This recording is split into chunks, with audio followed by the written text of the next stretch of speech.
Hi. Hold on, I'm writing. Oh. I'm ready. Oh. I'm ready. I'm dead. So you're not even ready. I am ready. You made me add the wrong thing, bruh. Is Soli too loud? Can somebody No, let me I'm know? not. I'm Really? not. I actually think that I'm not loud enough. You're like going into like the super red. Soli's Okay. good? Really? You lie, you lie. No, you lie. I think it's balanced. Wow. No way, really. Well, I always have my stream going to the red because I hate it when streams are too quiet. Well. Okay. Can we mute Sully actually? No. Because I'm the only one reading tonight, so... Yeah. We can't mute Sully, so actually. I can't. Everybody strap in. Yeah. You want to give a summary so I don't have to? Do I'm actually not really sure what happened. I'm not. I don't remember what happened. Okay, I'll give summary then. So last stream, so basically, MC guy. I kind of forgot everybody's names. I won't lie. What's the main character's name? Sojiro.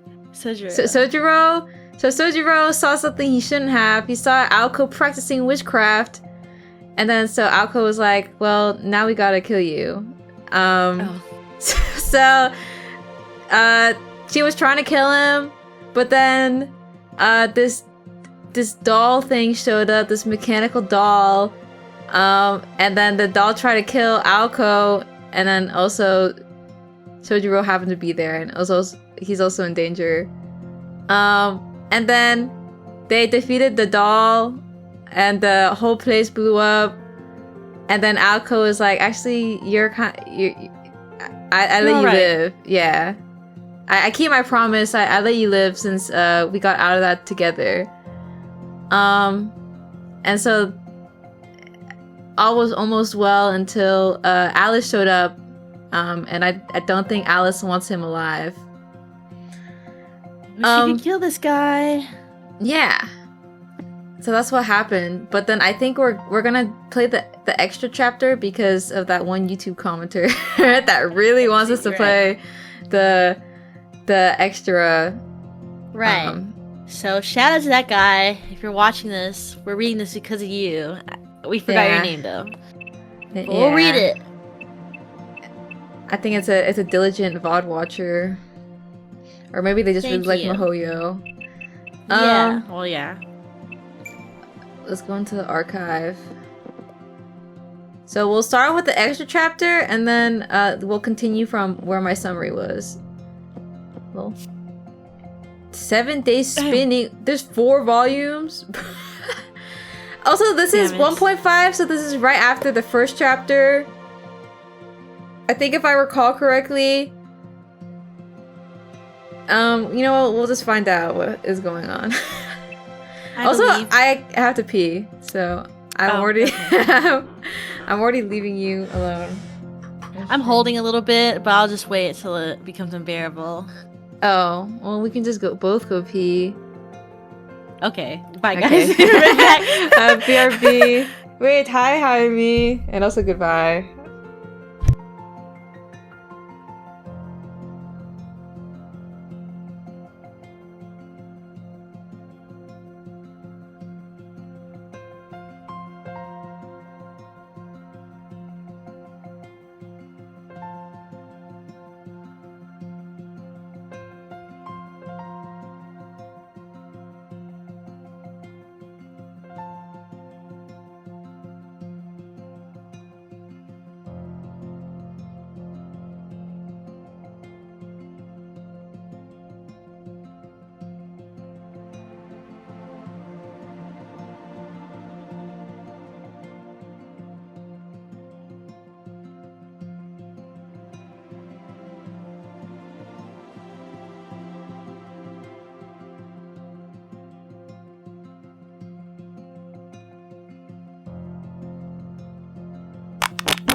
Guys, I just got freaking yelled at.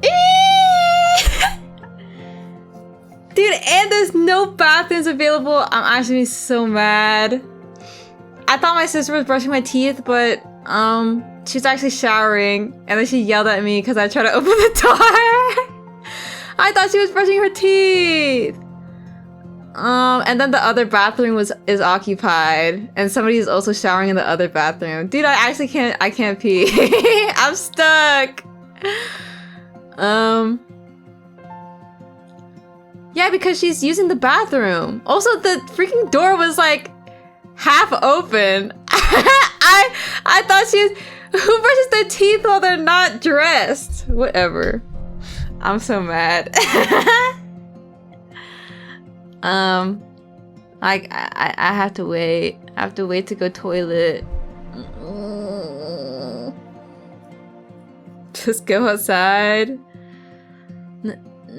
No, it's cold out there. Do you not brush while in the shower? No, but she wasn't even in the shower though. It was literally like I could hear the toothbrush coming from like the sink direction. And so I thought she was just brushing her teeth. Whatever. Hi, Soli. I'm back. I couldn't pee. Aw, why? Both bathrooms were occupied. Oh, like someone else was pooping? No, they were showering. But I think it was problem? They wouldn't let me. My sister yelled at me. Oh. So I just have to wait.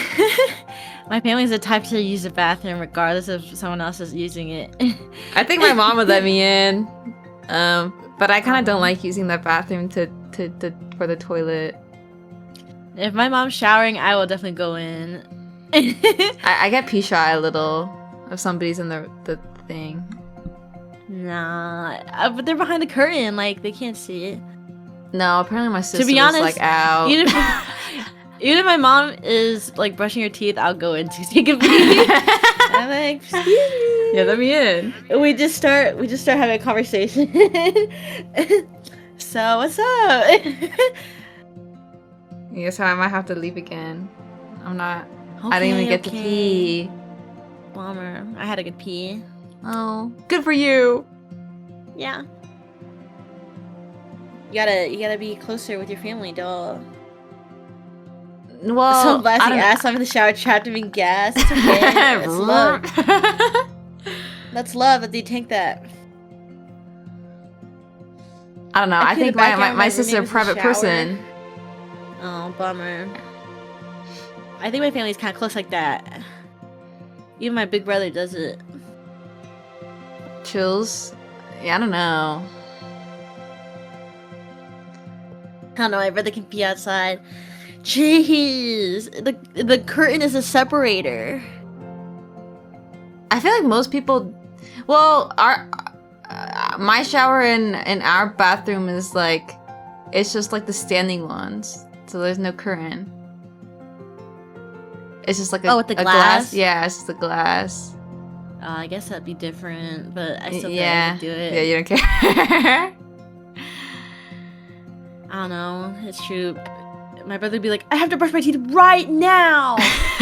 Let me in. And go in regardless. Literally, I can't wait 10 minutes. And also, my brother takes really long showers. You know, he'll be there for like 45 minutes. I just can't afford to wait that long to use the bathroom. Yeah. Me checking my watch to see if I can. Who's gonna leave first? You're not even gonna start till you take a pee. No, because then I'll miss stuff. What do you mean? We're not gonna go on without you. Yeah, because you're I'm the one literally holding the clicker. Huh? Whatever. Do you take long shower? I don't think so. It kind of depends. Well, when I had longer hair, it would take way longer. But ever since I cut it, I feel like it's cut down by like 15 minutes. You cut your hair? Me when I don't remember. I used to have really, really long hair, but I've gotten shoulder length recently. Like how recently? So, it's like 3 months ago. So it's not even anymore. But still, it used to be really long. But now I'm I'm free. I'm like a So 10 I to think 15 minute. Yeah, right? Because, I don't know. I don't feel like I need to take that long.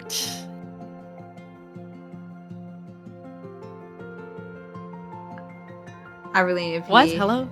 I really didn't know it was that drastic for you.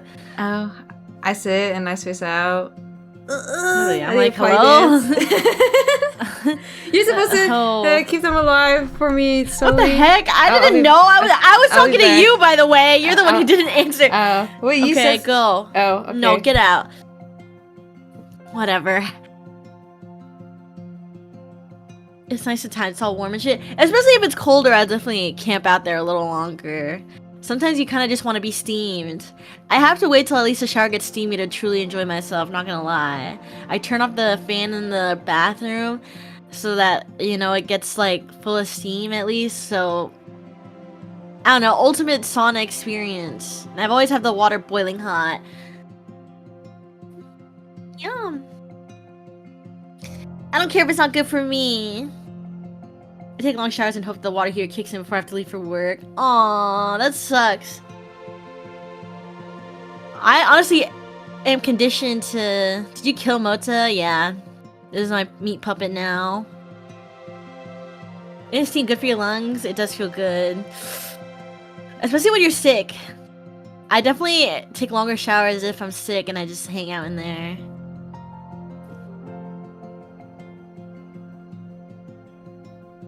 I found asleep for an hour in the shower? Nah. This is Soy stream now? Unfortunately so. Honestly, it was probably my stream before we even started. Before we started, Much was like, I'm gonna have you read most of everything. So... I went, okay. I start crying.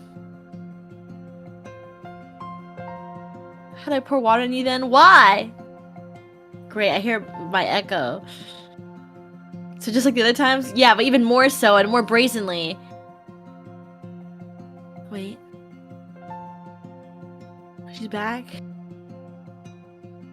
Come back! Hurry!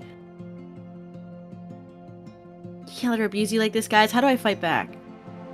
I just can't. Maybe I'm just the ultimate pushover.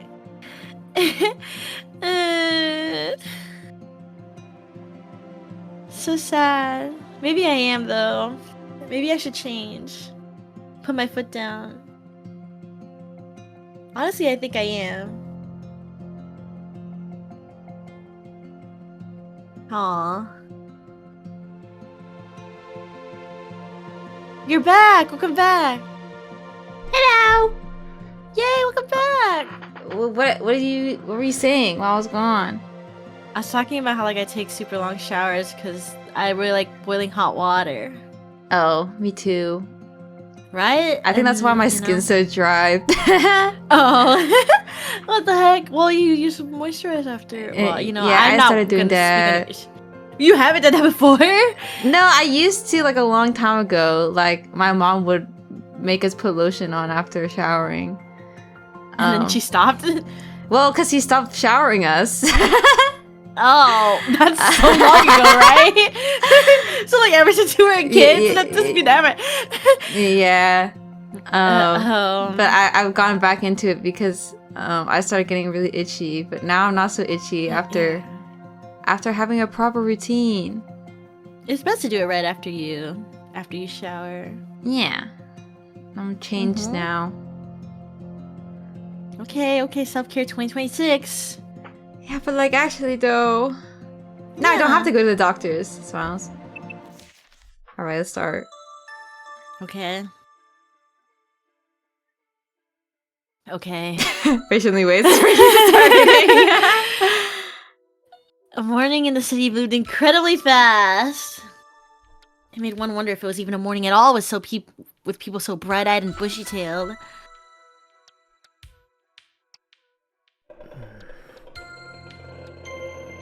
I think that's him. What is this? What was that noise? What is Is that like his snore? Oh. The unfamiliar word that woke him reminded him of a rock slide. The identity of the monstrous sound was the engine of a motorcycle. Mr. Yoshida, his neighbor, was leaving for work. It was hard to determine when night ended and morning began here. The town's urbanization was synonymous with insomnia.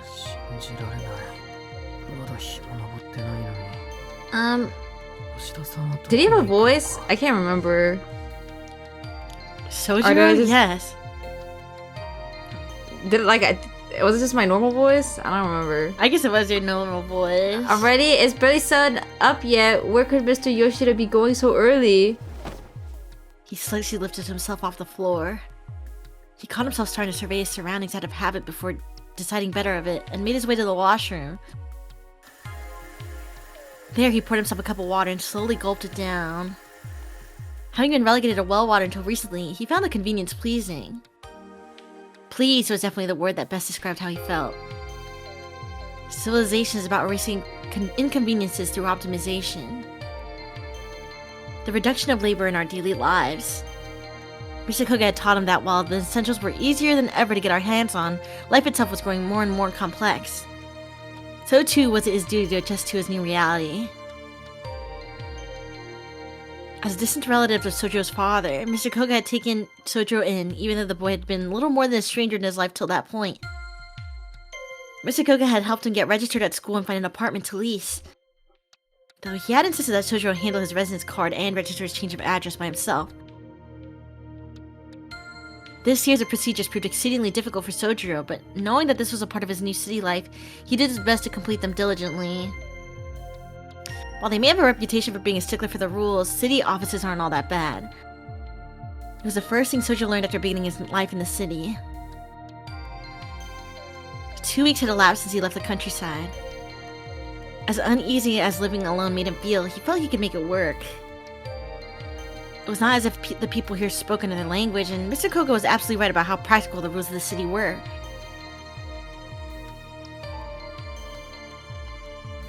Sojiro continued down the hard but surprisingly walkable path. Before work, he jogged in the park to pass the time. Even exercise like this offered lessons for Sojiro to learn. Each passing person was a new face to look at. The old man who greeted him, the young worker with his eyes on the ground, and the girl on the bench surrounded by birds. They were all unfamiliar sights to Sojiro. Unaccustomed to the city, he labored to understand its rules. Whether they were complex, simple, or completely meaningless, compared to the mountain life, which only dealt with nature, city life left one with way too many options. One could argue that such an environment was toxic for Sojiro. Toxic? Help him. His life was a string of unsettling moments. But amongst it all, there were rules that he sincerely admired. For one, that the city revolved around various forms of profit and loss. The fact that one only needed money to get the bare essentials to survive the city was a comforting thought to Sojiro.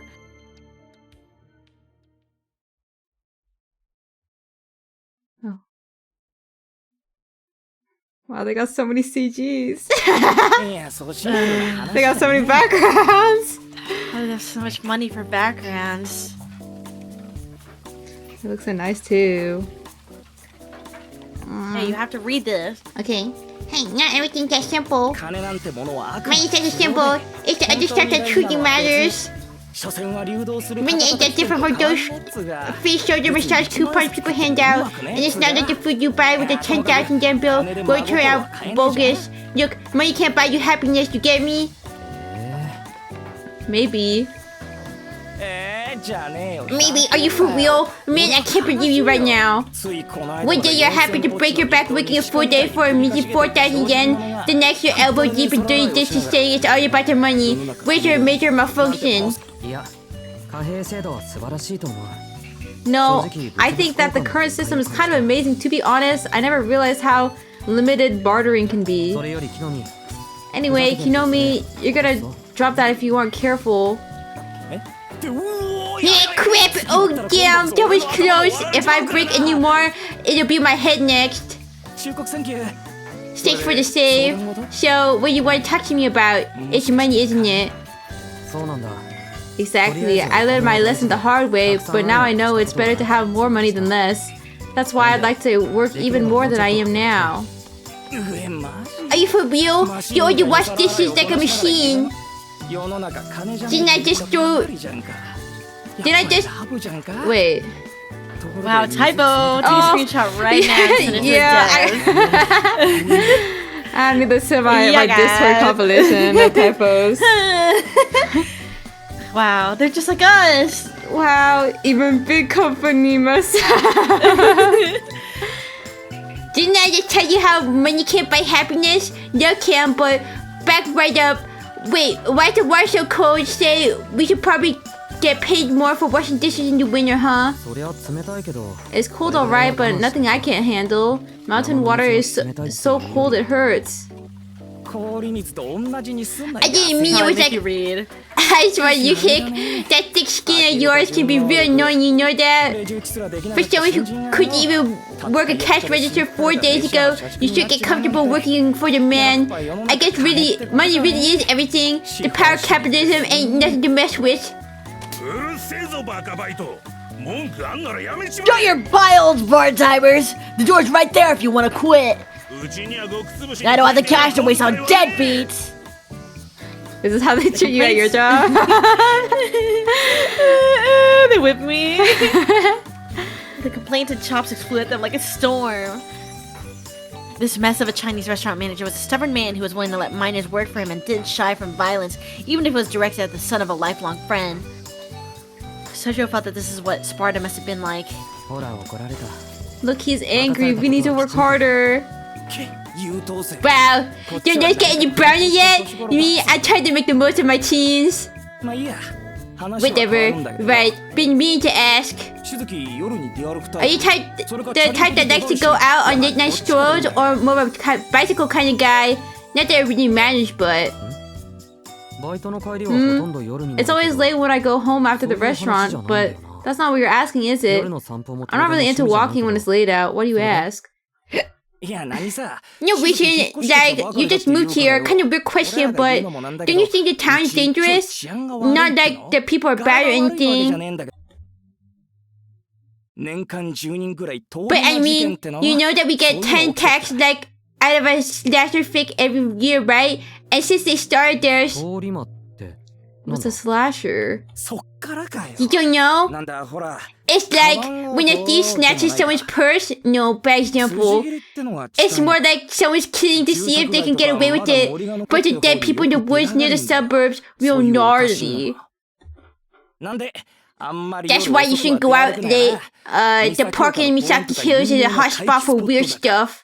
Haven't you heard about how they think the freak doing is some chick with a sliced mouth? Nope, this is the first time I've heard of a sliced mouth woman. Like I said, slasher film shit. They say her mouth extends all the way to her ears. It's pretty old school kind of urban legend these days. How you go again? There's a woman in a coat who asks, "Am I beautiful?" in the dead of night. I know this. Really? Yeah. Actually, though, Yeah, the Kuchiona woman. It's like a horror story. did they teach you that in Higurashi? No, isn't it like famous? I mean, it probably is if they're referencing it. Yeah, I thought it was it's a a made-up thing, folklore though. thing. No, it's like a folklore No. thing, like urban legend. No. And if you say Leaked she out. is, she'll follow you home and kill you. Intense chicks like that are no-no. It's like something you see in an America comic book. That sounds really scary. Does she actually follow you home? They say she crawls into a window, squeezes her way in like a cockroach. Ah! I told you not to utter that word in this kitchen! I'm gonna kill you, you little turd! The back of Kenobi's head exploded in pain with the impact of his boss's frying pan. Sojo was reminded of just how dangerous this town could be. I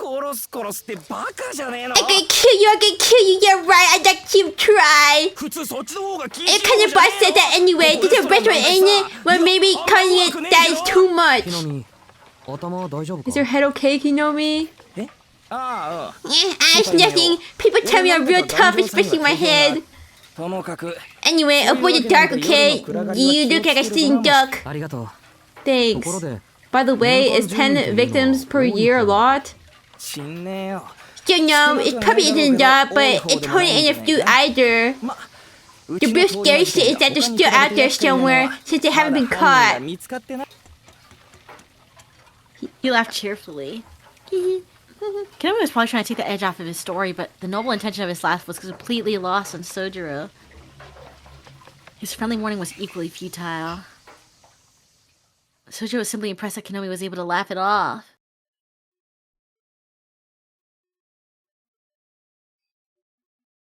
On the way home, nobody ahead or behind, Sojiro proceeded through the dimly lit street when suddenly... He turned to face an improbable sound. Oh. Ouch! Something stabbed him in the head and fell to the floor. He frowned. A small bird had apparently flown into the telephone pole before landing on his head. No! Oh. Oh, it's fine. The starling cleaned itself off and flew away. My bad.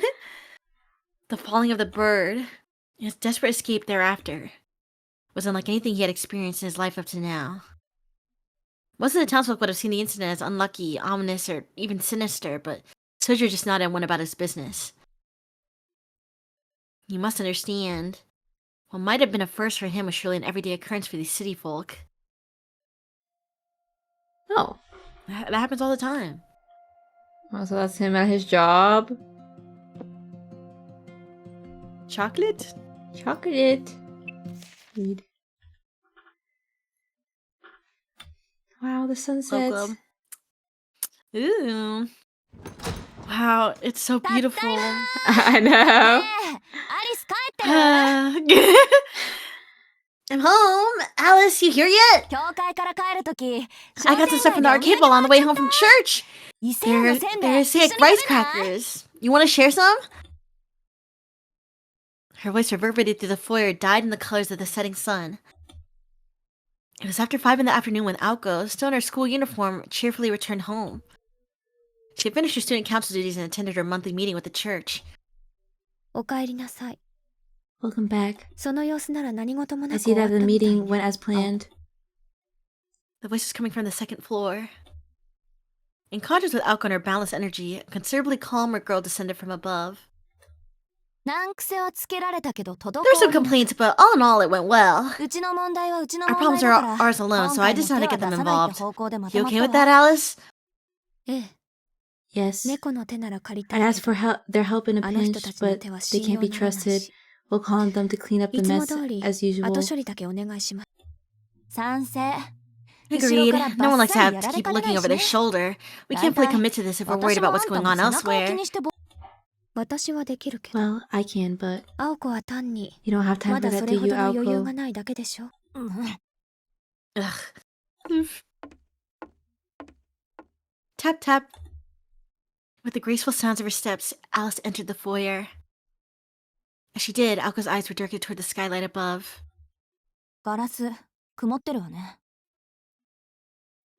Oh, the glass is kind of dirty. I wanted to discuss that. That's Alice. After today's business is concluded, that is. Are you feeling okay, Aoko? You can rest if you're not. Oh, don't be such a nag. I'm not stressed or anything. Today was pretty normal. Do I look that tired? Oh, thinking?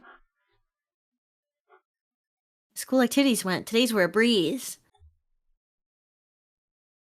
At a glance, her school life might have seemed almost idyllic.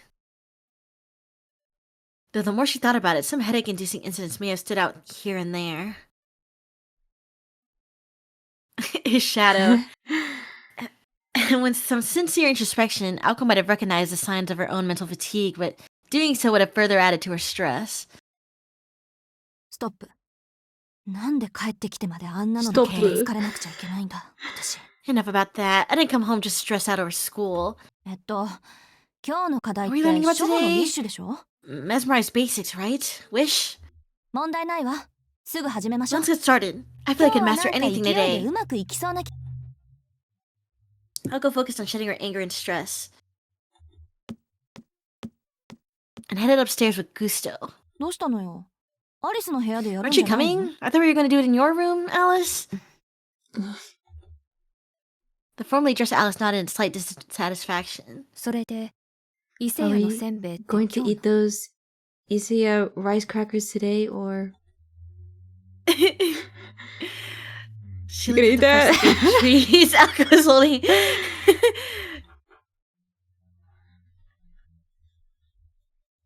Aw, yeah, they are, right? Yo, do you think they'll have a CG? Probably not if it's a bonus chapter. In the end, their lesson took place after Alice had her cup of tea. For an apprentice like Alco, Alice Konji was the kind of roommate and teacher that was hard to come by. If she insisted that Alco rest to preserve her health, Alco had no choice but to comply. The lesson was over after 2 hours, so the two finished the dinner they had prepared and decided on a change of venue for where they would spend the last hours of the day. Another one! Bruh. The sunroom was next to a drawing room, and the east wing of the residence offered a view of the beautiful grounds. The proud Konji Estate's luxurious sunroom featured furnishings on par with those in the splendid drawing room. Meanwhile... Okay, outside too, huh? Yeah, let's have everything, actually. It's going to be a jungle come next year's summer. The grounds outside had fallen into disrepair and neglected by the owner. Don't you have any landscaping employees lying around, Alice? Akko took a step in the sunroom and poured some tea. I'm sure I could find one, but it would take some effort. Playing along with her roommate's joke, Alice made to sit in her chair. Ooh. Yum. Just as she caught the sight of the box of chocolates on her table, her lovely eyes narrowed in a frown. Don't be like that. Today's script was half your fault, you know. She's thinking I'm a fatty. Maybe the rice crackers threw us off our game, or maybe it was me being too aggressive that turned that wish into a gander, but still. We're down 6 pieces. We are? Wait, that's what you're upset about? Yo, where's the rest? Akko's eyes stared intently at the box of chocolate. Who ate that? You could search the world and never find a finer selection of chocolates. The brand was Sixpence Songs, apparently. So, what was it about the mirror you wanted to talk about? It's still in Misaki mode, right? Not mansion mode? Yes, the mansion can take care of itself for the time being, so I changed its target to Misaki City. Things have been cloudy there since yesterday. Now I know for certain that with each passing day, the forces arrayed against us grow. You mean there's more of those things? There's the one who was captured, and I've witnessed 2 other suspicious types, one in the city and one in the woods outside of town. Is it too much to ask that you could be wrong just this once? Which one is causing the biggest ruckus? The one in the woods. We're getting close to capturing it, but it knows it's being watched. It's not taking bait. I see. You want to go after it tonight? To go after it tonight. One simple suggestion that would change the course of her life forever. It was no overstatement to say that this was a roll of the dice that would decide whether she had the moxie to survive the experience of jumping out of a plane with a torn parachute. Akko swallowed her hesitation and fear with a little tea. Tough line! Chills? On the school's anniversary night, she declared that she had made up her mind, and from that time on, she would never not waver. Alice welcomed her roommate's drink with the barest hint of regret. As someone who shared the same motivations as her, Alice was ultimately reassured by Alco's resolve. Well, perhaps more pleased than reassured. All in all, it had taken the better part of a year, but finally Alco had stepped out of Alice's shadow. The 2 partners now shared the same fate. Alco was not the partner Alice had asked for, but a partner nonetheless. Strangers, world apart. And even if eventually they would battle each other to the death using all they had inherited, it was only right they did it on equal terms. It was, at least for now, a cause of celebration over how far Alco had come. Generous, but I'll be fine on my own tonight. The time would be better spent practicing mesmerize a little more. The park is under your jurisdiction, so I'll put you to work when the time comes. Asa not so much as look at Aoko as she explained her reasons.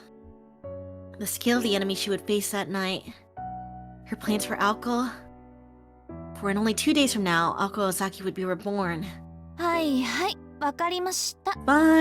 whatever you say. Aoko finished her tea and stood up from her seat. I guess I'm practicing then. How did the first part go again? Be light and frail, nimble and fast. Tick-tock, tick-tock, there's no time to waste. That right?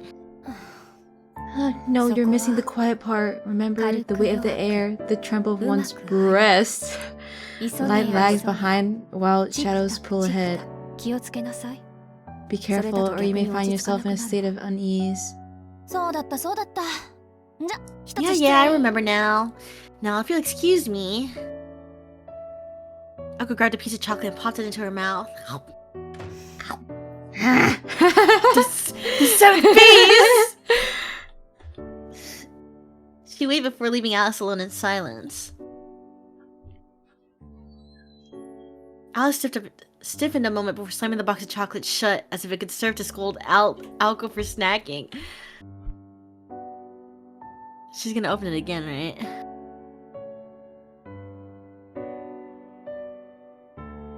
Life imitates art. Well, okay, I forget that I have 2 different mics. Well, you could hear that, but I turned off her stream. Oh, oops. Little bro came in. Get out of here.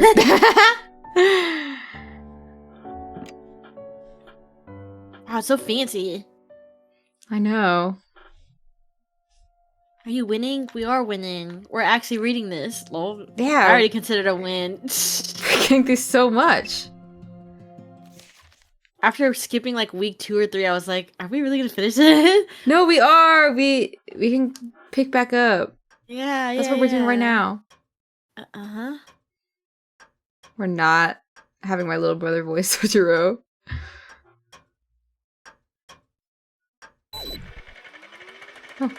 Oh, what the?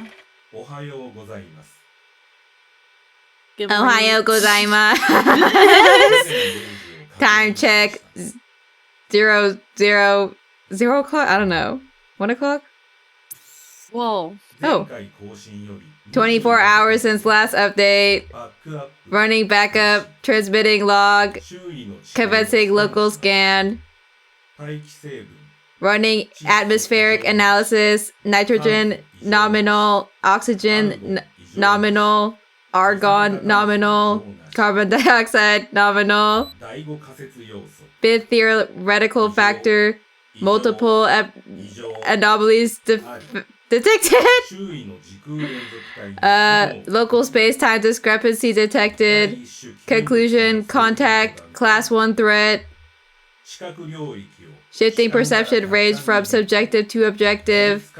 Shifting autonomous circuit to reserve power. Shifting diagnostic circuit to main power. Okay, you can do the rest. No, I'm not doing that. You already know. You start when we finish. Shifting view mode. IR filter inactive. I filter active. Now it begins. Initiating combat log. Oh, master, preserve me from harm. Okay. Who is that?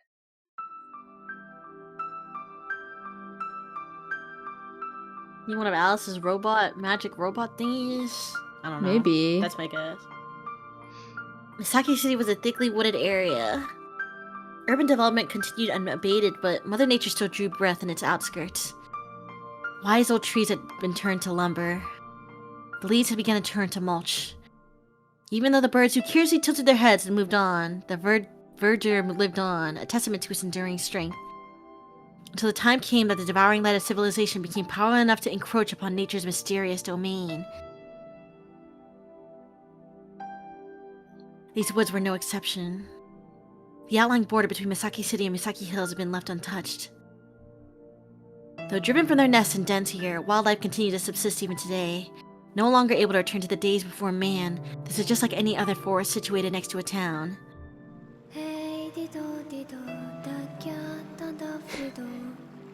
Well. Yeah, she said that in English. It's chill. Winter had arrived in the woods. The chill cut like a razor. The icy air so thick it could reach one's bones. Exposed cheeks stiffened and the wisps of breath formed swirls in the air before disappearing. It was 1 degree above freezing. The cold snap penetrated every nook and cranny of the woods, from the ground to the trees to the wildlife.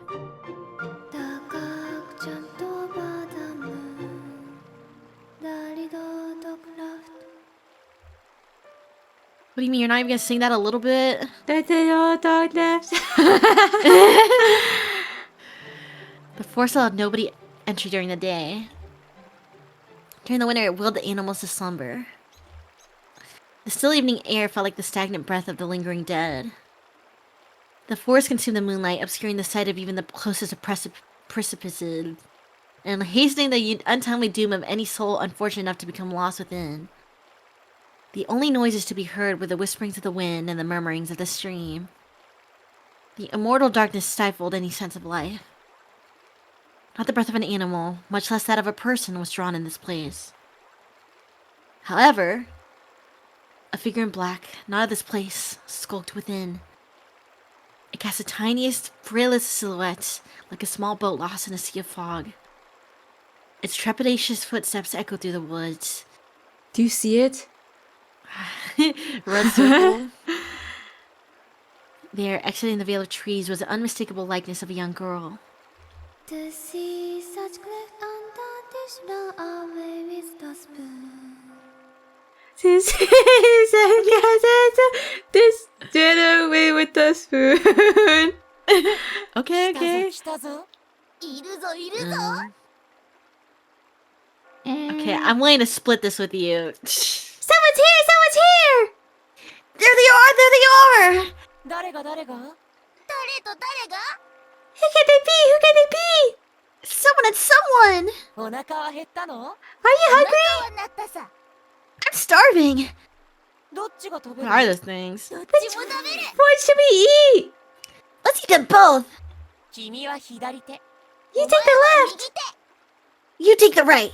We must welcome them! We must entertain them!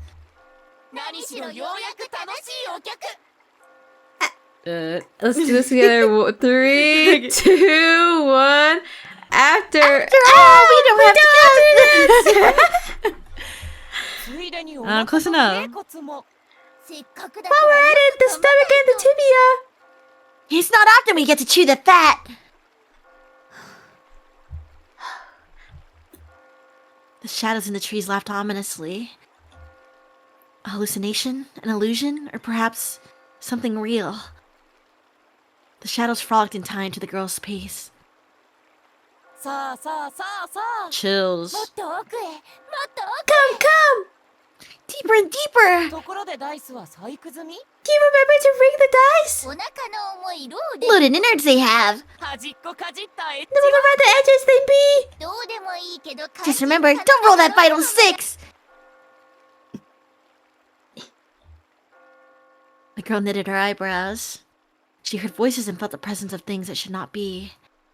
Scary enough to frighten this particular girl? As if.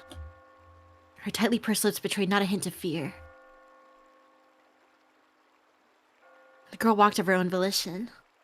If she had truly felt fear, her legs would be frozen. Deep within the trees, she was perfectly aware of the 2 humanoid figures stalking her through the still night air. I saw them! They're coming! They're coming! Give up! There's no going back! We warned you. It's your fault for staying! The girl halted her steps. The racket from the accompanying voices died in turn. The babbling brook suddenly sounded like a crackling fire. And then, across the shallow stream, something appeared that should not exist in the city, much less these woods. Oh. We got little hats. Detectives? 話のわかる人はいる？ I don't suppose I could speak to your master. Go address him calmly. These men with their Glasgow grins creep toward her like two slugs. そう。 I た see. だの墓守。 Simple graveyard wards, 監視だけが sent 仕 to be 事なので lookouts. 失敗したわ。 My mistake. これなら I 青 should 子 have に任 entrusted せれ this ば to よかった。 Alco. Dang. けど However, The one grinning man stood still.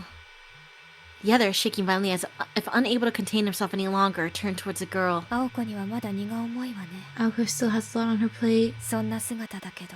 Although you far あな from たたち look は the 一人 part, 前の魔 you 術 seem 師 to be の on よう the だし level of a fully fledged mage. Oh, Chills! Dang it! Her black outfit stirred. In her right hand, she held a rich, vitreous cat, darker than the deepest night. What is that? The two Glasgow men let out a yelp of caution and incoherent fear. It was at this moment that they finally bared their intent and emotion. さようなら、お客様。 farewell, my guests. きっと一瞬だろうから。 Since this will take but a お別れ moment, だけ言って I おこ offer う。 only a goodbye.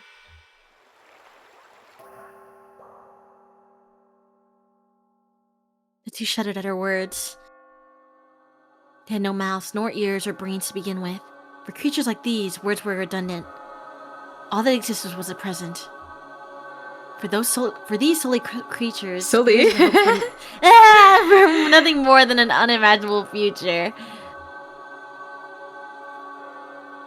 Then what could this be? I can't read actually. Then what could be this feeling of foreboding they felt? The spine-chilling miracle that would rip them to pieces not moments from now. さあ、 Come then, ごっ puppets. こ遊び Let を us しま play しょう。 make-believe.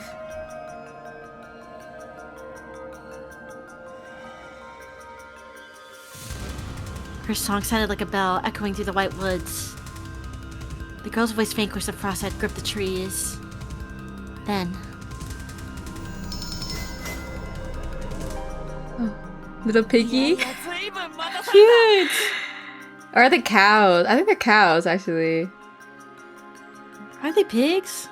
No, but they got like... Actually, I don't know. Spot. Yeah, but they have like a snout and the ears, and they're so fat. They're kind of cute. Come on, don't keep us waiting! さあ赤ずきんの登場だ。 Come on, it's time for Little Red Riding Hood! The curtains open on Diddle Diddle, the banquet of the night. So her magic is just all like little folklore songs. I think so. In confusion, one slit-mouthed man swooped towards the girl. In fear, the other fled into the woods behind him. Oh, damn. What happened? Ditching your duo like this? The deformed humanoid darted forth, kicking up water as it rushed the girl. She already knew what this fiend was. The grinning figure had scissors for hands and a demon's heart. It was a wretch who kidnapped children, mercilessly rendering them into pieces. トゥイドル。 Tweedle! Tweedle. お任せお任せ。ようやく出番だ。あらよったん。 It's finally our turn! Wait, so those are hers? I think so. Damn! Oh, they are pigs. The piglets banded and rebounded like paddle balls. The stuffed animals, over 3 feet in length, jumped and weaved their way between the trees.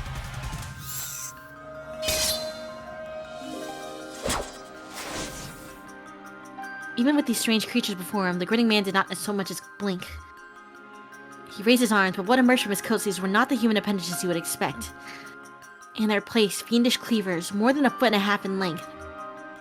These appendages, which had torn so much of their prey to pieces, sliced cleanly through the flying pig's skulls. No! Oh.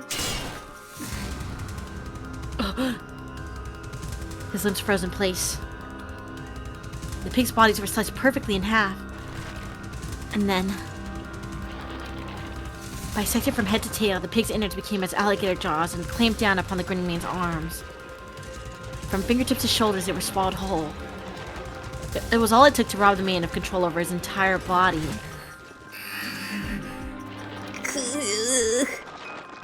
Another shiver of fear. There were no mere pig familiars. Immediately he realized that these are stapler monsters disguised as mere pigs. I got No, I got him! Oh, but too bad Master has no words, no emotion, no interest. We don't care. In the end, it doesn't really matter who did it.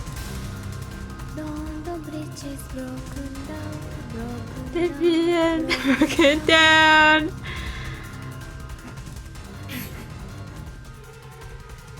Gah. Impossible! Its presence remembered 3 times. Not possible, not possible, not possible?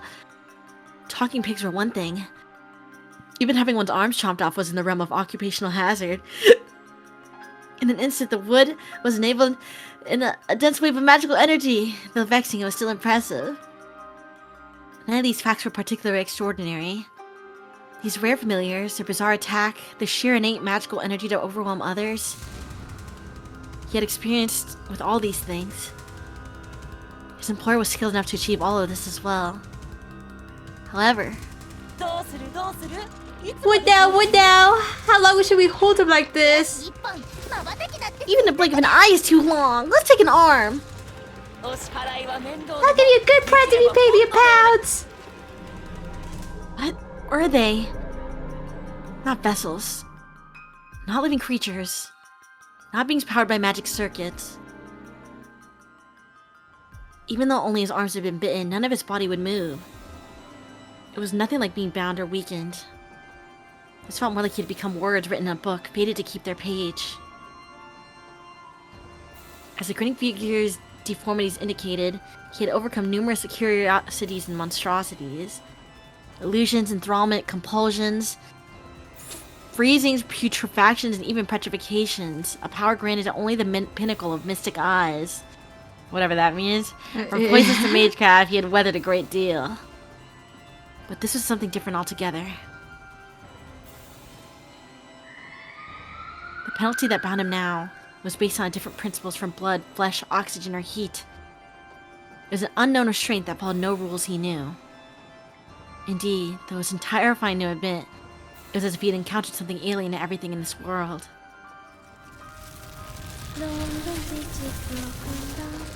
Nice and down, broken down. The bridge is broken down, my fair lady. Wow. Pink sank into his left and right shoulders. For the first time in his form, he felt rage seethe up inside him. The basis of all things had to be absolute. All mystics, all things bizarre, obeyed some set of laws. But these pigs ignored this, along with his dignity. After 3 days, you weaken. After 6, you drown. After half a year, you'll be a wretched skeleton.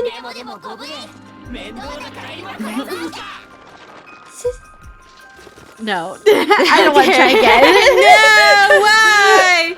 Okay. 3, 2, 1. Sorry to be rude, but we'll just kill you now. Wait, that was so much better than last time. Yeah. How? He had no voice. He let out an exasperated scream. Yeah. What a convenient function to be able to detach your arms. What an unparalleled warrior! The talkative pigs fell into the stream. The exasperated scream was the sound of the figure tearing his arms from their sockets. Armless, he rushed the girl. Useless swine. I'll see you punished later. No! What did they do? He may have lost his mangled arms, but not the objects of his malice.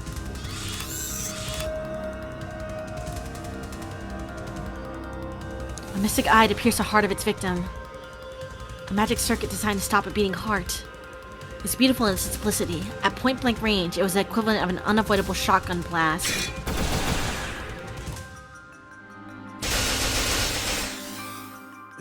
Tough. Chills.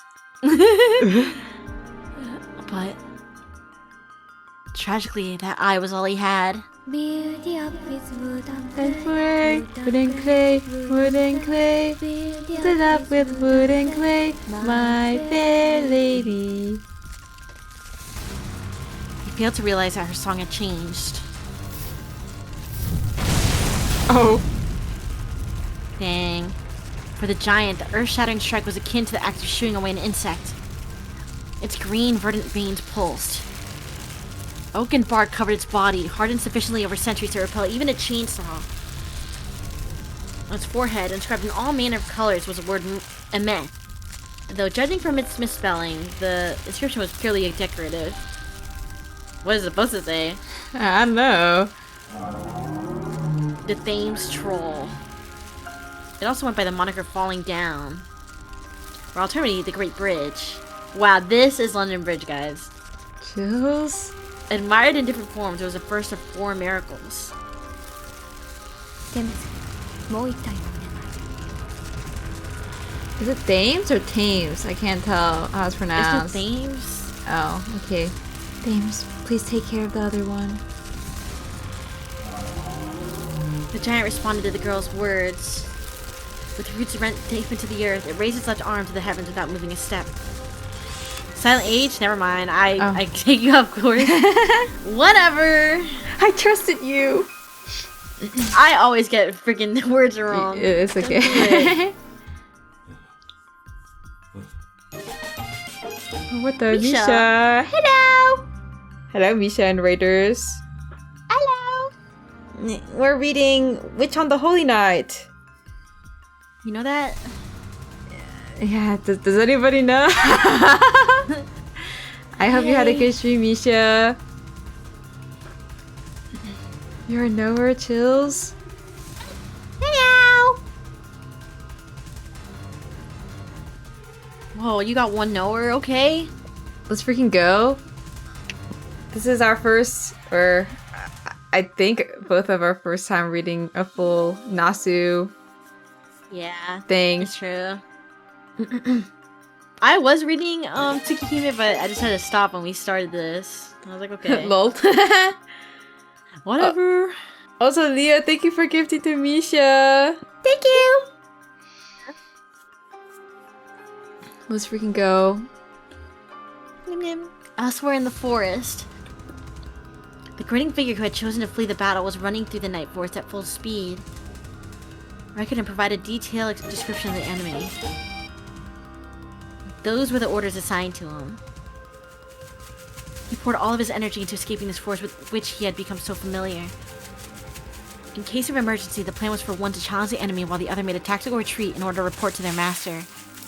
He dashed through the forest. Though gripped by fear, he was confident in his ability to perform the mission he was designed for. Nothing could catch him in these woods. Even the wolves could not track him. His bird-like legs thumped as they kicked the ground. Perhaps it was his creator's eccentric taste that dictated their form when optimizing them for running. The grinning man could reach a maximum speed of 45 miles per hour. Wow, that's like Usain that's Bolt. Okay. Actually, I forgot how fast that guy can run. Isn't it faster than that, or am I crazy? I feel like No, isn't it like 30 No. or something? no. Well, like I forgot how much a cheetah is. I think that's like 60 or something, right? Or am I overestimating? I don't know.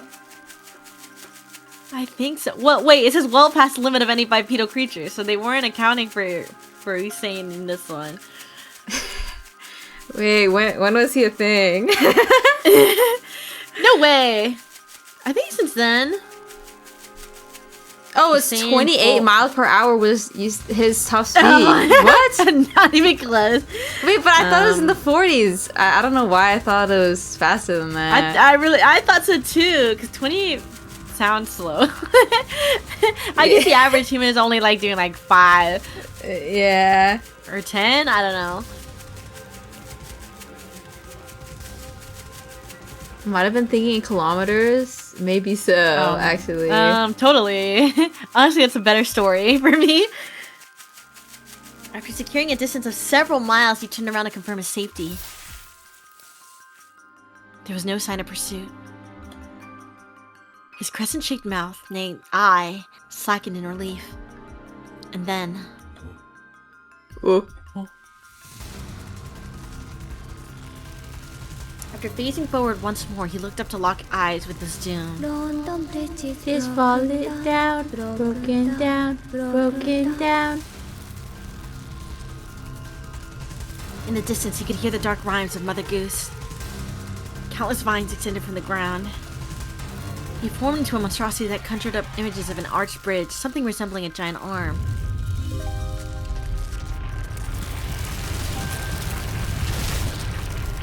London Bridge is Broken down, my fair fair lady. Oh. Oh my god. Final report. Survival unable to complete. Analysis unable to complete. Transmission unable to complete. Ending session.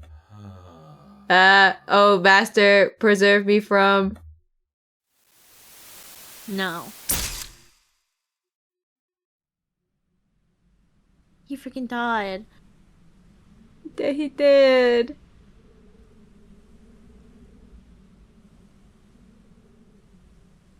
I think we're about done here. Well done, Thames. You can return now. Hopefully our next encounter will be more worth our time. The girl turned on her heel. The invaders who had set up shop in the woods were eliminated. She had no interest in whether they had been good or evil, nor how many victims they had claimed. The shackles of civic society had held no sway over her. This was the way of a pure-blooded witch, the way of a mindster. Hey, what about us? What about us? I get this arm out of my teeth! We really shouldn't move while we're eating. Don't tell us you don't eat pigs that can't fly! We'll do a better job next time. No more nothing but screw-ups. At least one compliment before the end! Sigh. The girl let out a sigh and stepped into the stream. She removed her gloves and dipped her slender fingers into the ice water. She's so beautiful. She really is. I told you not to roll sixes, but I suppose it is the only number you can roll. There was no response to her melancholy tone. In place of the once boisterous pigs were two black dice, now sitting in the palm of her hand. As the girl was about to say something to the scattered remains around her, she realized something that made her put a hand to her mouth. The farewell is over. Should I have asked them if they had any last words? Her slender, pale fingers traced her lips, as if reluctant to part from them. Sighing again, she calmly left the dark woods the same way she had entered. What'd that mean? I don't know. Her and her piggies. Whee! She didn't even compliment them, though. They're useless and don't deserve a compliment.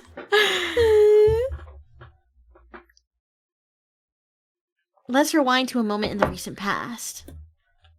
The scene took place on a Saturday morning in early December. Yay! Oh boy, flashback. With third period over just before lunch, the only activity that remained before the scholastic day ended was homeroom. Two of Class C students, Sojiro Shizuki and Hosuke Kinomi, were standing outside on the balcony overlooking the schoolyard. They were stuck waiting for their homeroom teacher, Mr. Kazuki Yamashiro, and could not leave until he arrived. The rest of the classmates were chatting idly in the classroom. What the heck is that box? That's on the blackboard. It looks like something's hanging from it. What is that? Class A's Tobimaru Tsukiji was killing time alongside them. They're also stans. The listless trio discussed their weekend plans as they leaned on the veranda's railing. You working at the bear this weekend, Kinomi? Like hell I am! Who the hell works till Sunday? I'm going out tomorrow with some chicks from Class B. At least that's what was the plan. They said they're grounded or something. So, in other words, you failed again. Jeez, think of man when he's down much, Shizuki?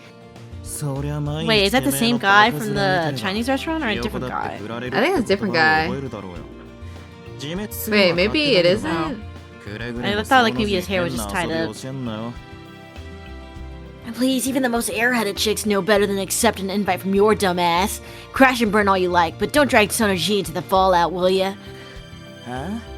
Well, excuse me, your majesty, you're one to talk. Word to the wise, Shizuki. Shizuki's heart is as black as they come. Hello, anybody there? Wait, no, wait, the red hair guy is the same? No, but he looks... Does he have the same eyes, though? I feel like his eyes are different. And it's not just his hair. They are. Maybe they are. Maybe there's more than one redhead in this story. Yeah. But they also, you know, he asked if he was working at the Bear this weekend. I guess yeah, we're somewhere else. Yeah, I don't know. In his mind, he's like, you know, those labels you use to separate the trash? This dude uses them to label people. You're either useful to him or you ain't. Yeah, I figured that out. Speaking of which, I know this is a bit out of the blue, but what do you think about Kinomi Tobimaru? Well, you know how the country's going to stop collecting oversized scrap for free soon, since it costs too much to dispose of? That's because of people like him. So hi, Chewie! He kind of makes the same expressions, though. Oh wait, it is him! He has the same bottom lash thing. Okay, I guess I'll read him. But can nonsense is that who throws out the big stuff in the cabinets when you could make good money off of them? The feature is grab and go, you know? Just look at how red those disposable cameras you can buy at convenience stores are. Looks like times are finally caught up with my idea of consumer culture. So, Kinomi's working this weekend. What about you, Tobimaru? My time's coming, just watch! There's some business to attend to on my end. I'll be entertaining a guest of my father's, giving me a tour of the city, stuff like that. But don't interrupt the guy when he's talking. I was gonna say, I'm gonna be watching my kid sister. I ain't helping out at that crappy Chinese restaurant. What about you, Sonoji? You working tomorrow? No, no plans, but I am going to work at the amusement park after school today. What? Magic Kitchen Yen? Seriously? You're tougher than you look, Shizuki. I heard even the judo guys who work there bailed. Dude, can it possibly be worse than carrying boxes for X-Fed, right? X-Fed!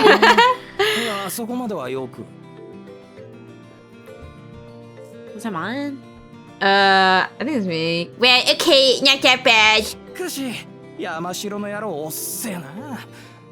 that a-hole Yamashiro is taking sweet time. The class B is already leaving.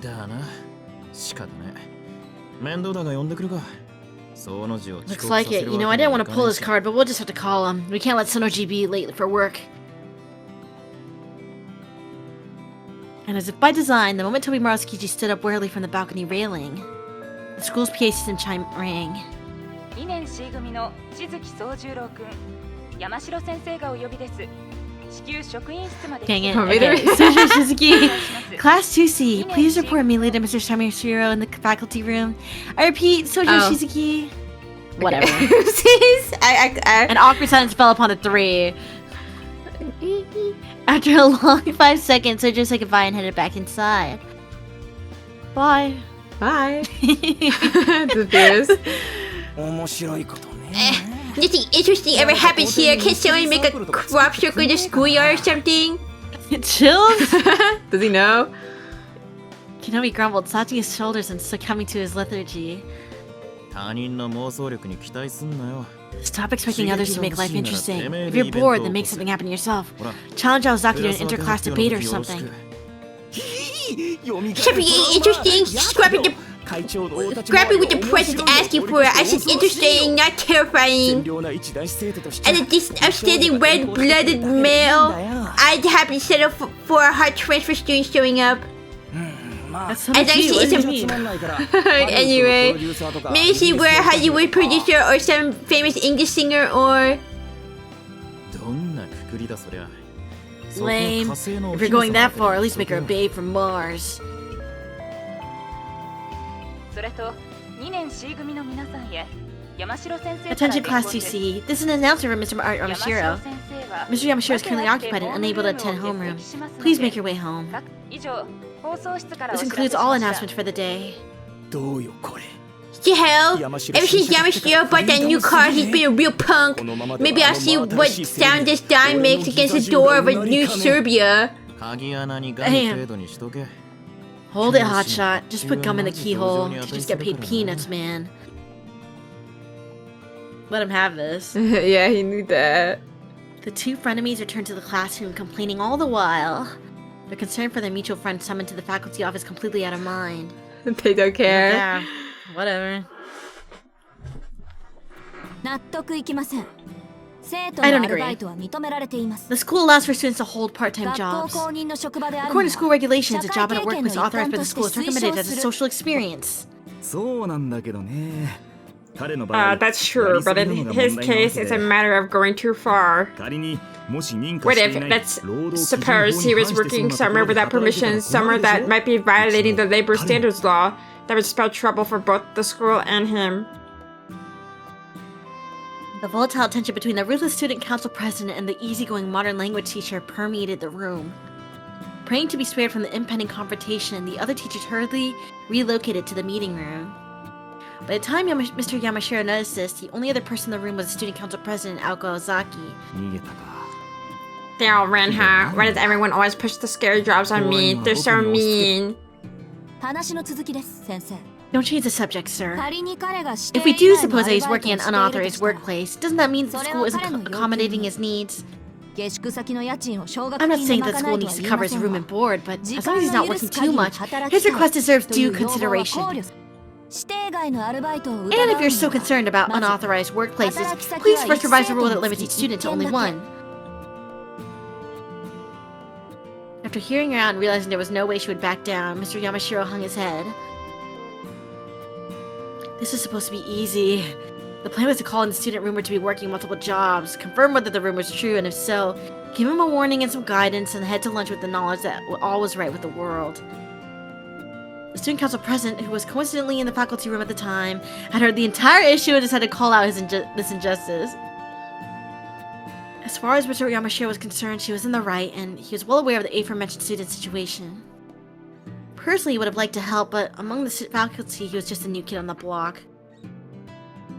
He wanted to stay on the vice principal's good side, and at the very least not lose his job, as badly paid as it was. こればかりはね。 Look, this was a warning straight from the vice principal. I can't do anything more to help. それでしたら落としどころがあれば Would いい it ん be ですね compromised? What do you mean? The student council president removed a document from her bag. It was a document that had been brought up in the morning's faculty meeting, bringing a host of headaches with it. 青崎くん、それは。 Miss Awazaki, that's not the... はい Ida Yes, 協会 this is の the ボラ Ida ンティア Church's 参加 volunteer の申告書 registration です form. 今月も希望者ゼロです There ね were zero applicants against months, 敬虔な a クリ fact スチ that ャ would ンで certainly ある bother a 副教 devout 頭 Christian 先 like the 生が vice principal. さ我が校の生徒には Even this morning was 信 lamenting 心が足り our students' 今 lack 朝 of も嘆 faith. かれ そうだけど。 The heck? I can't deny that, but what I'd really like to know is how you became so well informed of the content of this morning's faculty meeting. Mr. Yamashiro scratched his head, but his eyes were smiling gleefully. He had figured out the student council president's objective. 魚心あれば水心あり。 So I'll scratch your back and you'll scratch mine, is that it? 教会への奉仕活動はボ Work ランティ conducted ア on だ the けど church's behalf is done on a voluntary basis, but still compensated in some form, and it's officially recognized by the school as a form of social duty. 教頭先生 for は study. 参加者が出たことに喜び、 The voice principal will be overjoyed to have a participant and... その参加希望者がすで And in に the event 他の that ア said ルバイトに volunteers つ already いてい employed た somewhere 場合 else, the school's permission 学校 will 側 be の認 extended 可 to が2 both. つになっちゃう前例にしてはいい落としどころだ Concerning と the 思います president, I find this to be a good compromise. Mr. Yamashiro raised his hands in surrender. There were few students able to both raise a complaint and propose a proper solution.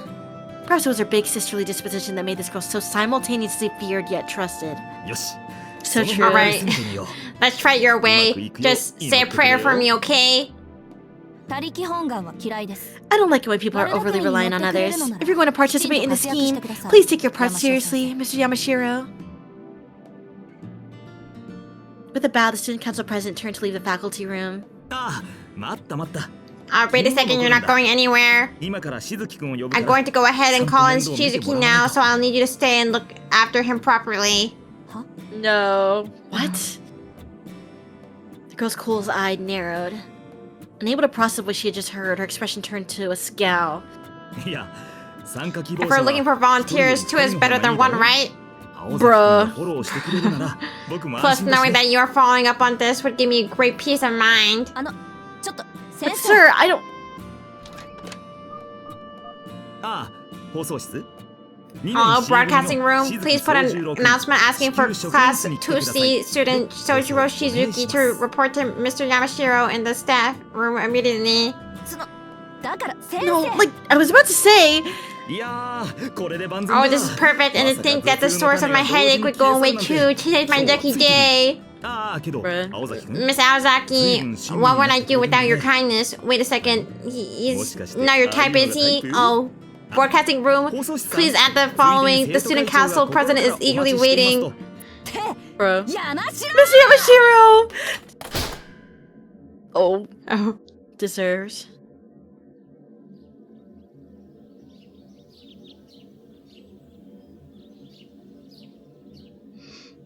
Somebody save him from this apartment. He died.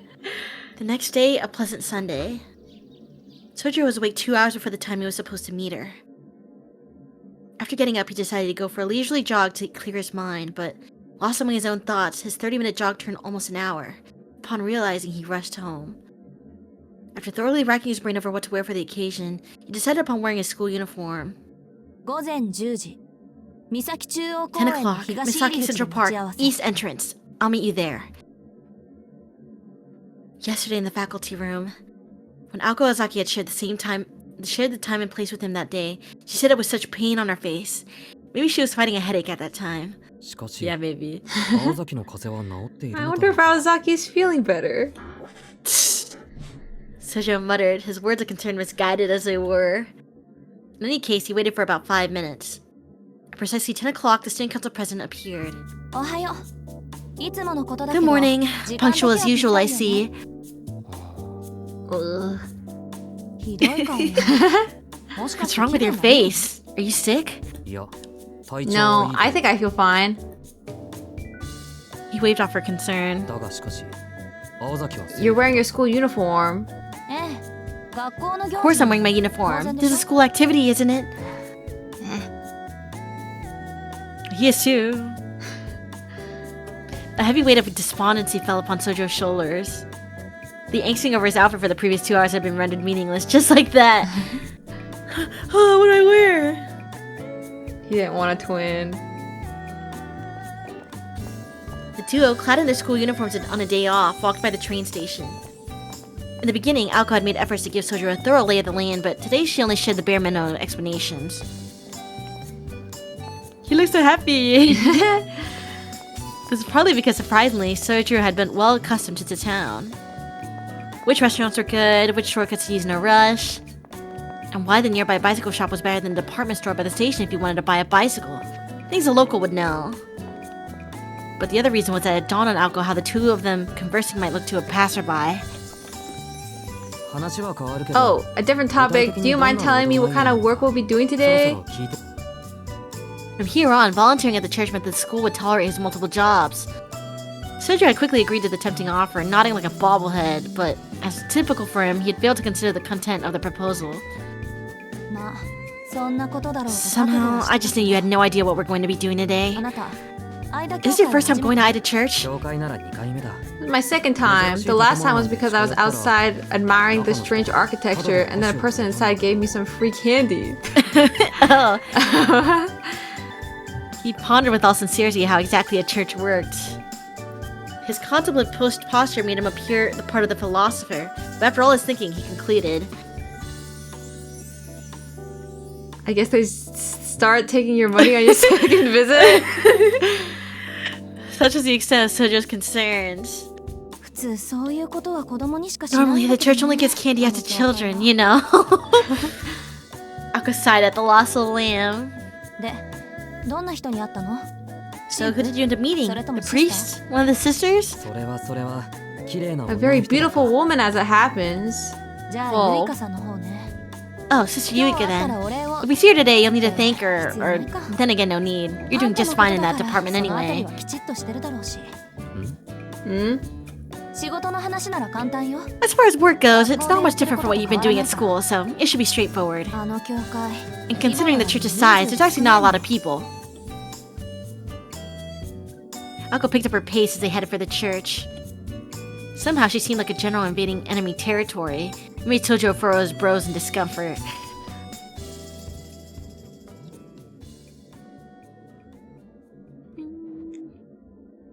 Ida Church had a long history. Far from the station was white-painted sanctuary nestled between the business and residential districts. As far as Aoko could remember, the church, as she knew it now, was a result of remodeling done 8 years prior. It was practically a cathedral for a town of this size. Incidentally, located next to it was a Misaki City General Hospital. From Aoko's perspective, it seemed awfully suspicious for the church to take up residence next to the location of the city where the most lives were lost, so the only two who were aware of this opinion were her, Alice, her roommate. I can't read anymore! You want me to take over narrator? Yes, and the priest. Okay. 青崎はこの教会に縁があるのか Are you a regular at this place? 私 Me? Not the slightest. My father and grandfather had a long history with it, but if I could, I'd go back in time and cut all of our ties to this place. ここの手伝いなんて I had to come here every day in elementary school to help out, and boy, did that ever rub me the wrong way. The more Aoko spoke, the more twisted her expression became. Recalling this made her want to grab it by the proverbial collar, give it the proverbial one-armed judo back throw, smash its proverbial head into the proverbial ground, and kick the proverbial living daylights out of its defenseless proverbial torso. Such was her so-called trauma that if it were anthropomorphized, it would take more than a 5-round beating to satisfy her thirst for vengeance. Ooh. It was in this moment, as he became aware of Aoko's mood, that Sojiro began to fear for his safety. Perhaps attracted by the noisy murder of crows outside the church, a woman in a nun's habit emerged from the front entrance. 失礼ですがどちら Oh my の god, new what do you wanna sprite? do? You're gonna have to be the nun. Excuse me, do you have business with the church today? 当教会は暴力団 I'm afraid this church does not associate with criminals, so if you would be so kind as to consider coming another day, or perhaps return once you have repented of your sinful ways and paid for your crimes to society, you can... 青崎青子ですシスターユイカ It's Aoko Ozaki, Sister Yuika.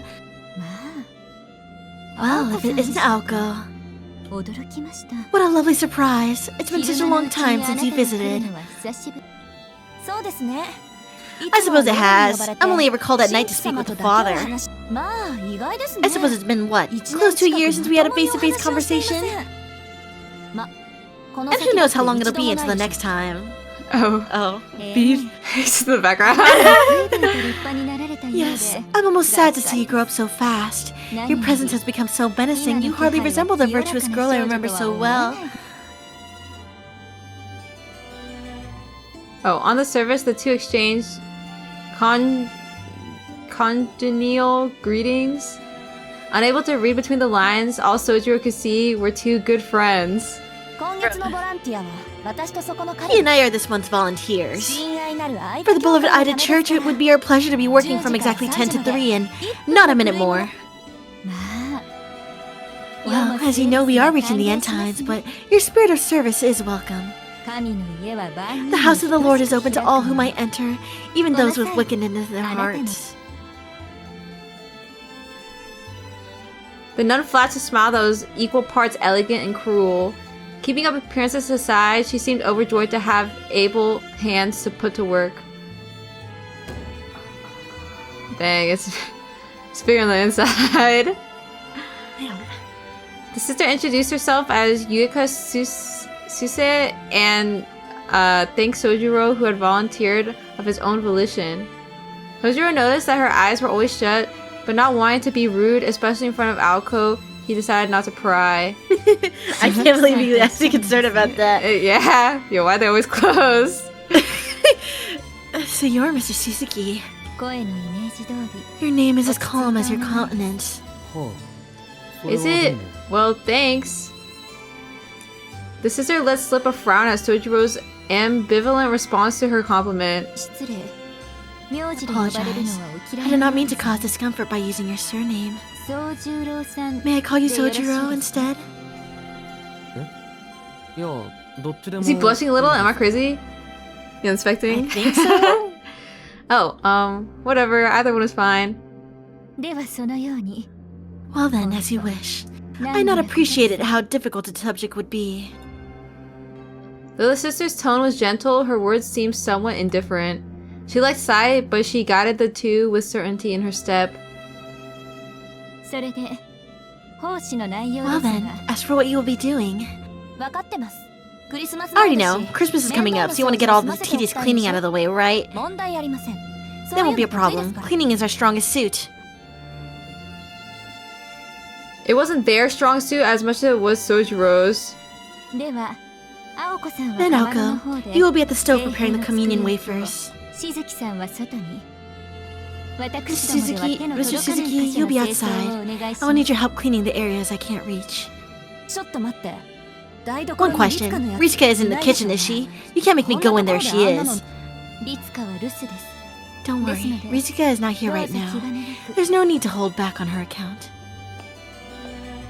With a dismissive wave, Aoko headed toward the door in the back of the worship hall. As she had indicated, she was quite accustomed to this church. This way, please, Mr. Shizuki. We will start with the storeroom. I'd like to ask you to carry the cleaning supplies.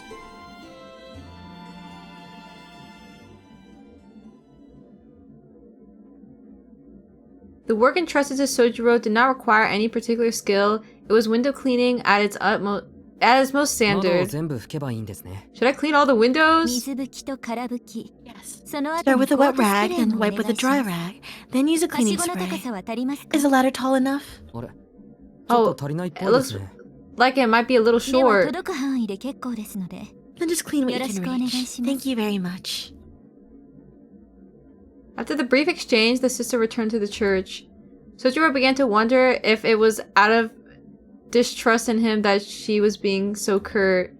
He understood that it was too soon to glean an answer from their first meeting, but then again, such answers always eluded Sojiro. Why are you taking a piss? Left alone, but no less encouraged, Sojiro began cleaning the windows. The day's weather was a disappointment once again. It had not gone so far as to rain, but was too overcast to enjoy the sun. He leaned against the tall ladder and beginning with a window about 5 yards from the ground, quietly cleaned.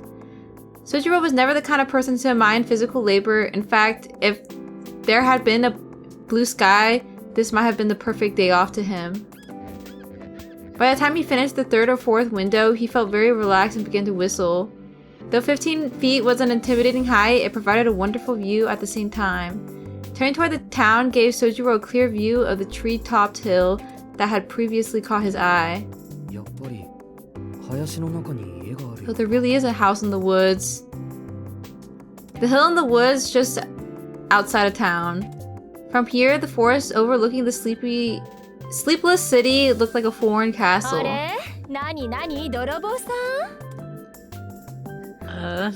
Okay. Well, do we have a burglar? Who dat?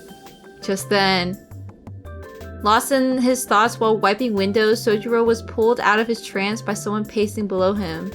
He looked down and saw a girl, her unkempt clothes otherwise contrasting with her kind visage. She's cute.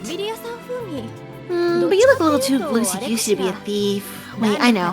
Maybe you're the type that jumps out of people's fireplaces and gives them toys they don't need, like that one saint. Oh, but I just can't stand his beard. You know all that guy is doing is breaking and entering, right? Damn. Oh, mama. She looked to be in her late 20s. Despite the cold, she was not wearing a coat. She had no purse either, which was rather strange as a woman, and her purse was never far apart. Wait. Strange as a woman and her purse were never far apart. Not that Sojiro knew this truth quite yet. Based on the fact that none of this seemed to apply to her, one could have easily surmised that she herself was a little loosey-goosey. Few cars short of a full deck, one might say. Cute. Oh, I get it. Are you that part-timer from Misaki High? Wow, high schoolers these days really are has something. You put the pros to shame. The girl looked up in admiration to Sojiro as he stood atop his ladder. Ooh, let me help. Is there another ladder? And rags? Since we're doing this anyway, why don't we just use a hose? You know, spray water all over the place, yelling and having a good time. We might get in trouble, but a little fun never hurt anybody, right? The girl let out a hearty laugh. Her smile glowed like a cactus that sprouted legs and began to run about. Oh. In as much as a running cactus could only cause trouble. As Sojiro anticipated, the girl began to clean without waiting for his approval. I was walking by the church and I saw a figure stuck to the window. A daylight burglary seemed pretty bold, I thought, but my curiosity got the best of me. Imagine my surprise when I saw a cute boy working as diligently as a window wiping expert. You can't blame a girl for wanting help after seeing that, can you? Wiping the window next to Sojiro, the girl continued to chatter cheerfully. Although this was all kinds of suspicious, Sojiro politely followed her lead, nodding and agreeing as she spoke. Perhaps it was an instinctive camaraderie. He sensed this girl was just like him, always getting the short end of the stick when it came to menial work. So, are you from the church? Me? No, I was just passing by. More importantly, why are you acting like we've never met before? Don't you remember all those times we met in the shopping mall? Yo, is she crazy? Oh. No, when did that happen? All the time, silly! You work at that restaurant, Uotatsu, right? I was there several times just this week. I'm, oh, right. I'm Hanazawa. What's your name? Hanazawa took a quick glance at the flower bed below in the middle of her introduction, then gave him a friendly laugh. Sojiro's self-introduction, however, was his usual brand of awkward. Sojiro, huh? Your name's cute in an old-fashioned kind of way. The junior name means 10, right? Names with numbers in them are so Japanese, don't you think? Do you know the priests and sisters here? Eri and Yuika. Their names sound so foreign. I don't know Eri, but Yuka was the woman with the pretty dark hair, right? Oh, so you haven't met the priest yet. Ida Church is famous for its handsome priests and beautiful sisters, you know? Oh, that's right. You just moved here.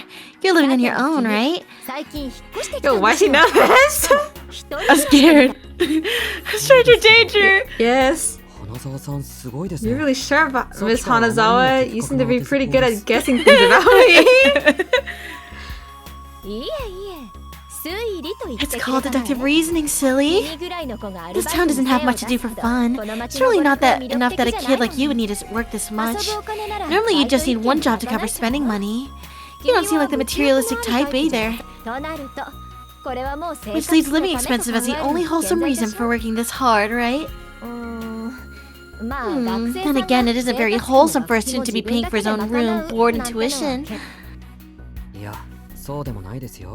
Not necessarily. Don't they say, he who does not work doesn't eat?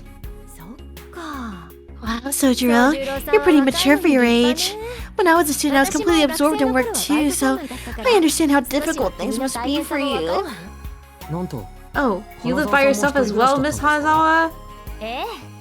Yeah, I studied abroad over my parents' objections. I went to the same school as a friend and we roomed together to save money. But food wasn't free, as you know. That said, I'm the kind of person who doesn't mind a bit of elbow grease. Looking back on it now, my time at school and work was a great memory. Oh. Sojiro nodded agreeably. Dignified or not, Uber alert. barely held back the sense of solidarity that was welling up within him. Well, since this might be fate, and I'll probably be seeing more of you at Utatsu from here on out, come see me if you need someone to talk to. I can't promise I'll be much help, but I'll do my best impression of a sounding board. Thank you, I appreciate it. No! Maybe you can help me out right now. What do they actually do here? As Sojiro said here, he pointed at the church. What do you mean? Even Hanazawa was taken aback by his question. Unaware of Sojiro's provincial background, combined with her quick-witted nature, Hanazawa seemingly mistook his question for some kind of sophisticated wit. Good question. I guess people treat it as a spiritual sanctuary? Is that the right word for it? No, maybe not sanctuary. More like a shield or a place that plug leaks in your mind. It's basically a way for people to avoid getting better. Oh. Oh, and think about free bread and wine. For free? Sure. I mean, I've heard rich people just donate a bunch of money anyway. Oh yeah, one more thing. And this is the most important wrinkle. Their income isn't taxed. Saving souls is tough work, but zero risk and high reward if you got a solid business plan. Is that so? I don't really follow, but are you saying that it's a good place to come when you're in trouble? Or come to? Oh. I wouldn't recommend that. I think it would be better to visit once a month or so, just for a little peace of mind. The rag squeaked as the two carefree souls continued to wipe down the windows. Whistling as they went, they shined up one window, then another, then another. But yeah, one more question. What are those woods way over there? What? Oh, on the mountain you mean? Well, yeah, but that's really more of a hill than a mountain. As someone raised in the countryside, Sojiro's pride would not allow for a mound of dirt to be called a mountain. Fair enough. You think so? Any incline that takes energy to climb is a mountain in my book, but if you say so. It was as if a shadow fell over her till now sunny disposition. She was undoubtedly a beautiful woman with very lovely features. But as Sojiro looked at her in that moment, her smile melted away, and he saw how disturbed she was at his comment. And when it comes down to it, it's definitely a hill. Oh, and what about that thing that looks like a chimney? His double down. Well, you're wrong, by the way. Sojiro was not one to closely watch people's reactions and fuss over his speech. It looks like a chimney because it is a chimney. That forest is all private property, and a huge mansion sits right in the middle of it. None of the locals really know anything about it because they're not allowed in there. People call it the Kuonji Haunted Mansion. The locals are all spooked by it, so it's probably best to keep your distance. For a tiny wooded area, there have been all kinds of freaky stories about the place. Weird accidents, wild dog sightings, you name it. Wild dogs? You get wild dogs here in the city too? Lots of them. There are even some in the empty lot behind the church. The priest here is a bit eccentric, and one time he gave them some bread, and the pups made the area part of their patrol route. Anyway, don't go up there. You know what they say about idiots in high places. It's something of an unspoken rule around here to stay out. For one thing, it's private property. If you trespass, someone's going to call the cops, and then you're going to spend the rest of the day getting grilled at the station. That doesn't sound like much fun, does it? Sojiro nodded along to her story as he stared at the far-off chimney from his vantage point on the ladder. A tiny part of him was curious about that hill, but it remained Because it reminded him of the woods where he grew up, but after reminding himself that it was none of his business, he returned to window washing. Whatever.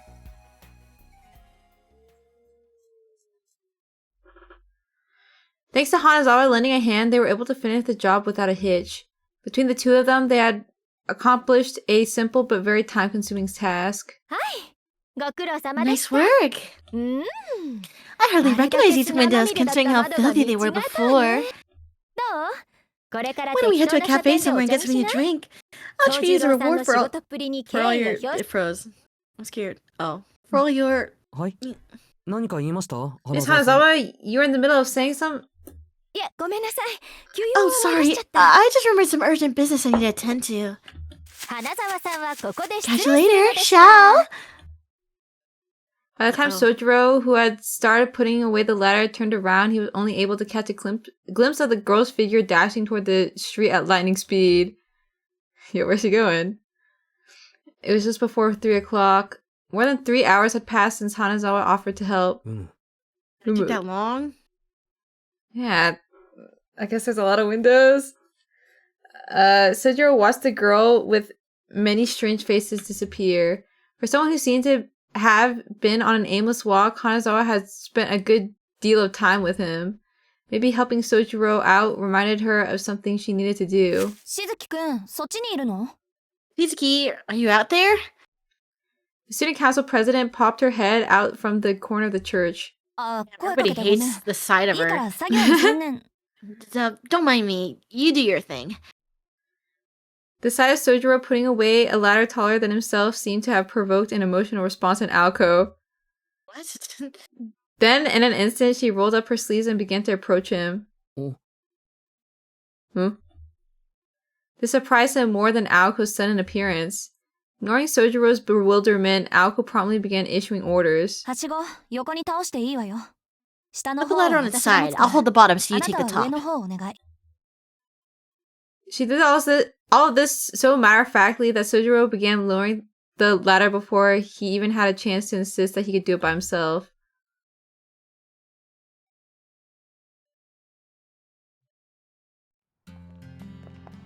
That's it.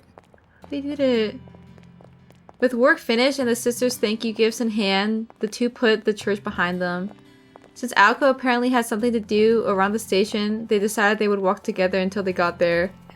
You're a really hard worker.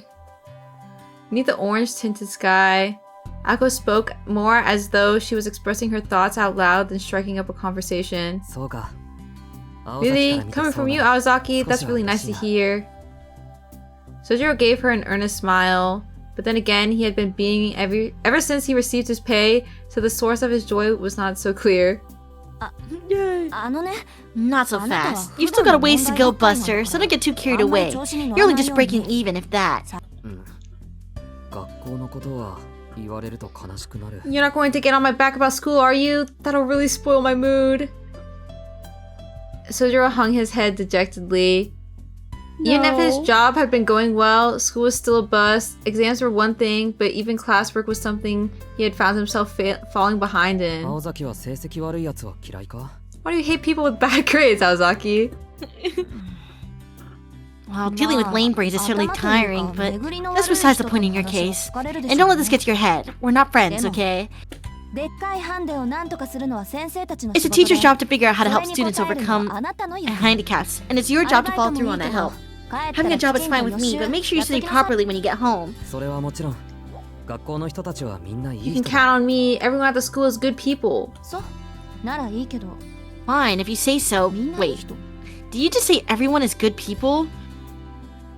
Aoko cocked her head to one side, unsure how this exchange had resulted in that response.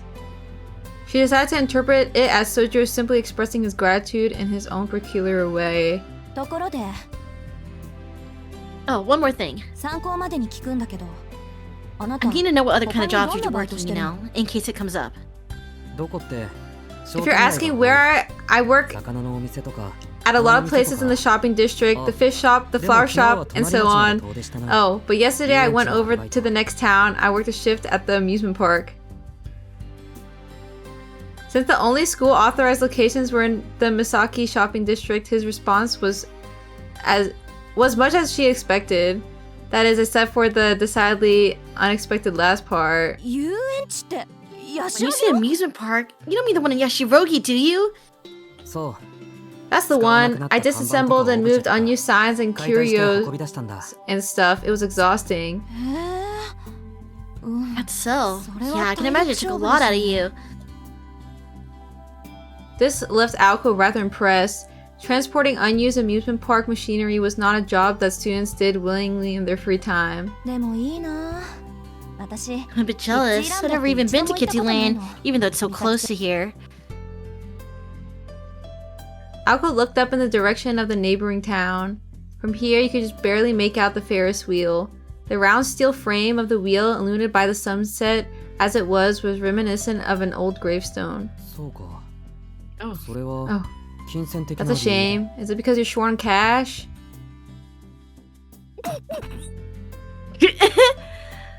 Ako had to stifle her laughter.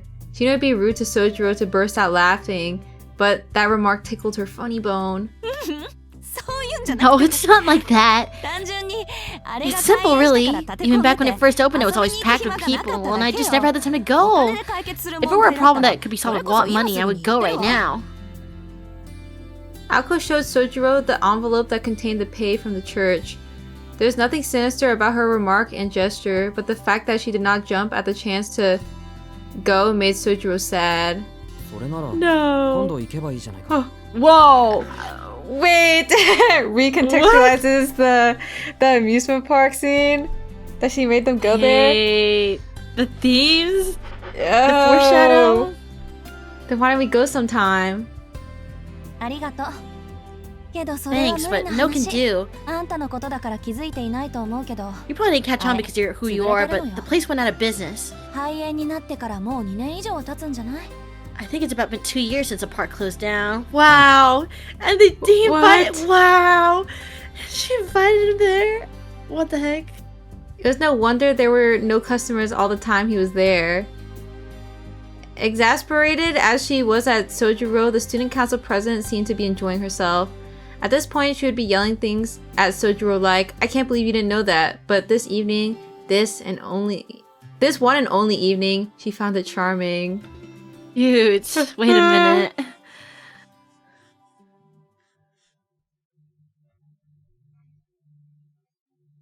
They parted ways and Sojiro returned home to his apartment, immersed himself in his studies, and before he knew it, it was time to go to work.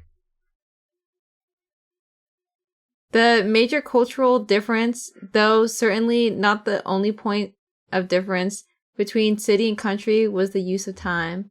It did not matter what part of the city he was in, time flowed far too quickly here. Failing to squeeze even a drop of knowledge from his textbooks, he put them away for the day before heading into town. Yo, Uniqlo. I keep looking over there. Like, I know that. The night grew deeper as today turned into tomorrow. Sojiro reversed his collar to protect his neck from the bitter cold and began to make his way back home. Not a soul to be seen, no dogs scrounging for food, no late-night shoppers. Why would there be? The solitary convenience store in the area closed at 11 o'clock. Oh, he has a little jacket. He muttered what little energy he had to take in an especially deep breath. Man-made landmarks lined the deserted street. Garish blue fluorescent light, brighter than the stars above, illuminated the darkness. An unconscious sense of anxiety stirred within him. Get yourself together. It's normal for the night to be scary. A chill crept up his spine as he attempted to mask his weakness with words. Stay out of the dark. Stay away from the deserted places. Whether it was for some deeper reason or perhaps the fact that he looked so helpless, everybody he had met in his life seemed to warn him with those words. Did knowing that ever help anyone? What that even mean? Stay out of the dark. Nowhere in the city was without light. Everywhere, from the bustling train station to the remote residential areas, was illuminated by artificial light not least the main roads. Scary was scary, but this kind of fear was a different sort than what he'd felt in the mountains. The most likely source of his fear was the fact that this place was governed by starkly different rules. The way in which the city melted out justice was terribly imbalanced. And to the provincial Sojiro, his lack of familiarity with the laws of the land terrified him far more than the dark. In the mountains, retribution came swiftly to those who broke the rules. Take a game trail, for example. Those who unwittingly trespassed on the animal kingdom's domain would, as a matter of course, be savaged by the native wildlife. Accordingly, in Sojiro's mind, an offender paid the price for one's mistakes immediately. It was not a matter of who punished whom, it was simply that the one who broke the rules would meet instant, tangible retribution. He felt that, in this regard, the laws of the city were far too ambiguous. One could meet their demise without ever knowing whether one was in the right or wrong. Though I guess it's probably not that different when it comes down to it. To put it simply, retribution was delayed. To take the analogy a step further, back home in his village, no one individual had been given the responsibility of maintaining order. In the city, however, someone was put in charge of punishing lawbreakers on behalf of the kind-hearted citizens who lived there. While crime and punishment in the mountains were synonymous, in the city the two were separated, and an unrelated person brought judgment after the crime had been committed. Entering places that must not be entered, seeing things that must not be seen, breaking a law had consequences. Someone would come to exact justice for the law that was broken. The result of all of this was that the safest way to survive the city was not to stick your nose in the affairs of others. When the people who cared about Sojiro told him to stay away, they probably meant, if you don't, nobody will be able to help you. Oh crap, I almost took another shortcut. No matter how much of a nuisance these obstacles were, one could not just climb over a neighbor's fence, even when one's apartment was just the other side. If the people inside happened to be awake and called the police, nobody would lift a hand to help him.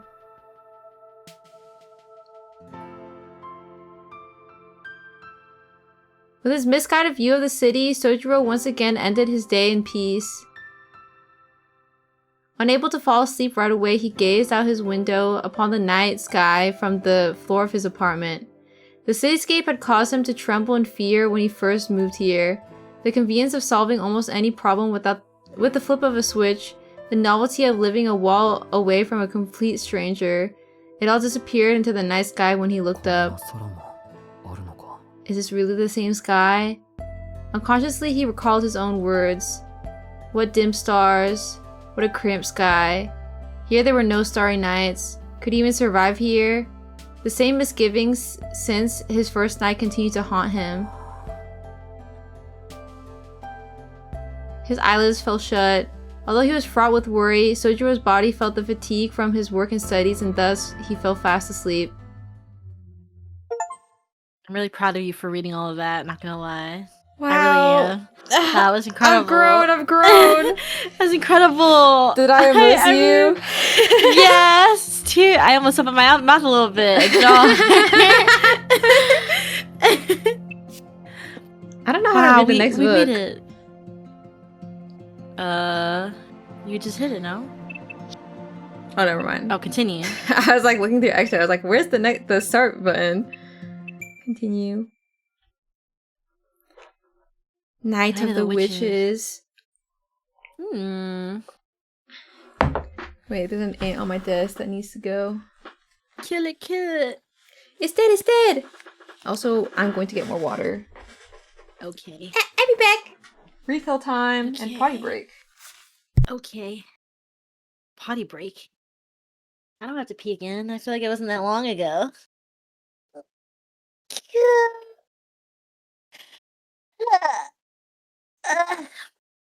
Well, I don't really remember what's gonna happen right now.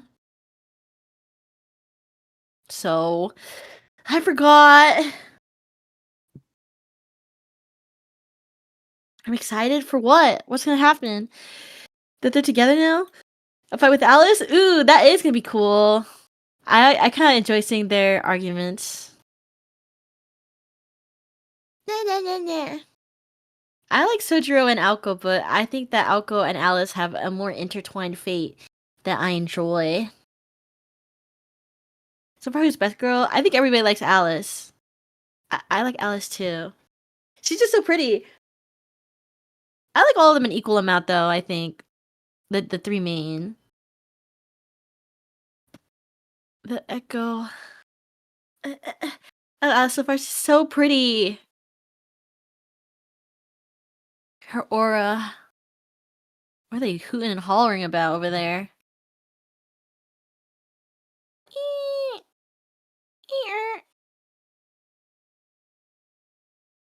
Oh.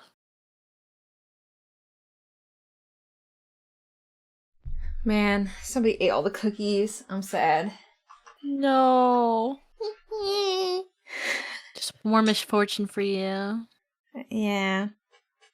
I needed that reward after entering my flow state. Aww. Rip. It's a tragedy. You have anything else? Oh. No. No. There's nothing else. There's no chip, no cookie. Nothing. This is an ingredients household. It's freaking over. Damn. Oh.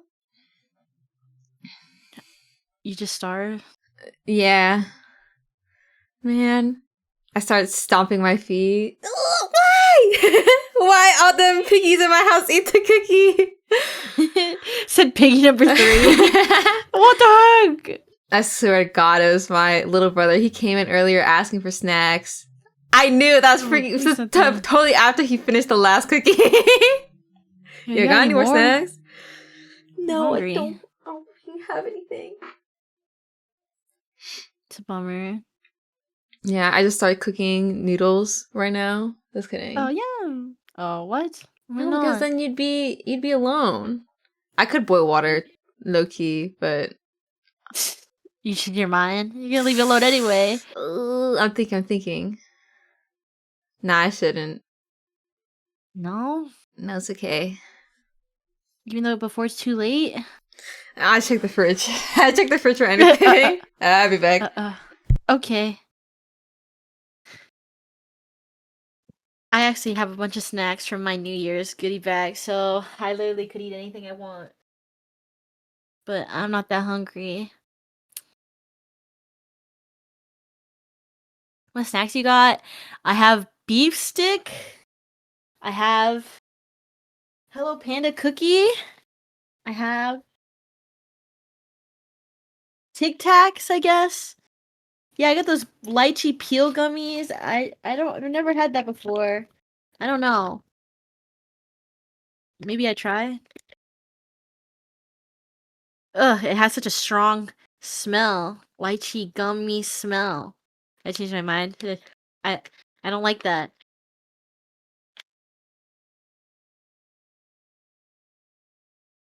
Have Hello Panda cookies? No, I like those. I'm most likely to eat those, not gonna lie. I have some actually. You say you had a cookie? I have cookies. I would say that they made a dark chocolate version of this. I feel like the regular chocolate a little too sweet. Coincidentally, after Emoji's cookie went missing, yeah, it was me. I'm her big brother, actually little brother. Question mark. Yeah, you gonna eat that?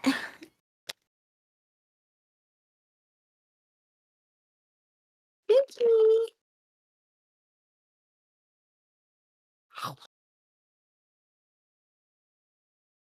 The whole Pirates and Claw March just look similar. They just look similar, but I like Claw March better.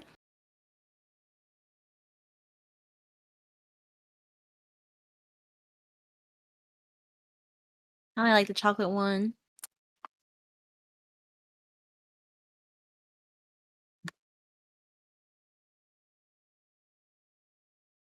What the heck?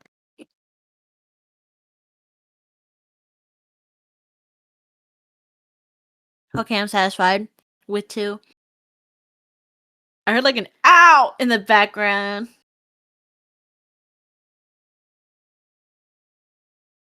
Did Moda mute her mic on stream, or am I the only one that has to suffer the echo of my...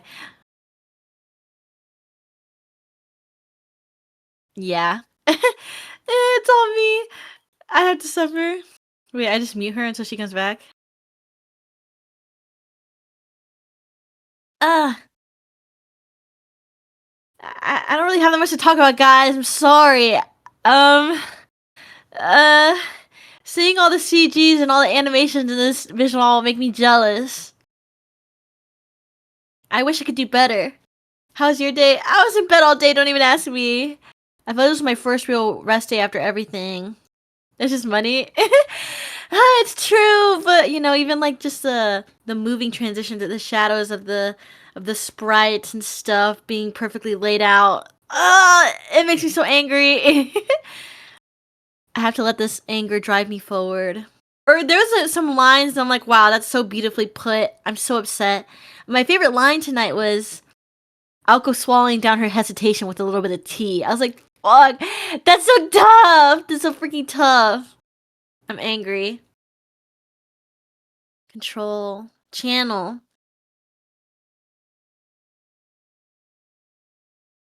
It hurts, it hurts. So yeah. It's okay, it's okay. I keep going, I keep going. Damn, she really gonna cook something or something.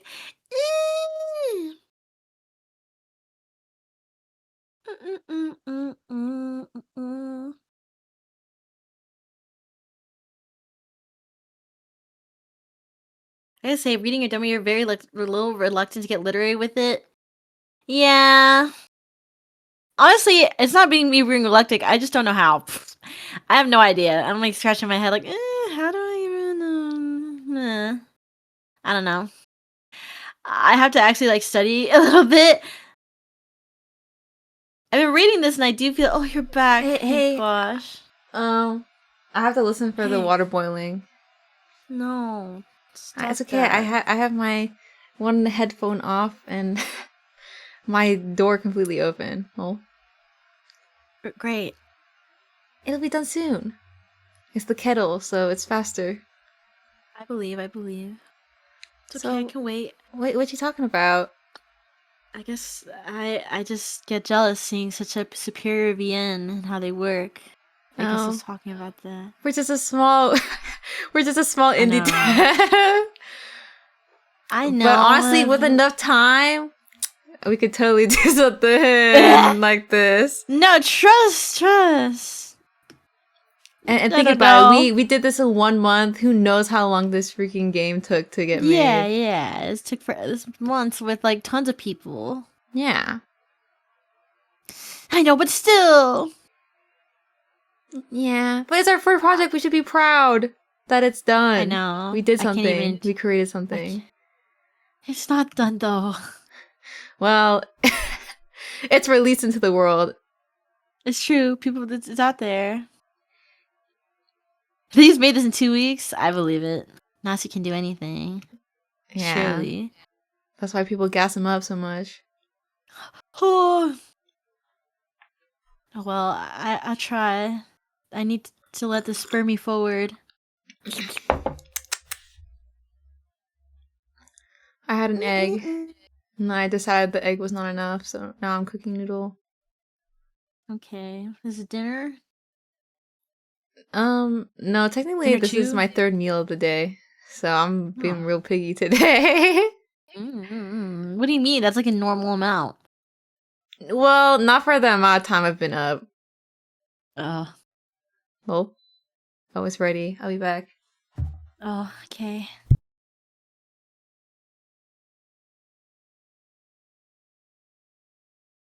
I should just attend a writing workshop or something. Sorry, I'm just swimming on my own. I'm like,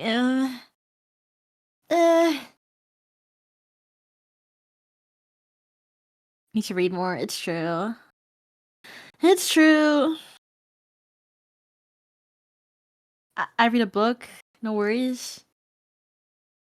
Dun, dun, dun, dun, dun, dun. Metaphor Tazia. It's true, it's true. It's okay. I'm absorbing more, okay? You need to sleep more so you can have dreams and use your dreams to inspire writing. It's true.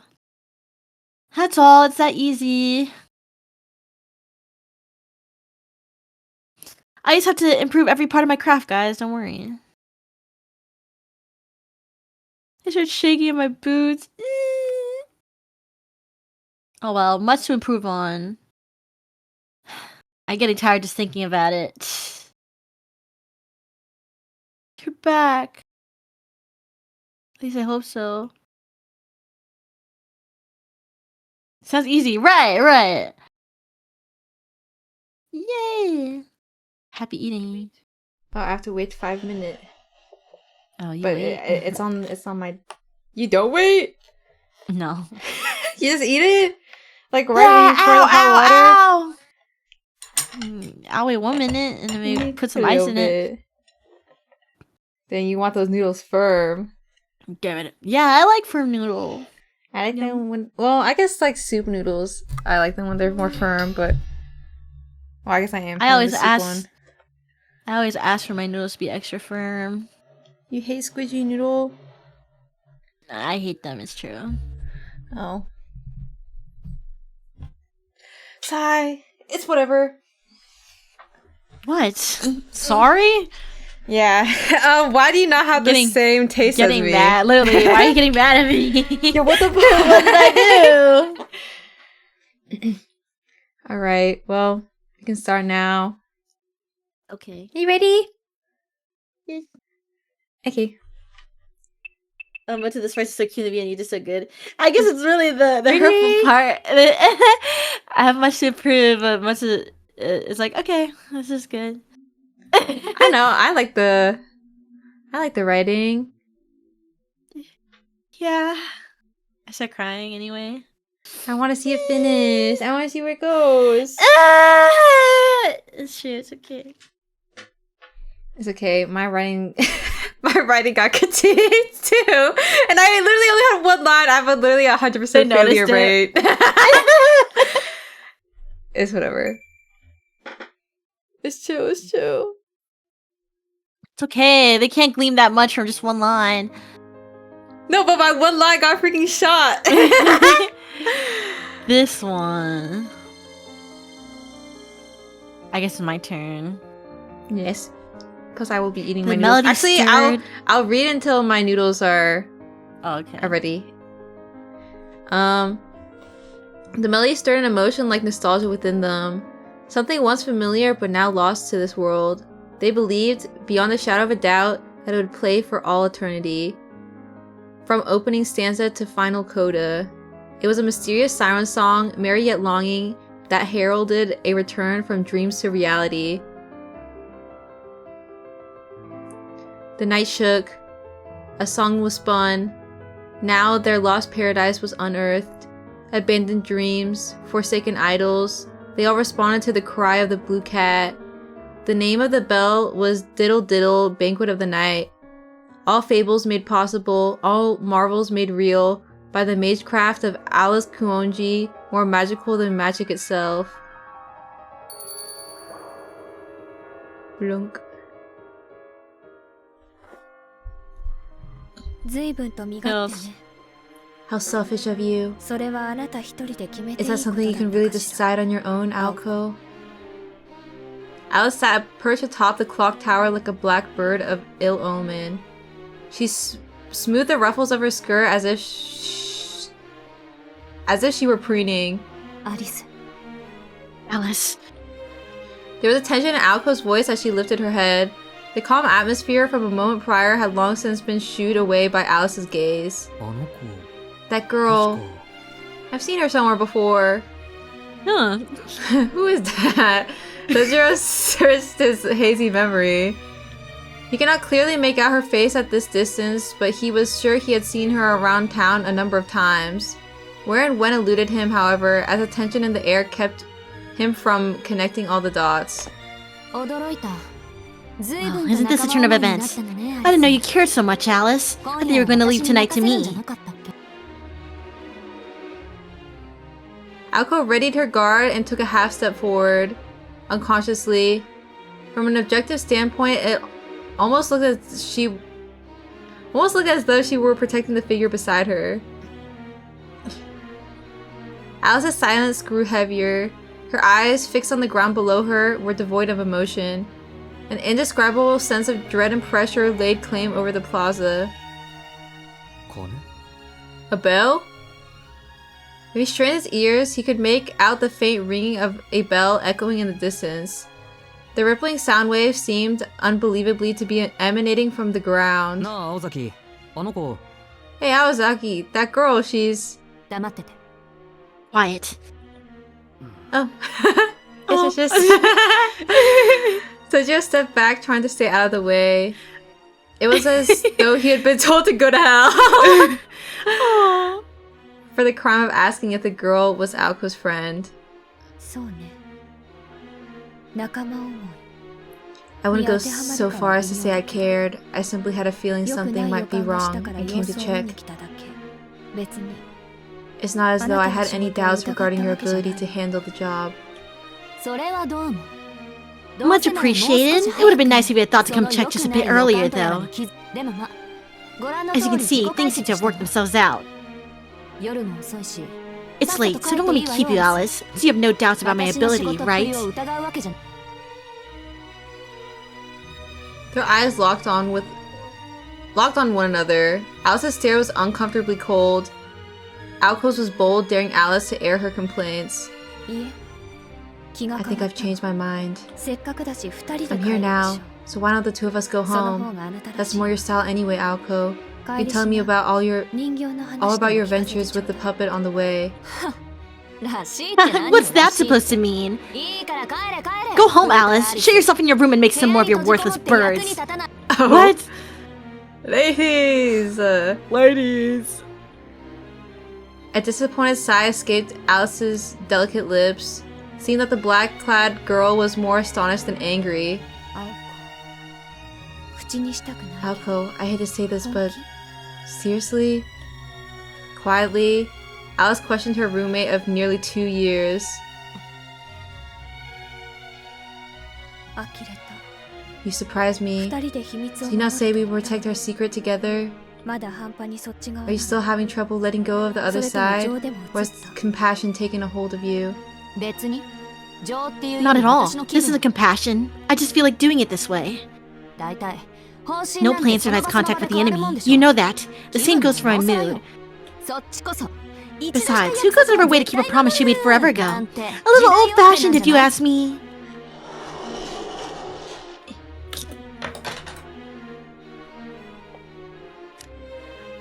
The proverbial knives were out now. No quarter was given nor taken. Sadly, their partnership was one of convenience and had not reached the level of mutual understanding. Their version of friendship was both delicate and unique. When a conflict of opinion arose, each would refuse to budge until the other crumbled. Neither was concerned for the other's plight, at least for now. That was how they liked it.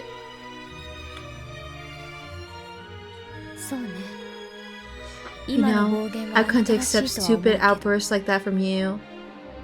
Once again, she let out a sigh even larger than the one before. Why don't we save this argument for later? I can make him disappear on my own. Finally, he struck straight to the point. As if making to move a chess piece, Alice lifted her slender finger. Oh, a fork. Hey, that should be me right now. Oh. Huh? Huh? Okay, you have to start reading now. Even the simple action seemed mysterious to Sojiro, the same boy who had been hunted by his classmate Alko Aozaki and born witness to an automaton. Alko's violence in an animated doll. Though perhaps far beyond the realm of logic, both these things were derived from reality. As surprised as he had been, there was no need to think of them as total mysteries. However, when the thing appeared out of thin air from a seemingly unrelated gesture, he had no word for it besides mysterious. Sojiro stood motionless, captivated by this stage performance magic trick, as a girl's single-finger magecraft turned into an attack directed at him. blue light flew from the side to repel it, annihilating it without a trace. Oh, crap. Aoko immediately regretted a reflective shot. Chills. Oh. What are you doing? You're not satisfied with breaking just our promise, so you must break the rules as well? The already chilled midwinter air plunged below freezing. Alice looked calm and collected on the outside, but in reality she was sometimes even more hot-blooded than Aoko. This was especially true when it concerned her familiars. Accidentally breaking one would often result in a week of silent treatment. But against someone who maliciously destroyed her things, Alice was prone to retaliate without warning. Oops. I figured I'd do that someday, but I couldn't have picked a worse time. Aoko sighed at herself. Even she was exasperated by her own stupidity, but she couldn't help but feel a pang of relief.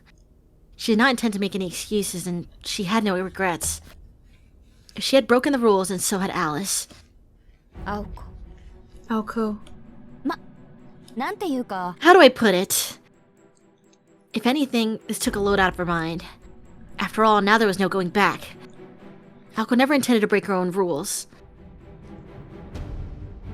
If there was anything for Aoko to regret, it was putting too little power into her shot. I have a problem with this guy dying tonight. So, can we reschedule this execution? What difference does a day make?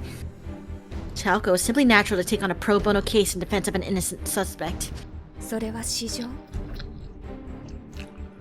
personal? So what if it is? You know that paying back my debts is pretty important to me. More important than our agreement? Sure, depending on the time and place. Sojo's human rights had not yet ended the argument.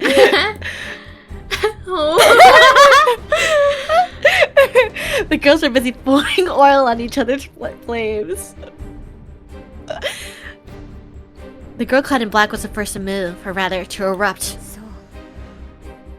I see. I understand how you feel, Aoko. But I'm going to have to kill him here. I believe that you would let him live. Shall I take that to mean you're ready to fight me for it? You know damn well I'd rather not. Aoko bit back the retort. She was very familiar with Alice's magecraft, and knew painfully well how many mystics were hidden in Alice's tiny body. The odds of victory were essentially non-existent. And once the first shot had been fired, Alice Kuonji was without mercy. Whether facing a roommate or a friend, a most beloved family member or a stranger, once Alice began to fight as a witch, she became a heartless, unflappable monster. Aoko advanced another half-step forward as if to encourage herself. It was too late to back down now. The situation was no longer a trivial quarrel over a witness. The bedrock of their so-called friendship had nothing to do with their individual abilities, and everything to do with being equals in will. That is why, in order to stay true to herself, Aoko had no room for compromise or deception. Of course, I'm going to make sure this idiot lives, even if it means killing you. And besides...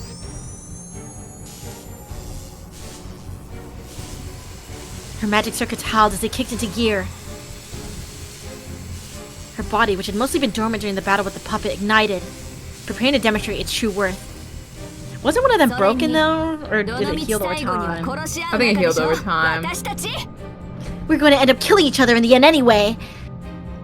Her courage overpowered any fear she had for her opponent.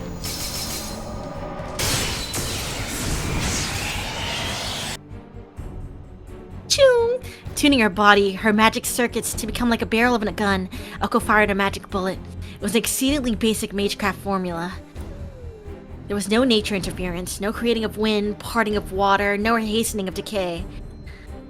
It was simply the process of converting the imaginary activity known as magical energy into something real before releasing it as heat. Thus, Aoko's destructive power was equal to her supply of magical energy. The magic bullets she had used against Sojo were amongst the most basic single-action magecraft that did not require an incantation. At her present ability, Aoko's main mode of attack, her magic bullet could be fired at 3 levels of power. These were at the 2nd level. This required a double-action magecraft, a casting through activation of her crest combined with a simple, flight incantation.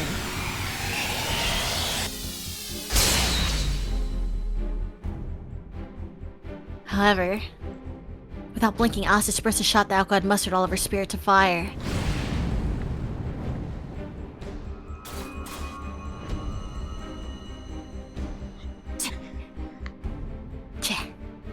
Alco tutted in frustration. A swift sneak attack that used a simplified incantation would not be enough to break Alice's guard. As stiff as ever, I see. Didn't you think that shell was making you complacent? Alco provoked Alice in order to disguise her own lack of composure. Somehow Alice seemed delighted by Alco's bravado. I suppose this is what they call fighting words. I never fought to the death for such a trivial reason. I'm really shocked. Humans are such conceited creatures. Alice giggled. Smiling with heartfelt amazement, Alice gestured her left hand toward the earth.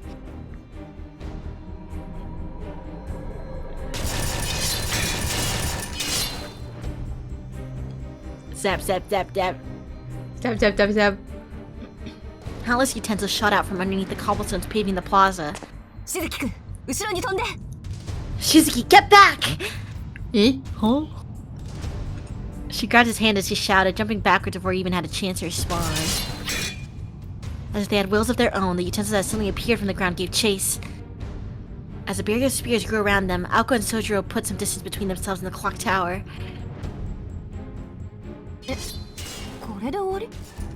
That all you got? Just under 30 feet stood between them and Alice. The lethal weapons that had crumbled the stone beneath them fell short of what Alco had anticipated. They now encircled the clock tower, making the scene look like a burning of a witch at the stake. Isn't this backwards? You expect the spears to try and stop us from escaping. The path behind them was safe. If they wanted, they could try to make a break for the main gate and escape.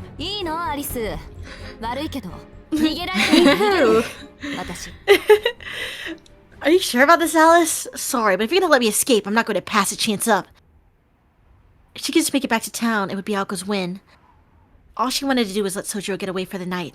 So she could get him back into the city, it would be, for the most part, mission accomplished. Oh, she has green goop. She got her slime. Yo, this'll power up, okay? Or so she had thought. Without even offering a glance at her targets below, Alice carefully and lovingly pulled out a bottle from her pocket. A green flask? Wait, that's... Damn it! Fire!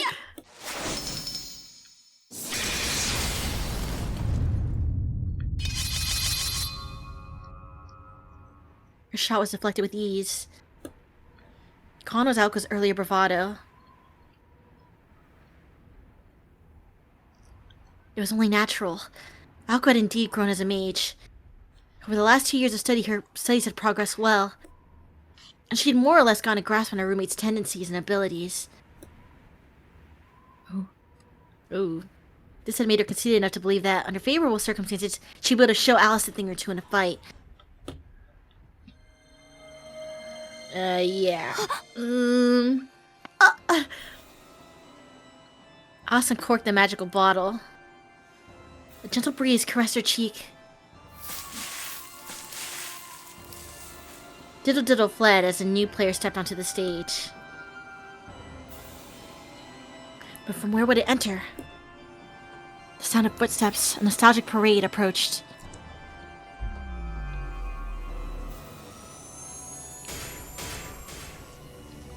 Yo. Whoa. Okay. What the? Chills. Stop! What the heck? Yeah, can you do that on RBA? What the heck? No way. Chill! Stop! What emerged was a miracle that Aoko Ozaki, an apprentice mage, had never witnessed. It's true, they can't keep getting away with this. Literally. Stop! The dead came to life. The inanimate awakened. The woods were enveloped by the mist. Fire-breathing lizards lurked in the swamps. Puppets made merry at midnight. Alice Koonji's slender fingers had transfigured the entirety of the park, as if gently stroking the back of an elderly cat. Very well. Very well. Oops. Let us play pretend Aoko.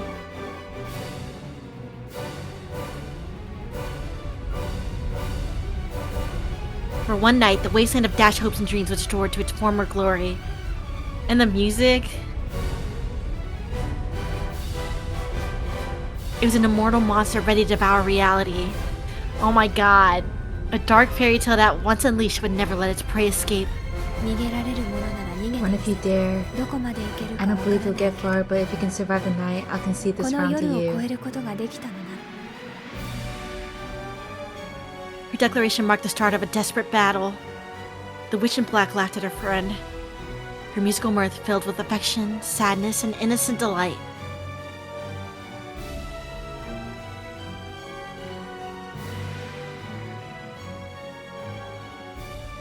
Beta Glory returned to Kitsyland. The neon glow of innumerable lights illuminated the night. Speakers filled the air with the sound of vinyl music. Merry-go-round, small and large, whirled round and round. And all in all, it made for a mind-bending spectacle. It was certainly possible to power the facilities by transmitting magical energy into electricity via alchemy. That said, simply supplying the park with electricity would not have brought back to life that which was broken. The young woman did this not by mixing chemicals into a compound, but by melting down divine providence into a witch's brew.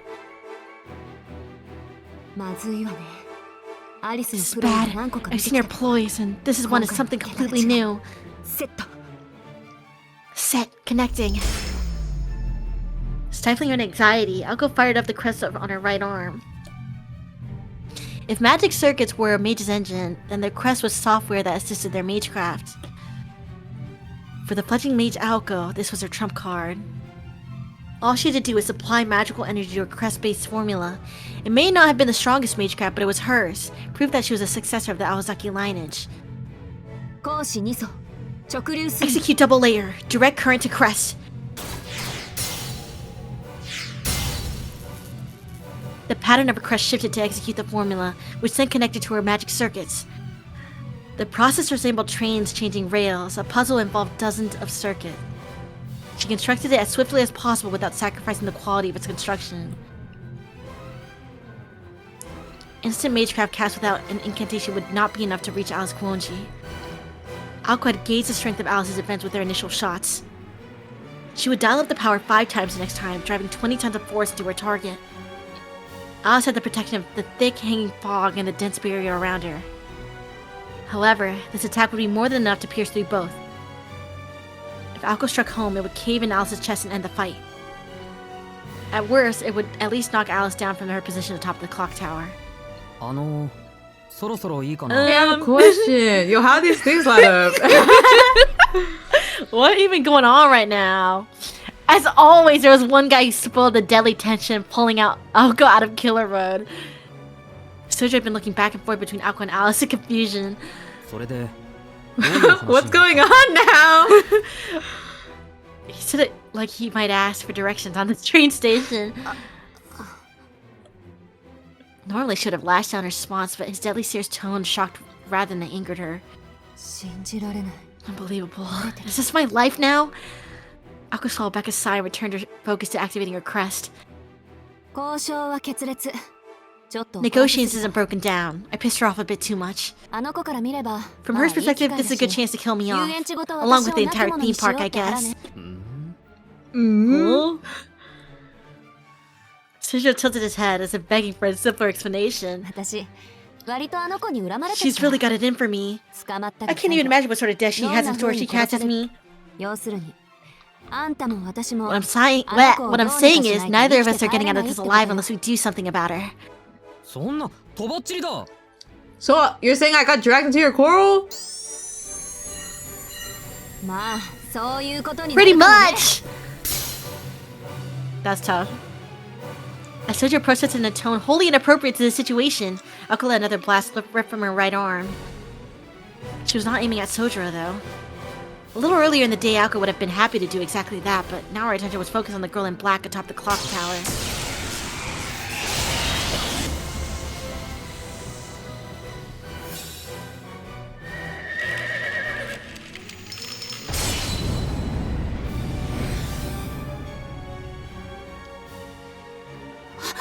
No. No, the horses. Aoko's mind struggled to catch up to her astonishment. She had fired the strongest, fastest magic bullet she had the ability to conjure, and Alice blocked it. That much was to be expected. When Alice set her mind to defending herself, such an attack was child's play. Well, what just happened? Something Aoko had never seen before leapt to Alice's defense. A team of horses? A plague of locusts? No, those existed in the real world, unlike what Aoko had just witnessed. Normal creatures could not form like a spontaneous cloud of fog and then dissipate just as quickly into the night sky.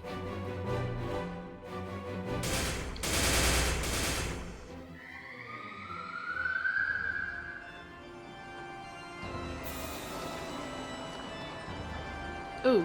Oh, what is that? That thing. It flies away. Impossible things moved in impossible ways. Alice was not even supplying them with any power source. Those things never needed power in the first place.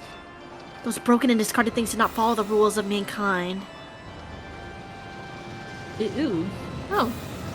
Oh, it's back. Did you see it? Oh. Oh! I don't like that horse. What? This is an innovation of fairy tales. Compared to them, the automaton looked merciful. Automaton's puppets were products of magecraft, but even they behaved as puppets should. These newly animated things, however, were nothing of the sort.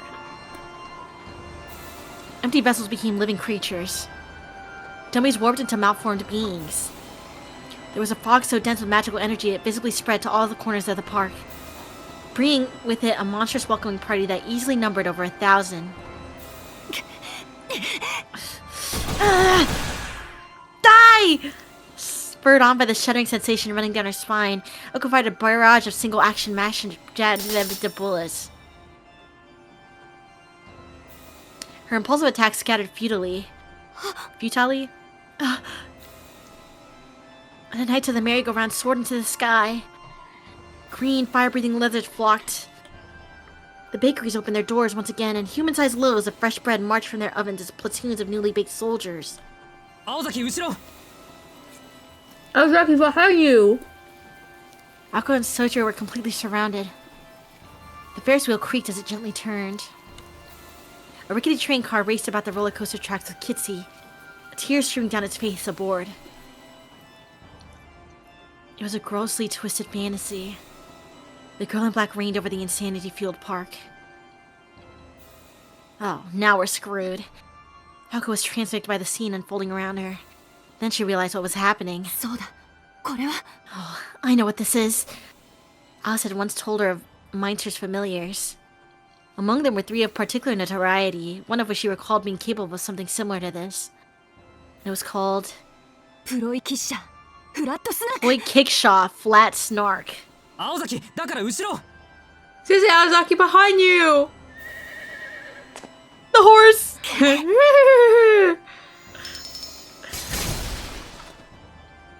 Struck by Aoko's bullets, the creatures exploded into splinters. It's clear Aoko's shots were becoming more powerful, but it was also the case that these beings were less robust than your average automata. Shizuki, this way! Aoko turned away from the clock tower, grabbed his hand, and began to run. Aozaki! Wait, Aozaki! Sorry, no time! We're running! 逃げるってどこに? Running to where? It doesn't matter! Anywhere! She shouted as though trying to persuade herself as she valiantly cleared a path. Aoko's magic bullets flew like a scream. Blowing away the creatures that blocked her simply gathered around their path. She made a hole for them to escape through.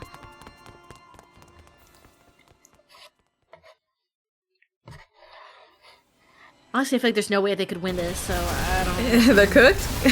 Yeah.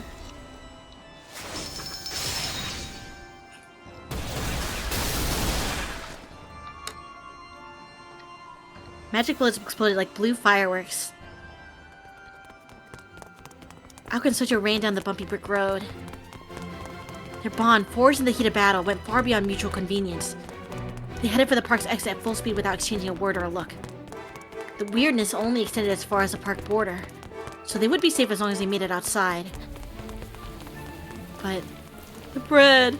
Speaking in pure numbers, the difference in strength was 2 versus an army. Or rather, 1 versus an army. Sojo was hardly useful in this situation. And manpower wasn't really the issue here since they were basic puppets. You okay? Those were some giant pincers back there. Alka shouted as she blasted away the monsters that stood in their path. There was no time to stop for breath or even to look back. Yeah, just barely. As Sojo pursued, his voice too had naturally become shrill. 5 minutes earlier, they had broken out of the siege at the plaza surprisingly fast. It seemed that the residents' awakening differed case by case, with larger creatures taking additional time. We're lucky they're not the morning type! Alka joked as she moved down the small fire that popped up. But then... without warning, something outrageous extended its way down from above them. Oh. It was a claws of the 60-foot lobster adorning the roof of a seafood restaurant. Its pincers were like a guillotine. As Alka and Sojo cut across the front of the restaurant, the Red King pressed in at a tremendous speed, keen on splitting them each in 2.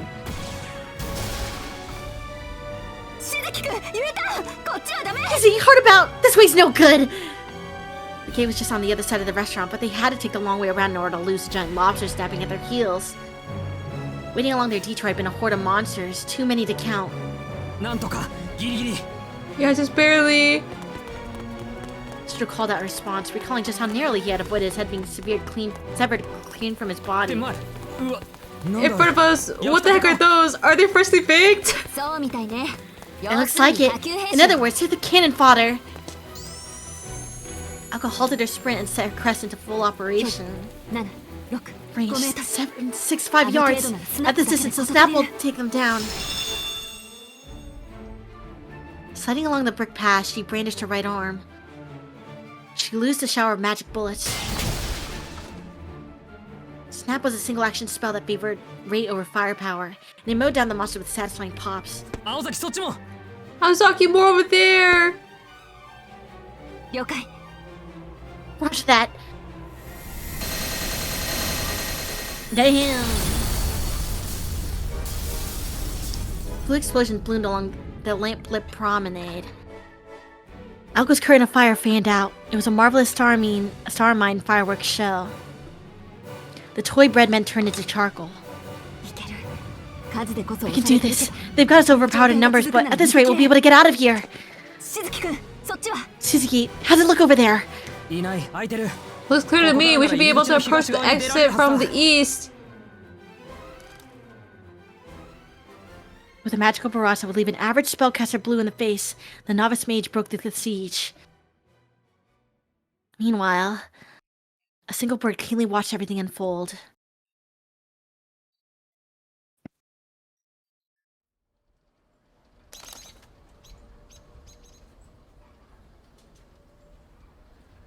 Chirp, cheep, cheep, cheep, chirp. The moment the bluebird descended into its master's field of vision, it made its high-pitched call. The girl listened expressionlessly to the report. No matter, everything is going as expected. And if she only knows how to shoot and destroy, the way Aoko uses magical energy is extraordinary. Hastily formed familiars are no match for her. The robin flapped its wings as it tweeted in response. Perhaps it was criticizing Alice for complimenting Aoko. Or perhaps it was jealous of Aoko for being praised by Alice. Alice could barely make sense of its chirping rant. Aoko Aozaki was a novice mage. Until just 2 years ago, she had grown up with no background in magecraft. Compared to Alice, who was raised as a witch from birth, Aoko possessed far less talent and experience. There's simply no comparison to be made. In a contest of skills in magecraft, 10 times out of 10, Alice would be declared the victor. However, that narrative changed when it came to a battle of life or death. Alice Komoji was not the type of mage suited to combat. while Kozaki, on the other hand, was built for it. In a contest that pitted magical energy against magical energy, even Alice would concede that Aoko had the upper hand. Aoko's manipulation of magical energy was extraordinary. The scale of her magic circuits was smaller than that of Alice, but their rotational speed, durability, and output quality, not to mention efficiency, were otherworldly. That was Aokozaki's hallmark.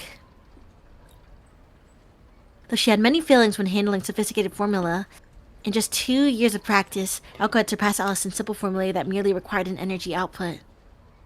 She also had a genius's instinct and adaptability. Though Aoko was not particularly proficient at executing magecraft, she was terrifyingly fast. If she had been born outside the Aozaki clan, she would have had doubtless risen to fame as a competitive sharpshooter. What a pity. In a strange shootout, Alice did not stand a chance. Alice Kowenji had never bothered to learn primitive magecraft like magic bullets in the first place. She was a classic puppeteer. Her familiar served as her arms and legs to carry out all the particulars of a battle.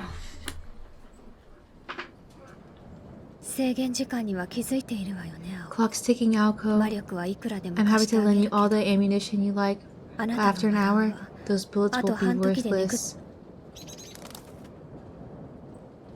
Dripping as if in agreement, the Robin took flight. It had been nearly 10 minutes since Alice had made the amusement park into her dominion.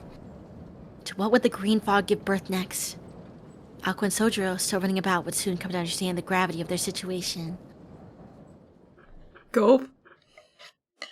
I feel like they already understand. No, we're screwed. Shizuki, is this the way out? Yeah, the exit's just around that store. Running nonstop at full speed had them at their limits. Their breath ragged, the duo rounded a corner at a breakneck pace. Amusement park though it was, this was still the infamous Kitsyland. It would have taken a high school student 20 minutes to sprint the entire circumference of the park. And though they were now intimately familiar with the park's geography,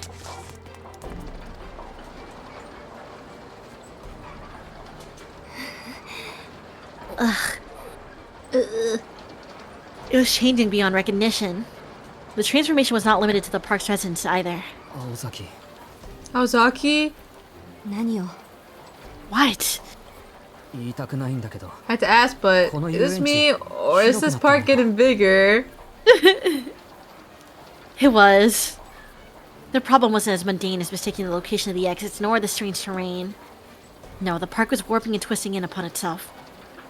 Even as they ran, its structure was expanding and growing, like that of a living creature. Soon the pair noticed that the mob encircling them had grown even stronger. Entrusting her back to Sojiro, Aoko summoned all of her effort just to keep from whining. No one would blame Sojiro for cowering in Shark. But for Aoko to do the same? She bore responsibility for causing and then dragging him into this mess. She could not afford to succumb to panic. Pull yourself together, Aoko.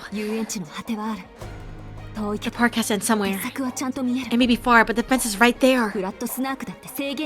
Even Flat Snark has its limits. Getting to the exit is the right choice, I think. From here, it looks the better part of a mile away. Up until now, they had been too concerned with simply running. Their breathing had become labored. If they had to run another mile without rest, they'd end up collapsing along the way. Aozaki, how are you holding up? Physically, I mean. What? The whisper from behind pulled Aoko back to reality. I'm fine, but I need to catch my breath. Good idea. We'll never make it outside if we don't rest. You know, I never would have thought you'd be okay with making a run for it. She let it slip a giggle. Far from debilitated by panic, her comrade-in-arms had been analyzing the situation and forming an escape plan. Why don't we hole up in one of these buildings for a while? I don't like it, but it's our best option right now. The Breadman had them completely surrounded. Perhaps it might have been a problem for an average person, but for Aoko, breaking through their formation to get to the building would be a cinch. The issue was which store to pick. She considered the characteristics of the transporting park, what would possess the danger, and what was safe. The most important factor was not the strength or the complexity of the building. Keep it simple, stupid! Shizuki, this way! After routing the monsters, Aoko hopped behind the counter, soon followed by Sojiro. Get behind the counter! Like she was in a western shootout, Aoko squared off against a monster using the counter as cover. In the back. Oh. Bingo! Nothing in here can get snarkified. After assessing the current state of the enemy, Aoko sat down under the counter. あいつらは Oh, what are they doing? 店の周りで地団打踏んでるわ。 They're stamping their feet in frustration because they're angry that they can't get in. Well, Aoko gave the perplexed Sojiro a grin and took a moment to catch her breath. She heaved a heavy sigh of relief and fatigue. とりあえずコーヒーブレイクね。ここは遊園 We'll 地 take の five 中で here. 遊びのない This 場所だ restaurant から is the plainest place in あ the いつらに park, とっ which て makes it their 不都合なの Achilles よ heel. レジスターも調理器具も最 The 近のも registers の and だし utensils are all modern, and there are no mascot characters. It's just a bit too civilized for スナー Stark ク to 化 mess するに with. は スナーク Snork? あいつらの名前よ。 That's her つけ name, た though のは Alice is 私 the じゃ one な who く came て up ア with イ it, ス I think. なのかしらね。 It doesn't really あ sound の like her, 子の but 性 whatever. 格的 That's に what ちょ they're っと called. 想像 Perhaps now at ease from knowing they were safe, Sojiro seemed enthralled in her explanation. Aoko could not help but chuckle as Sojiro nodded sagely. It was certain that he had no idea what she was talking about. Normally this would have irritated her, but this time she was grateful for the warmth of his strange sobriety. それはともかく調子 It's 良 good さ that そ you うだ seem な better, 青崎 Aozaki. Mistaking her smile for composure, Sojiro broke into a smile himself. It was just another link in a chain of misunderstandings, but there's no need to address it. あれあなたから見てもわかる私の魔弾 Oh, の威 you 力 can が上がってい tell? るの Yeah, my magic bullets are getting more powerful. そりゃ Well, you did chase me all around that house of mirrors while firing those things at me. あの時と So 同 I じ guess 動 I've 作なの become に really 物騒 familiar さ with が増 them して for いれ better ば or worse. でもいいのか Are you sure you're okay though? I remember Kasumi mentioning that you have a limited number of shots, but you fired at least 20 or 30 so far, right? あんた時々あれよね No, every now and then you... Huh? Her opinion of him improved just a little bit. なんでもない Never mind. 私の魔弾の威力が上がってい My るのは bullets increase in power as a 単純 simple に魔 matter 力 of the の濃度の問題 density of their magical さっきから霧 energy. がかかって You るで seen しょ that fog around the あれ park from a bit 全 ago, 部魔 right? 力なの It's よ all just magical energy. 弾を Think of 撃 it つ as ため fuel の for my 燃料と思 bullets. Okay. Magical energy was divided into two broad categories. First was OD, produced inside a mage's body. Second was mana, which filled the atmosphere. At the moment, the amusement park had turned into a fairy tale land, overflowing with mana. Although it meant nothing to the average person, to a mage it was a paradise where spells could be cast as much as one pleased. じゃあ残り魔力とやらは気にしなくていいのか So that means you don't have to worry about how much magic whatever you have left then. 注意すべきは怪我と体力だけ All we need to worry about are injuries and stamina. まあ個人的な責 Well, 任にお as いて far は as そ our の own 限 lives り are ね concerned, yeah. Sojiro breathed a sigh of relief. Oh, thanks. Sojiro's perspective. More so than the monster she mowed down, Aoko was the biggest bully on the playground. He had been concerned about what would happen should her magical energy be exhausted, but luckily for him, she was far from surrendering her crown. 頼りにしてくれるのは嬉しいけどぬか喜びよ It's nice that you trust me and all, but let's not get ahead of あんな雑魚 ourselves. たち Those ただ minions out 動い there てい just るだけ walking の garbage. スナーク本体を If Alice 当然 summons と any して other fairy tale monsters, ア let リス alone の the 他 actual の童 Stark 話の we can 怪物を出 experience, してきたら there's nothing I'll be able to 私じゃどう do. にもならない他の童話の怪物 Other fairy tale monsters? You mean there are others apart from the thing that changed the park? そうプロイキッ Yes, シャー they're って called 名 ploy 付けられた kickshaws, apparitions 私た that ち even でさ we え目 mages を can't 背 stand け to たく look な at. い不可能な夢物語をも再 They're 現 not す just る lost to time, 時代 used to に revive 取り残され impossible たデタラメよ fantasies. うん Me too. Huh? Sojiro's expression seemed to be calling her out on the hypocrisy. あのね私たちは Hey, ちゃんと most of 現 us 代 have に寄 modern り添った standards, you 魔術 know. できないこともあるし Obviously, there are things we can't do, and we're no match for modern weapons. The 20th 20th century, well, a bunch of wars helped weapons technology catch up to us. けどあの子の But that 血 girl が is a different beast altogether. どんなに人 Mankind's 間の技 evolution 術 can't が hold a 進歩 flame し to よ her うと power. 例えば Take this breadman, for instance. Something like a machine gun would have no effect on them, probably because guns make no sense to them. Oko casually gestured outside, past the counter. Alice's familiars are mystics needed from fantasies. They're all impossible in the first place, so they don't play nice with the law of physics. That shouldn't come as a surprise since fantasy and reality can't exist together.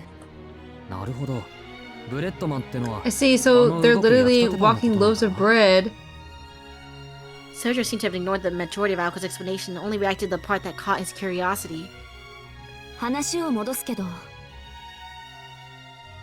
To get back on topic, modern arms don't stand a chance against these things. Even rockets would be useless. They aren't part of the same order or shared consciousness as us. To the Ploy Kickshaws, to the fairy tale monsters, anything that doesn't exist in their worlds, anything they don't understand, disintegrates before it can even touch them. Only something equally nonsense can touch them, like magical energy infused with the same level of mystics. They exist wholly in their own conceptual space or cosmos. Yeah, whatever.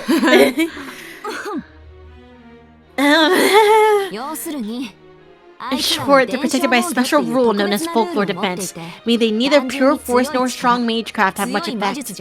They can't be taken down without exploiting the weaknesses found in their original stories. Are you familiar with the Greek myth of Achilles?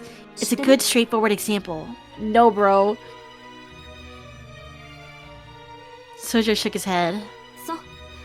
Of course you aren't. If we got this alive, have Tobimaru tell you about it. It's a cliche, but it's a good story. Sojo was feeling pretty lost, but he did his best to grasp the situation. Please, help him! He thought that Ploy Kickshaws was scary enough to chase Aoko and that puppet from before out of the house barefoot. Oh. Certainly the scene before them was the stuff of nightmares. But Sojo had a different way of thinking. I think you're more scared than me, Aozaki.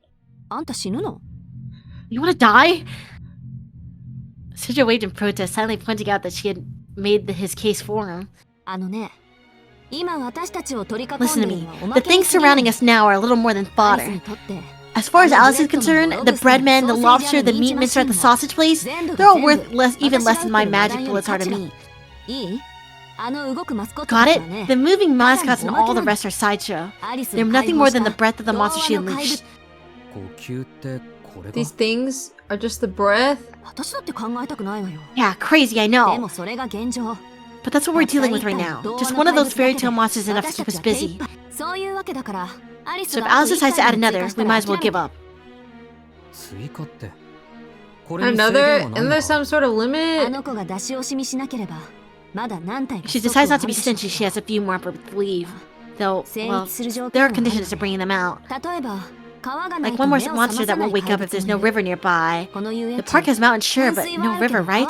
The familiars are bound by their underlying stories. A fairy tale? You mean like the one about a bowl of soba noodles? Let me tell you, it's a small mercy there's no river here. Otherwise, something way better at squishing us would have appeared by now. Ako continued, completely ignoring Sojiro. Anyway, as I was saying, the foundation of Alice's magecraft is Mother Goose. Right, you wouldn't know that either. Mother Goose was an author of a whimsical English nursery rhymes. Bruh. Wow. To be honest, this type of Ploy Kickshaw isn't all that scary. Taking them down with some form of magecraft is totally possible.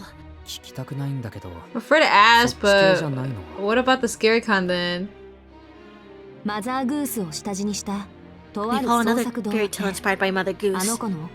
Alice's mother was particularly fond of it, and every single one is bizarre. No mage wants to go up against one of those things. As it happens, that's exactly what brought the park back to life. I'm pretty sure it's the one she calls Flat Snark. But I wasn't particularly paying attention, so I'm a little hazy on the details.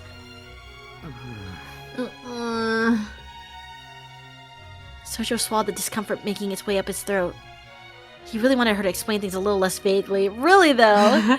But something she had just said necessitated further investigation. Wait a second, Aozaki. You mean to tell me you weren't paying attention? Who cares? He knows a while back that she explained it all to me, and I didn't really believe anything she had to say around that. I thought that maybe she was talking up her own magecraft to a newbie, or that she wasn't taking me seriously. In truth, if anyone hadn't taken that lesson seriously, it was Aoko. She would learn that lesson firsthand soon enough when she experienced just how real Alice's monsters were. She'd also discovered how heretical the Mind-Stirred witches truly were in the world of magecraft. You remember anything else about the? What I understand, it's a ploy that puts up a powerful bounded field. Alice inherited a lot of ploys, but this is one of her finest. It takes discarded and forgotten things and resurrects them like what happened in fairy tales. Supposedly nobody's ever defeated it. Oh, and its nickname is the Untouchable. So it's not Flat Stark or whatever it was? That's just a nickname too. Since nobody knows what its real form is, it's picked up a few names along the way. One of them is Flat Snark, and it ranks high among her other nonsense in terms of how little is known about it. There's also EBDB and Hooplarp and Sneak Snorp and... And don't even get me started about Glopglip.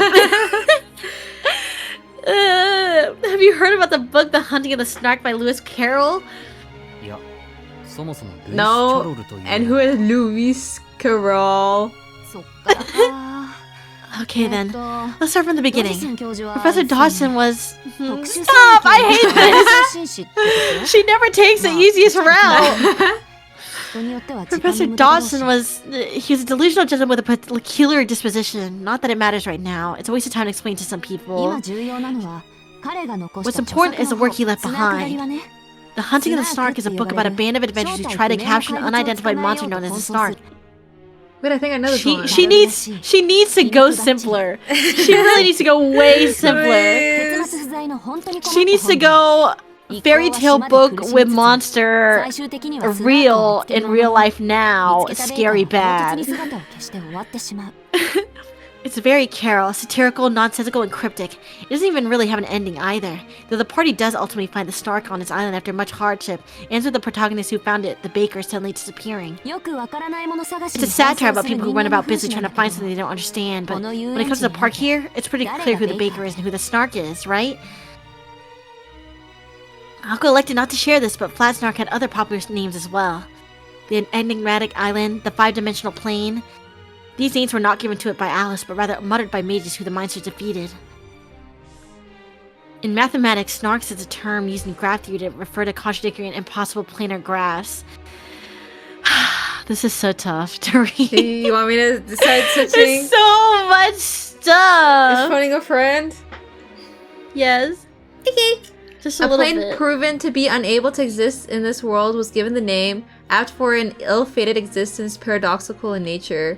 The fairy tale monster ascribed this name was said to hold no form discoverable by man.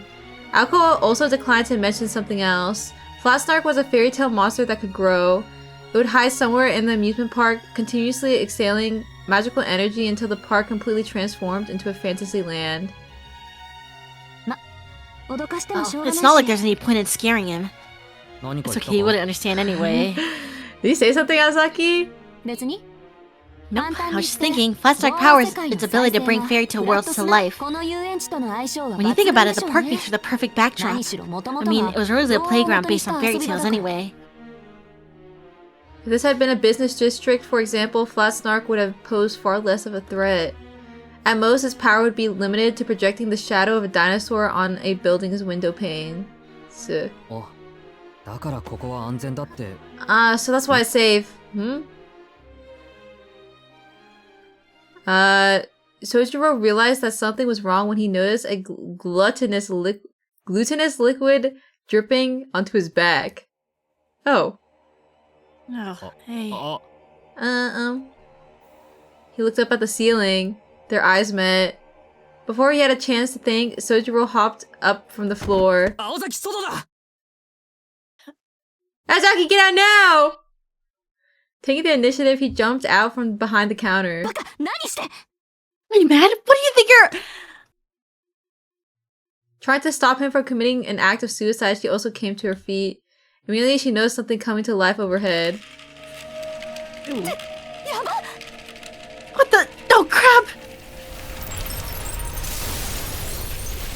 Ew. Oh. Oh!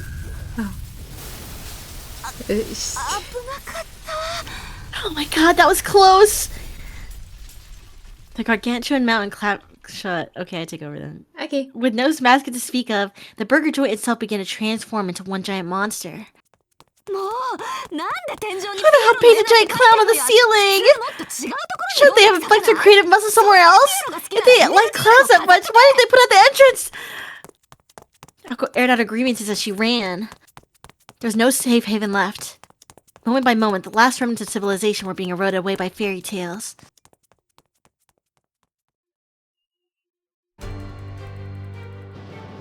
Yeah, get back out there. Oh. What the? Are they cooked?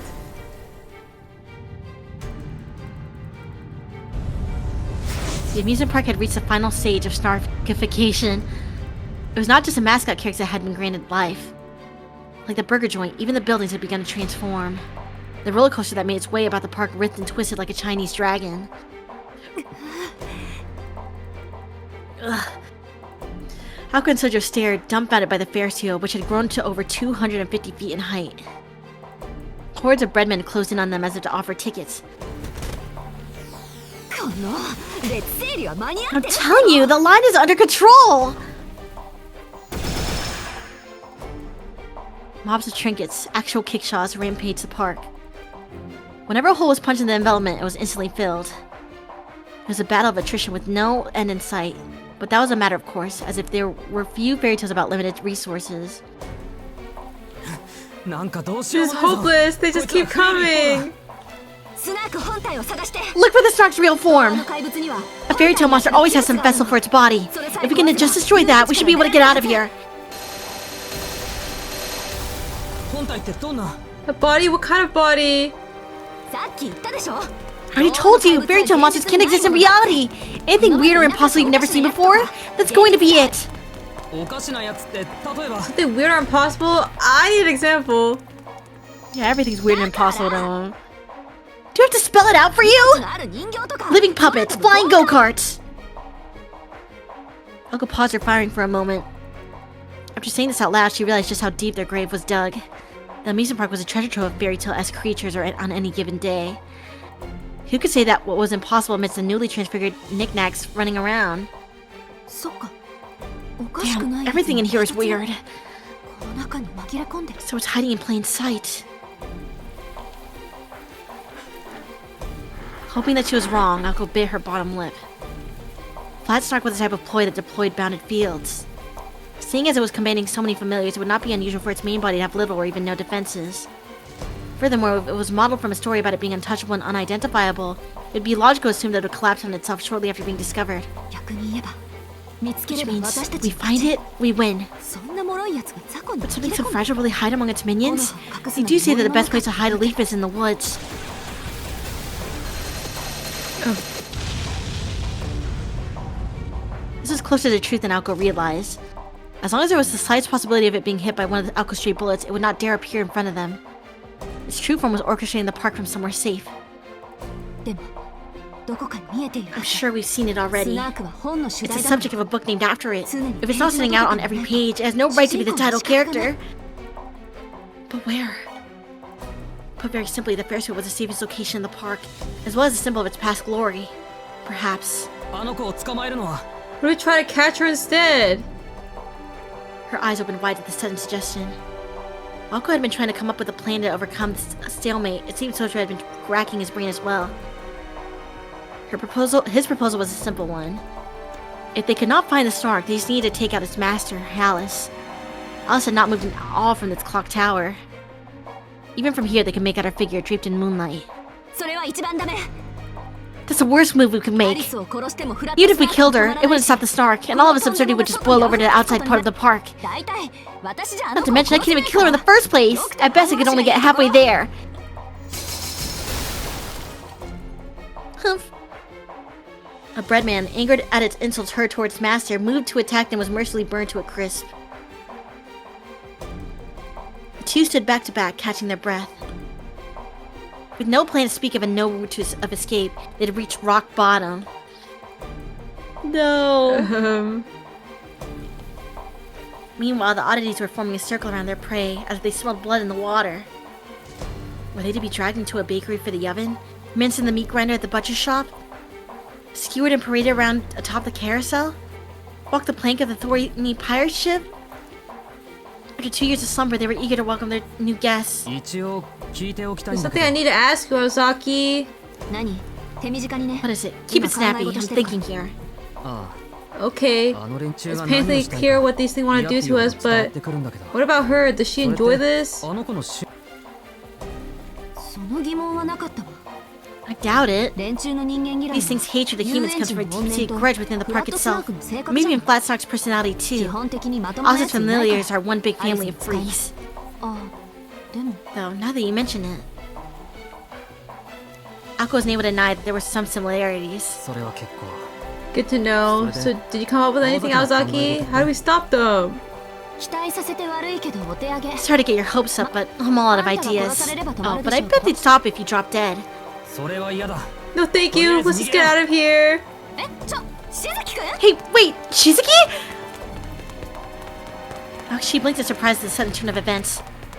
Soju, who had until now been meekly following her lead, had grabbed Ako's hand and pulled her with him into a head-on charge at the storm of bread in an attempt to break out of the encirclement. Oh. Oh. Are you out of your mind? How on earth do you figure this is what we do next? Ako nonetheless followed Sojo's uncharacteristically gung-ho lead, cursing him all the while. Alone, he had no chance of breaking through the surrounding wall of enemies with brute force. Ako regained her bearings and let fly a spray of magic bullets ahead of Sojiro. What the Boku? Thanks for subbing. Lol, hasn't caught up yet. What do you mean? You had weeks to catch up. Actually, though. I mean, they burst through the net and ran as hard as they could. At this point, all that was left to do was what they had planned from the outset: get out of the park. But not before addressing what needed to be addressed. Where the hell did that come from? Had you already given up back at the House of Mirrors? Ako could not begin to comprehend Sojiro's reaction. That was then, this is now, just run! What are you talking about? I was supposed to kill you for exactly the same reasons I did! This won't play out differently. She wondered what was getting her so worked up. Ako did not stop. She told herself that the degree of Sojiro's stupidity, charging the breadman so recklessly, had caused her to lose her cool. Hey, don't get the wrong idea. I'm gonna try and kill you again tomorrow. I'll really do it. So if you don't want to die, you should be trying to escape me too. Got it? Let's talk about that tomorrow. I don't really care if you kill me, but just don't want to be killed by that girl. Hills. Like I said, why the hell not? I don't know what she looks like, nor have I ever spoken to her. What? It was like someone had doused water over a blazing fury. Ako's anger was snuffed out by the absurd simplicity of his reasoning. Because you don't know what she looks like? Could it be that Soju did not mind being killed by someone as long as she had met them? He had heard them? Ako grimaced as she followed him. I think that's very sweet. I don't know her. Stranger danger. From her spot atop the clock tower, the girl observed the growth of her familiar. Flat Snark. A savior of the discarded. It was a vile, vulgar fairy tale monster who provided those abandoned by fate with a glimmer of hope before snatching it away. Alice had it under her control, but she was still keen to keep the Snark from expressing its bad habits. After completing a lap around the park that had now reached the size of an entire town, the Robin made its situational report. So, they're trying to get out. It seemed Aoko was prioritizing the safety of the boy. Even if it resulted in wasting an entire day, choosing not to capitulate on a decision was very much like her. That's too bad. I was sure Aoko would attempt to burn down the clock tower and me with it. The bluebird cheeped in response. Was it denying its master's portrait of Aoko? Or agreeing that it was Aoko's style to do exactly that? An outsider might interpret its interjections either way.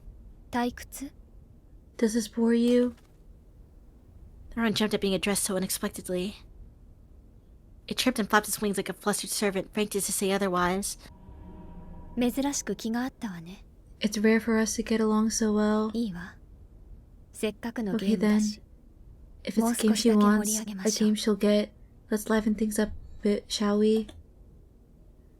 Calmly, she pulled a small object from her pocket. It was a dark gray Easter egg, and emanating from inside it was the ticking of a clock. The Robin knew it to be a ploy kickshaw with a bad attitude far exceeding flat snarks, known to be among the best in one-on-one situations. いってらっしゃい。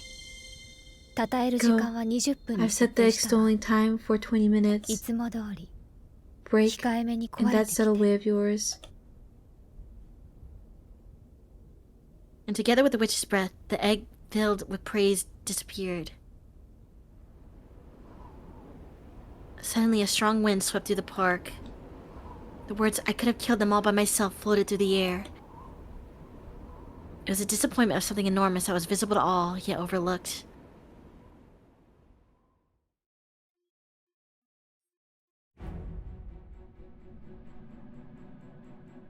Haoko and Sojiro continued their dash toward the boundary separating the park from outside.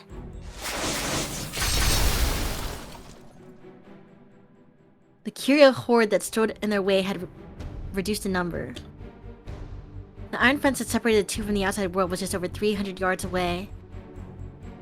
Fortunately, there was no particularly large buildings barring their path.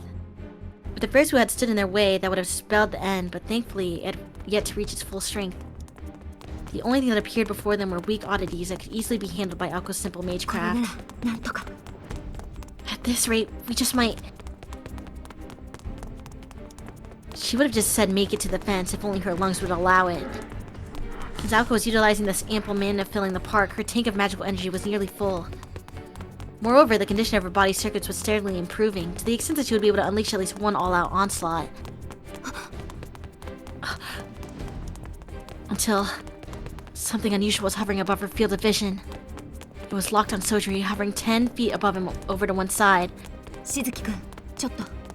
Shizuki, look. What, that thing? It's been on us for a while.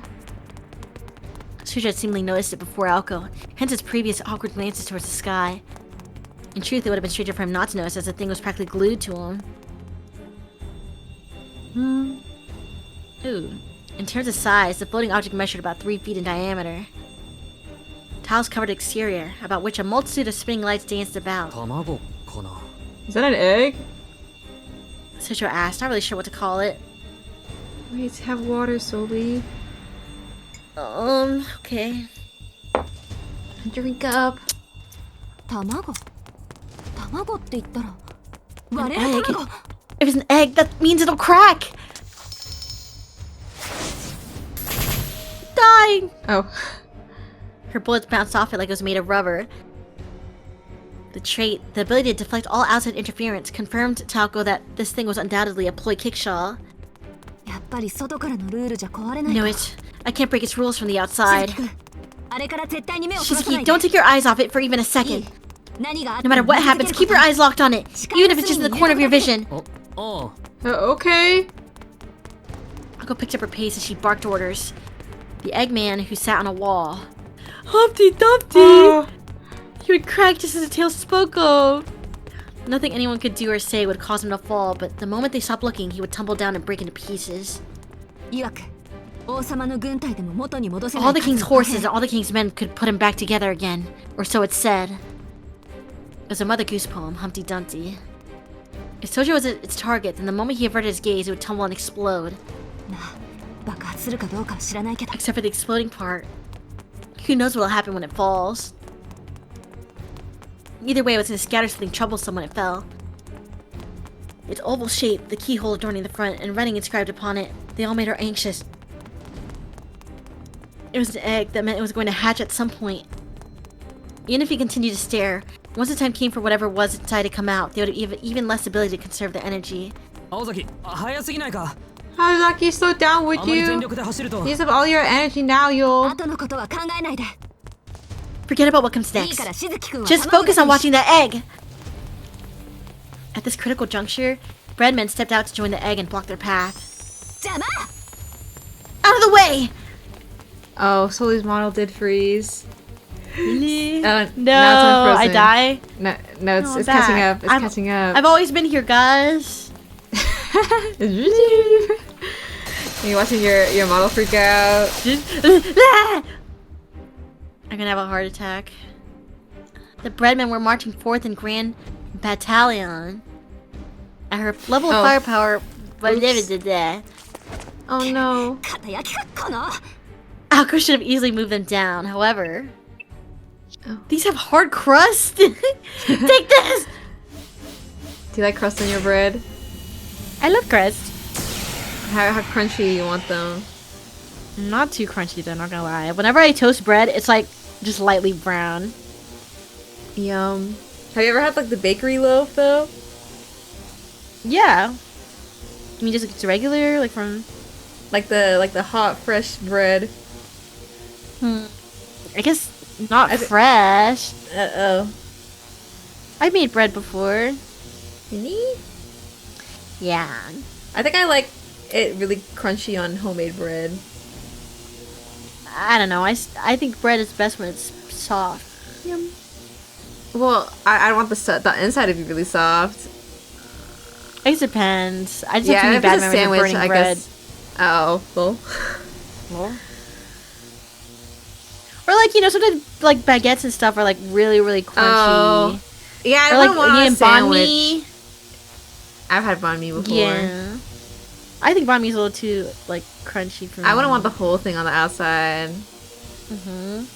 It's too much. I shred my mouth trying to crunch into it. I don't like it. If Snap failed to do the job, that meant it was time for her to put her crest to use. Draw a formula-triggered bullet encased in a full-wind jacket. If her previous shots were the equivalent of a machine gun volley, then this was her artillery shot. Unfortunately, if I take a bite into a sandwich, it's crumbling all over my lap and onto the table, then it's not worth it. What do you mean you don't want to have like a little bread snow on you? Literally, all dust, all of it. The hard crust bread that absorbed...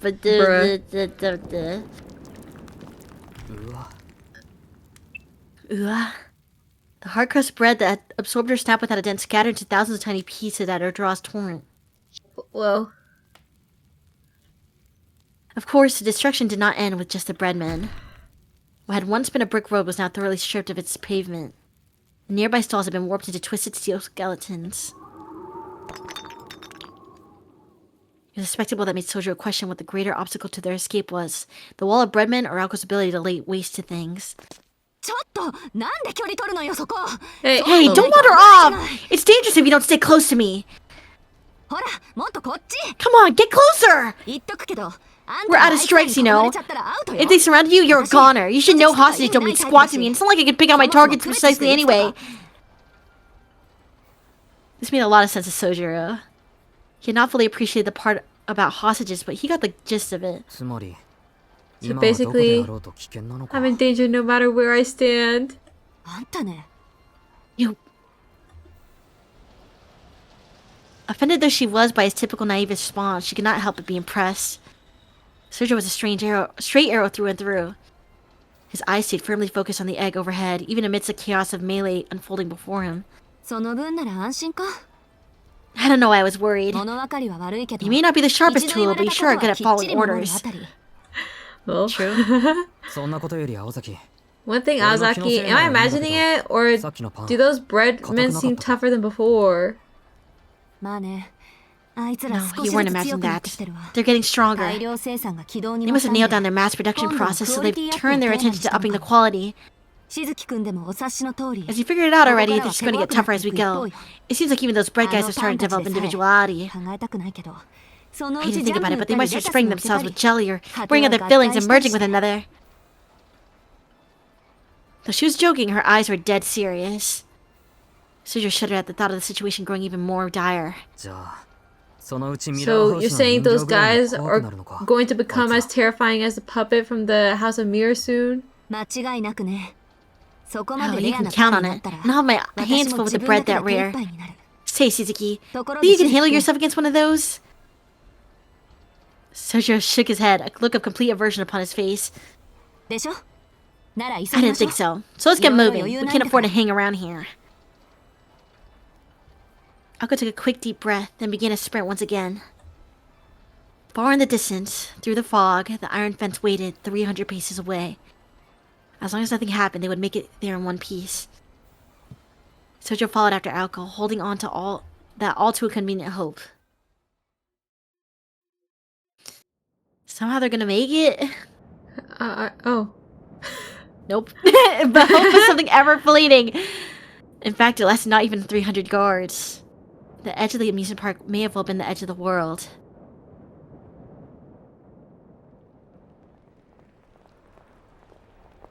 How are we making transitions like this, by the way? I don't know. I can just imagine Sky Point left, pause 3 with dissolve. Dozens of undulating horizons could be seen. No way!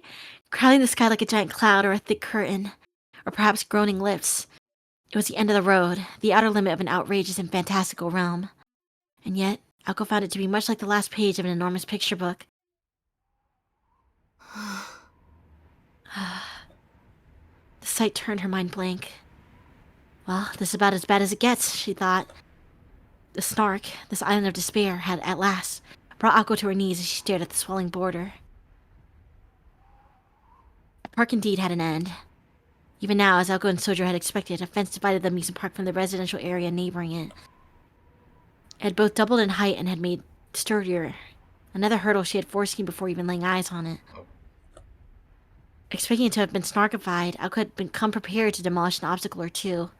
But this construction before her went far beyond a mere wall. It was an ocean that separated the underworld from the mortal one. The iron fence was like a restless, surging sea. 1 or 2 walls could easily be toppled. Even 10 or 20 could be dealt with one way or another. Between the power left in her body and that which filled the park, putting on a brave front was within her power. She could fully mobilize her circuits and her quest to the point of burnout in a last-ditch effort, like some reenactment of parting of the Red Sea. But then that would be it. Even if a path could be opened, she would not have the energy left to walk it. And it was obvious that what would become of her afterward. The residents would hardly forgive her for wreaking such havoc around the park. Like ants drawn to honey, they would swarm the helpless girl and tear her to pieces. Despondent and exhausted, she felt the faint sting of remorse. Escaping the park, looking back on how they had gotten here, Aoko recognized that her choice had been her undoing. Under the golden full moon, beams of steel bent and merged like wire-frame sculptures. It was only a matter of time before the amusement park itself became one colossal monster. The horde of familiars, gathered in the plaza where Alice was, had formed an impenetrable blockade around her. Just above the head of the boy, and beside her, the whispering egg, called Scratch Dumpty, continued to shuffle what appeared on its surface. Aozaki. Hozaki. Shizuki. The boy's voice snapped Aoko out of her trance. If only for a moment. The stark reality of the situation quickly dawned on the novice mage. The sheer hopelessness of it all, as it ripped out and snatched away any will she had to resist. Let's head for the gate. Trouble's here, but we might have a chance at the entrance. The flat snark thing, you said it has its own set of rules to follow, right? Then we need to think about the basics. The fence would have been impassable from the start. The gate might still work as an entrance and an exit. No, he's kind of getting it. Wait. Sojo had not given in to panic. Aoko found herself honestly admiring Sojo's ability to analyze Snark's characteristics given the circumstances. Seriously though, how did he get that? Wait. Now calm, she steeled her resolve. You're right. The gate is a good option.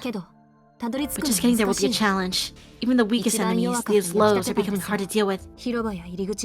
Plus, the best of our familiars are just going to keep gathering at the plaza and the entrance. I mean, the gate itself might be a monster even worse than the Ferris wheel.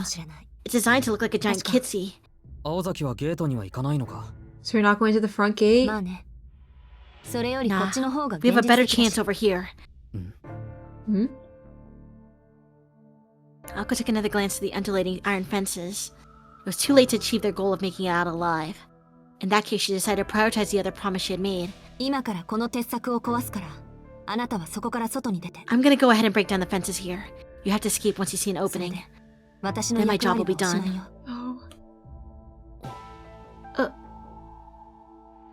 Though her words were few, her tone told the whole story. She was telling him to escape by himself. 信じられない。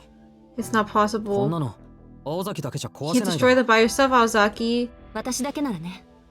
If I were by myself, you'd be right. 今はこ Right の now, 遊 the 園 park 地 is が actually 味方して helping る。 me. With this much 燃料 fuel, はこれ all だ I け have あるん need だ to do is aim and pull the trigger. 私は重心にな One るだ good けでい blast い should ん be だし。 enough. ま、それでも That 一回 said, の I'll only be able to do 限 it 度だ once, so から as soon as I open a hole, you need to あ run んた like に your は life 全力で depends 走 on り it. 抜く。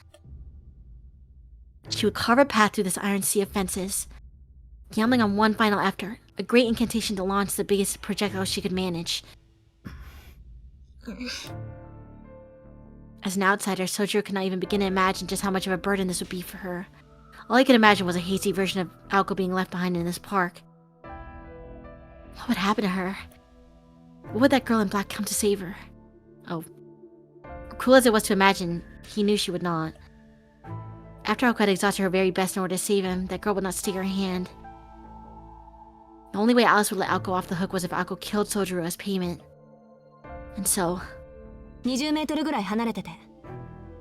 get back about 50準備に feet. 手間取るけど。 It'll take time to cast, but I'll be そ sure の to finish this 卵の before the 表面 egg が gets 茹で上がる hard までには。 boiled. It went without saying that this was the only path. 待ってくれ。 Wait, I 俺 want を to 逃が know. すって言うけど。 Is there even a そ point of れ letting に me 意味がある go? のか。ないけど。 None. 外に出 Even られ once た you と get ころ out, でア there's リス no か way ら you'll be 逃 able げ to 切れる escape とは Alice 思わない forever. しけど。 But I'm stubborn こ at れ the ぐらい very が最 end. 後の意地よ。 I said to protect you, so I'm 守る doing って my 言ったんだから。 darn できるところ I'm までやら damn ない well と。 going to do my best to keep you alive. Surprised by her seemingly moral stance, Sojiro saw Aoko in a new light. Ah, but of course, Sojiro realized that she was not fighting for his sake, but for the sake of her pride. そうだったな。 Right? I guess you did say that. So I need a pee! Again? Jeez. Yes. I drank so much water. I had my spicy noodles. Yeah, we'll be back. On a cliffhanger?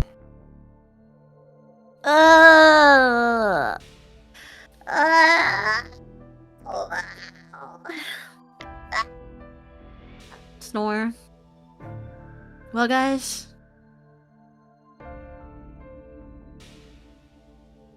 All right.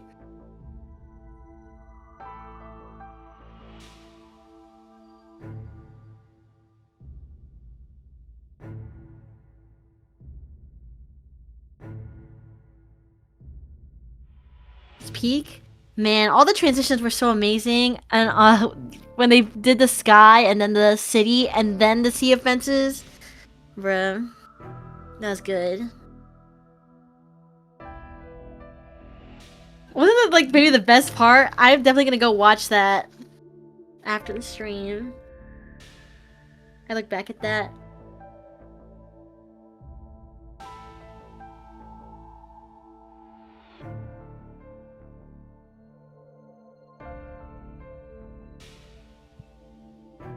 Dun, dun, dun. I have no thoughts. I just think this battle ending kind of drags on long.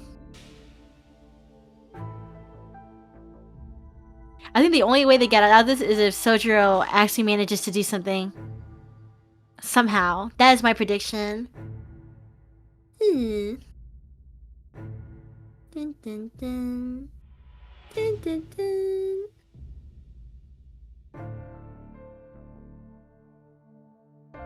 Dun, dun, dun. Dun, dun, dun. Sojiro wins using facts and logic. We'll just be so blown away because our expectations were so low in the first place. Yo, I think she's back. You're back, you're back. I'm back. You're Going on, back. going on 5 billion breaks. It might as well be your stream. Lily, what the heck? Come on. Hey, shall we? It's okay, it's the last, what is it? I was gonna try. I didn't know how long this this chapter was gonna last. I don't know how long I can hold Yeah. it in for. It's okay. It is really long. けどそれなら俺だけ逃がすのはらしくないぞ。 But it's not like you to let me go by myself. 何よ。いいから離れてて。 Oh, give me a break. Just move already. Akko eased off just a bit. She recalled how, an hour ago, he had gotten the better of her. 青崎、 Azaki, if you're still willing to fight, then let's do it some other way. このお化けみたいな If 鉄 you can 柵を destroy that 壊せ monster る of offense, then 他に let's put your 壊すべきもの power が to あるは better ずだ。 use. ない Aw. わよ。悪いけど。 There isn't anything else I can do. Sorry, but all I can do is destroy what I 最後 see. に形のない希 Dying 望 for に some すがる forlorn とか hope isn't how I want to 考え go るのが out. 寒気がする。いい。今は Dude, フ you ラット get ス it? ナー The クの fact 頼 is り。 blowing こ this の thing 壁を up to let 壊 you して slip あ out ん is た all を I 死 can ぬ気さ manage. せるのが I 私の can't 現 bleed 実。 flat snark or anything else. 私に負える It's 最 the least 大 I 限 can の do 責任 after. って。逃げるのか。 Is she going to run from this responsibility too? Oh. Oh. Akko was just about to turn her back on him when Sojo clutched her hand. Oh. His words caused something inside of her to boil with rage. It was as though someone had set her heart on fire. The surprise that pricked open her true feelings and the disappointment she felt towards herself thawed her frozen limbs. 誰が逃げるのはそっち。 Why, you don't get it backward!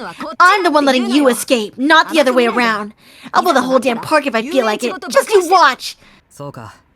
なら Okay, in that case, ここで it'd 俺 be a を逃 waste が to すのは help me 無駄だ escape な。 right now. その気迫は本命のために取って Say お that こ move う。 for when you really mean そ it. れまでは俺 I'll も give 手 you a 伝う hand から until then.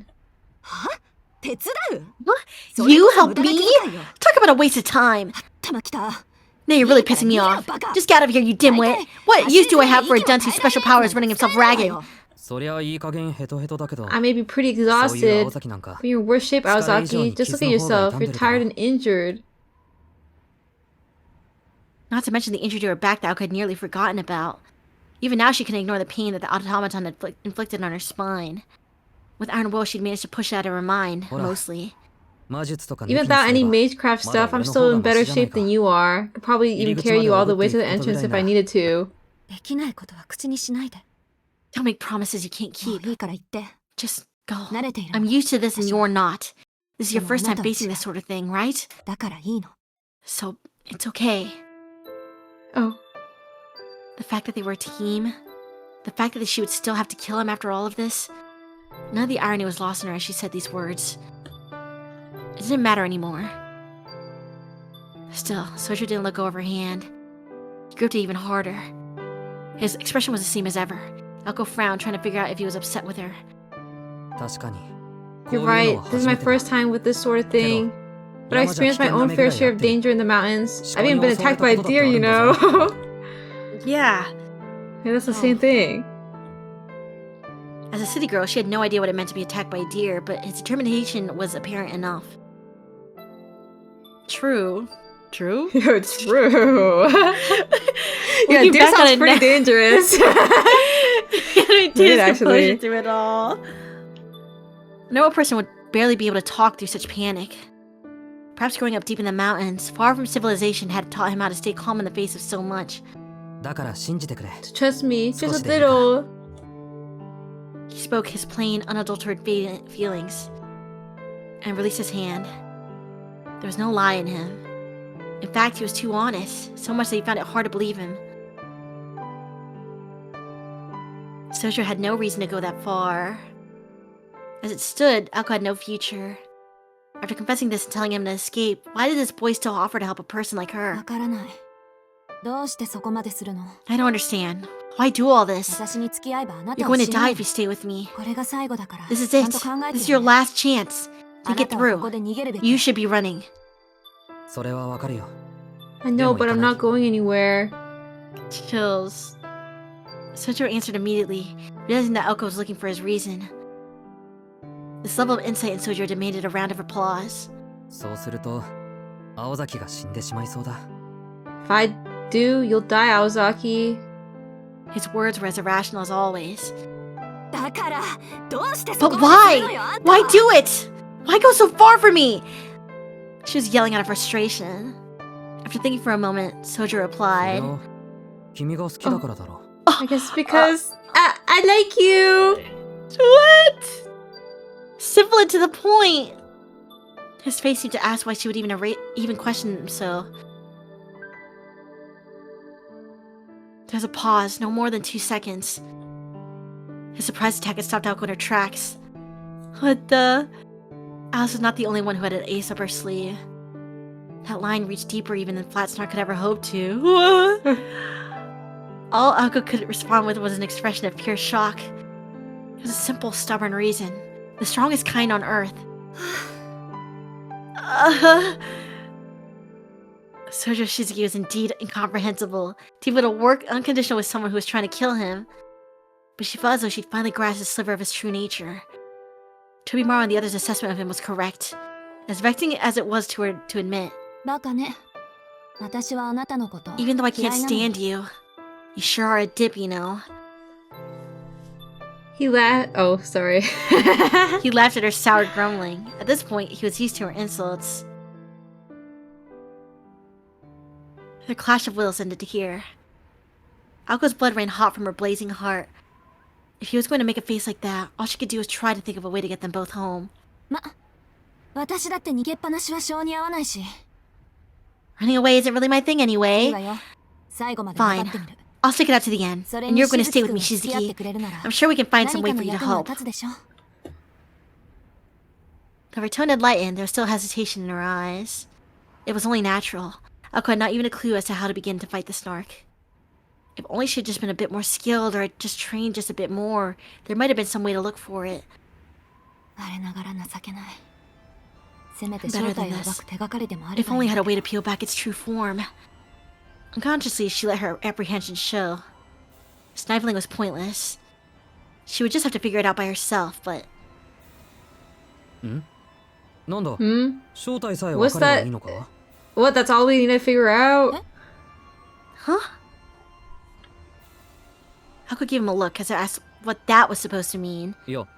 I mean, you asked me earlier to look for something weird, right?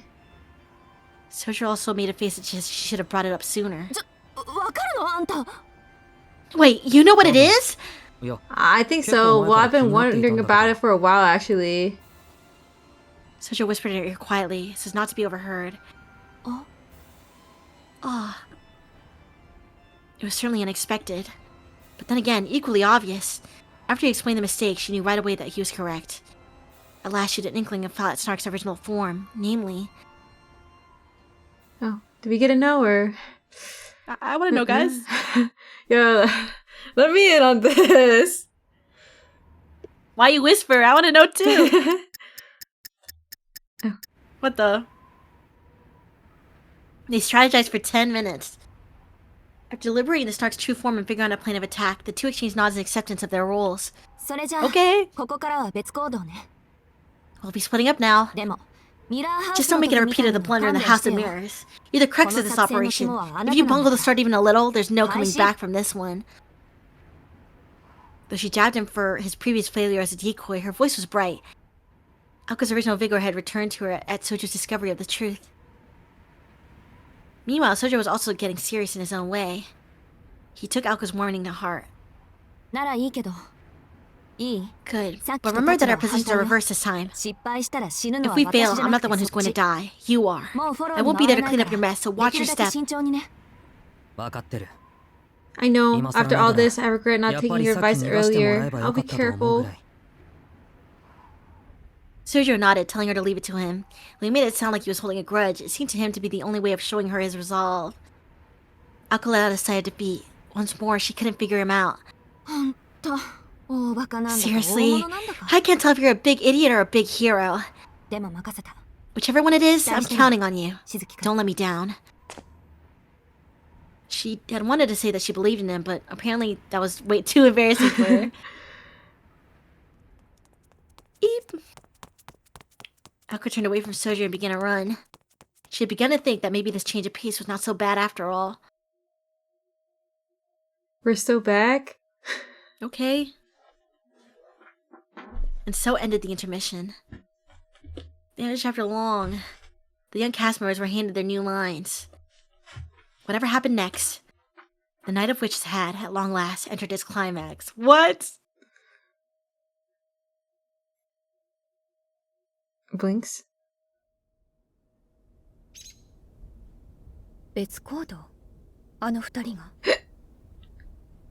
They split up? You sure? You're sure? He was filled with foreboding at the Robin's report. Apparently they had gone in opposite directions. The park's residents had set off after the boy witness, and it would take them mere minutes to capture him, so the bird said. What do you mean? Is it actually him they're following? Not Aoko in disguise? The robin flapped its wing, tripping away any doubt. It had seen them with its own two eyes. Aoko was heading for the plaza while the cocky brat was making a run for the roller coaster. Are you saying that Aoko abandoned him? It sounds a little too good to be true.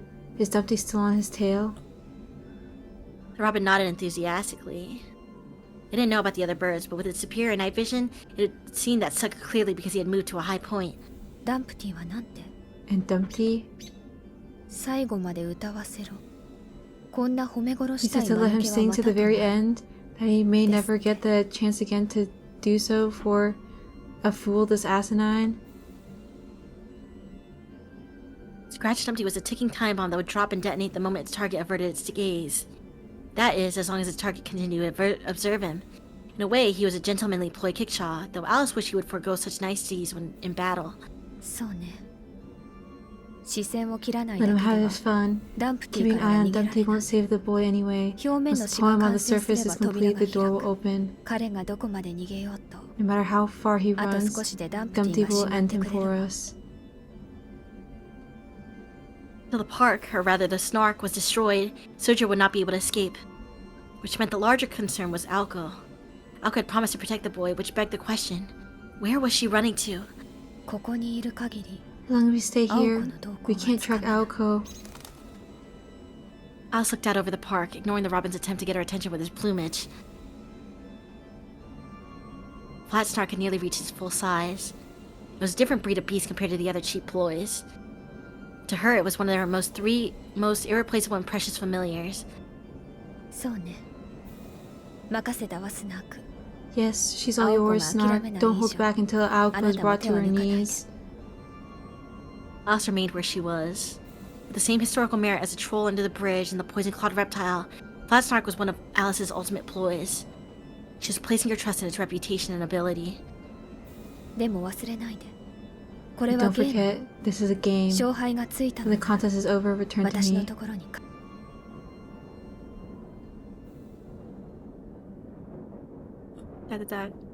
The drifting fog ignored its master's words. It was the one thing that Alice had misread.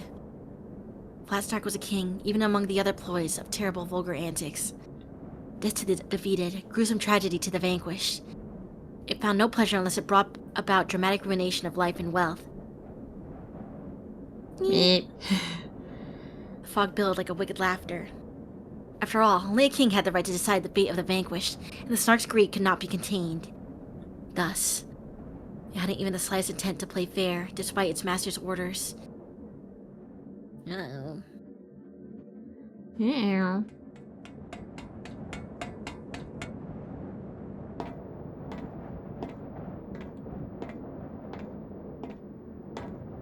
Over 100 feet high. One careful step at a time, the figure made its way gingerly up the track which stretched into the heart of the amusement park. He stayed his beating chest and the pound of his breath. Even tiny movements were an obstacle to his progress. Amazingly, the one making this pale face advance higher and higher was Sojiro Shizuki. Far below, he saw that a horde of bread creatures had congregated by the roller coaster platform. As they bustled this way and that, their numbers continued to increase by the minutes, seemingly cheering on Sojo with raised arm as he made his ascent. Or rather, they jeered as if beckoning him to come down. Well, at least they don't like heights. Of course, neither did Sojiro, but his current state was the lesser of two evils. The only thing that followed him now was the floating egg. After a heavy, huge sigh, Sojiro bent forward a bit and climbed the track that inclined toward the heavens. 150 feet now. If this were a skyscraper, he would be on the 16th floor. Oh, damn. A strong gust of wind whipped through his hair. Humans had an instinctual fear of heights. In particular, a place like this, which called for fourth visions of falling to one's death, would cause a person's knees to tremble against their will. was an instinct that forewarned death, urging its master to return to the safety of the ground. It was a reasonable reaction. Climbing the roller coaster tracks went beyond funny stories and into the realm of fantasy.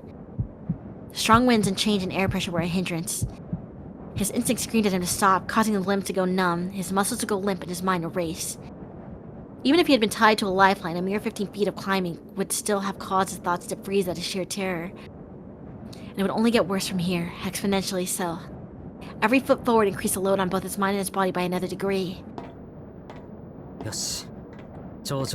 could do this, just a little bit more to the top. The burden on his mind notwithstanding, he carefully measured the toll on his body with every step. His legs, which had carried him running this far, threatened to buckle the moment he let down his guard. This fatigue was likely why Aoko had stressed that Sojo's role was more dangerous than hers. Wait, would Aozaki have been so worried if I wasn't tired? Sojo laughed as he stared at the floating egg. He reflected on the course of events that led to this absurd situation. Not even 10 minutes ago they had been engaged in conversation. Okay, since we know what form it's taken, we need to talk about how we're going to destroy it. Sojo felt a shudder travel down his spine at Aoko's smug grin. In hindsight, Aoko had been more than happy at this point to make it do something absurd. We're gonna destroy it, can you just... Sojo wondered aloud from what he'd seen. Aoko had enough firepower to tear clean through the fence. He refrained from speculating about Flatsnock's true form because he felt there was nothing they could do about it, even if they knew. But that changed. For Aoko, the impossible was quite literally within her grasp. It won't be that easy. By my estimate, I want to get within 150 feet of that thing. Despair filled Sojo's eyes.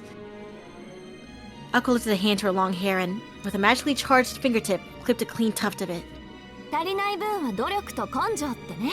But we can make up the difference with some elbow grease. Get to the highest place you can. When the time is right, I'll give you a sign. Just toss this into the air. That's all you need to do. But based on where Aoko pointed her gaze, she did not really mean to leave it up to Sojo to pick the highest place he could find. She was staring conspicuously at one of the amusement park's two main attractions, the roller coaster.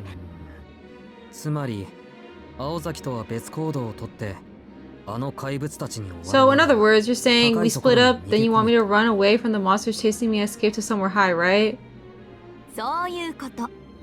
Exactly. And hey, wouldn't you know it? The tracks of that winding roller coaster are perfect. There were two demons in this park. Her smile made even Sojo want to respond that it was far from perfect. Far be for me to question your motives here, but not secretly working with that girl to kill me, are you?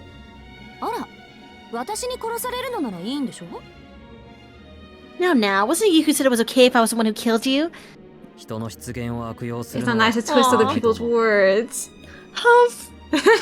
Sojo hung his head. This was not sane. If he did as she said, he would die from exhaustion before Kitty even had a chance to eat him. I'm not a monster. Hey, look at me. I'll cast a charm on you. Eh? Boop. It was the lightest of touches. Close enough for their breath and skin to come in contact. Oh. Oh. Her beautifully rendered lips. For real. Oh. Saki. He finished with a hushed voice. For one of them, this was rather mundane mangecraft. For the other, it was a head-spinning, intimate ambush. The weight of the air, the tremble of one's breath. Light lags behind, while shadows pull ahead. Words that could not be produced by normal larynx, carrying a peculiar weight to them, reverted against his eardrums. If words were given colors, these would have been the color of her name, blue. Sojo's exhausted body and burning blood gently cooled.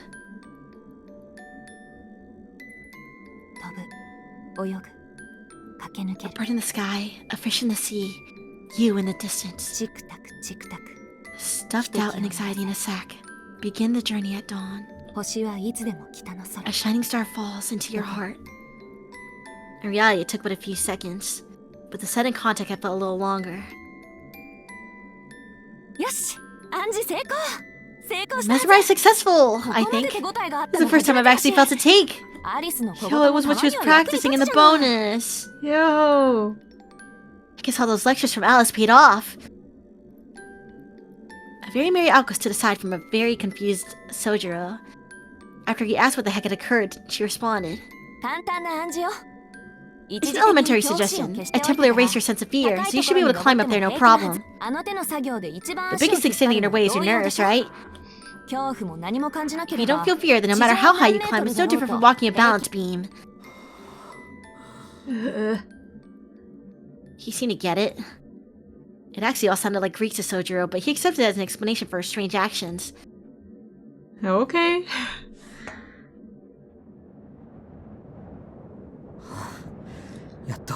Finally, I made it. He'd arrived at the summit of the track. From nearly 200 feet high, Sojiro had a bird's eye view of the entire amusement park. He was able to spot Aoko's figure right away. In the plaza not so far from here, he seemed to be occupied with something conspicuous. Her surroundings lay still. The breadmen were still busy trying to figure out how to reach Sojiro by trial and error from the roller coaster's entrance. They were over 300 feet away now. I wonder I'm drenched in sweat. Look how much ground I covered. The strong winter gales quickly dried the sweat on his brow, but he was drenched underneath his shirt.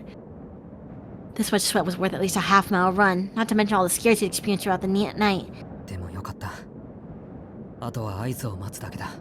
Okay, now all I have to do is wait for the signal. He felt a wave of relief, but not at the thought of Aoko destroying the snark in this nightmarish park. He was simply happy that he could repay a bit of his debt from the House of Mirrors.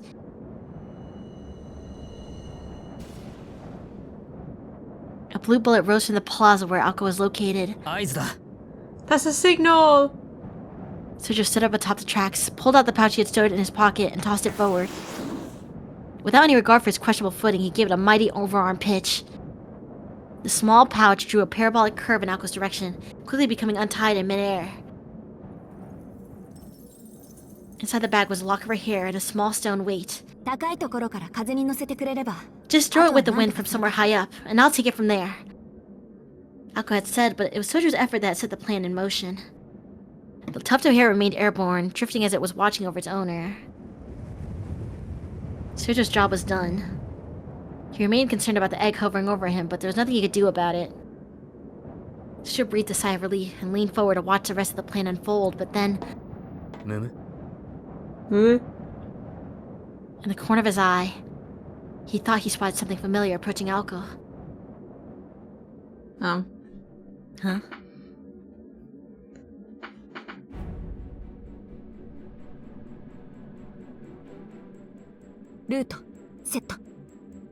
Connecting to Crest.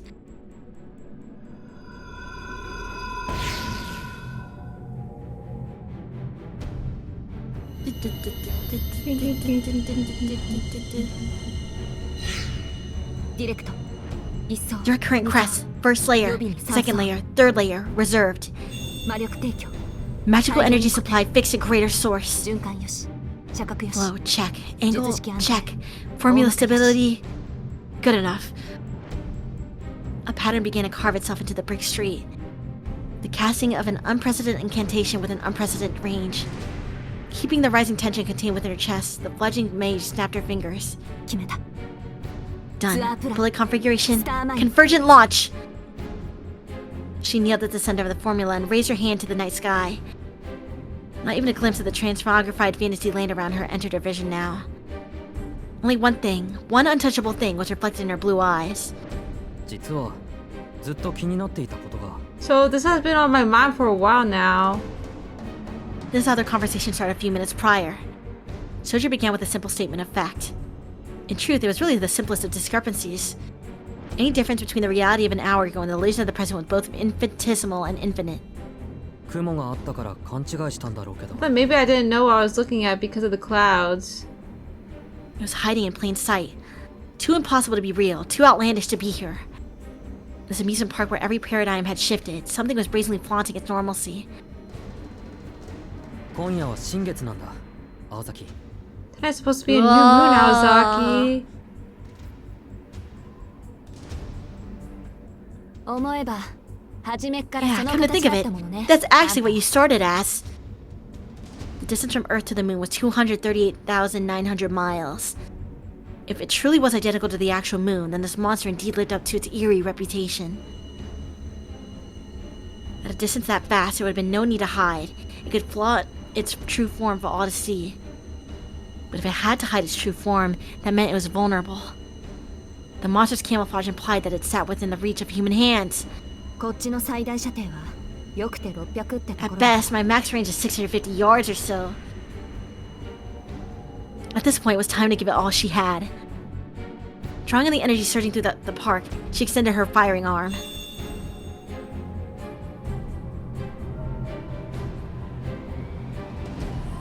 A blue firework launched into the air.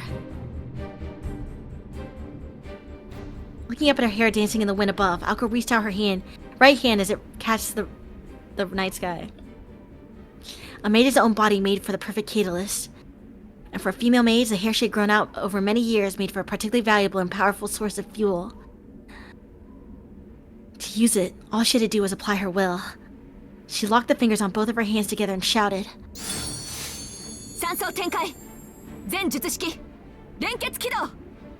"Deploy third layer! All formulae commence linked activation!"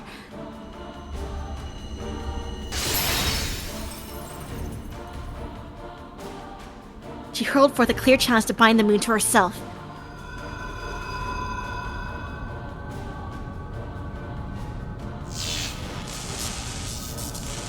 The mist began to whirl about in a vortex. The monster high above bore its fangs at the sight of the blue spell that appeared in midair. Did she figure it out? By the time Alice had noticed a change, the hostility between Aoko and the Snark was palpable. Very well. This round goes to Alko. Return immediately. Perhaps removing the rain clouds was too obvious a hint, but I suppose one can't win them. Last Snark? The fog continued to thicken with no sign of abating. The moon that glowed in the night sky could not pardon such an insolent mage. As the Lord of the Night would bow down in such impudence, there was no staying its wrath at a challenge so flagrant. Snark! Bad boy! Yo, The down Robin boy, swooped down! in. Please! The Robin swooped in to give its report, but Alice waved it away. Her gaze was fixed on the transforming golden moon.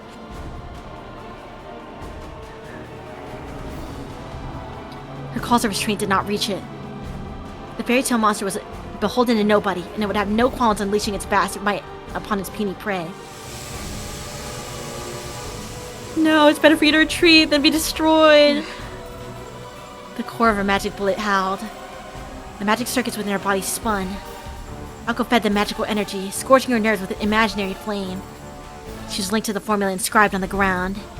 The spell was read and executed the same as it always was, but its output was beyond reckoning. With this much firepower, even this mundane process would invite injury upon its caster. It was enough to burn up the nerves that were acting as a barrel. I can do this! The imaginary heat had reached a terrifying temperature. Alko trembled at this endless feeling, but would have to grin and bear it lest their efforts come to naught. Alko could no longer move. When she had learned the Snark's true form from Sojiro, she gave up on any superiority a movable turret offered, instead of opting to become a stationary cannon.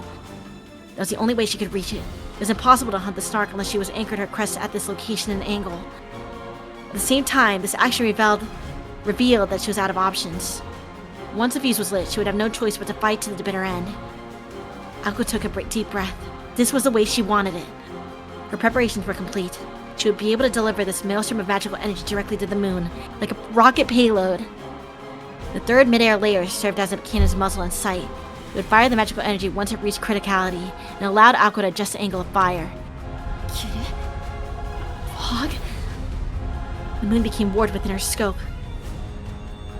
Oh. Flashbang. Stop! As Alko charged her magical energy, the ploy displayed its golden form as if to mock her. Come, worship the heavens, powerless silent of an innocent bloodline.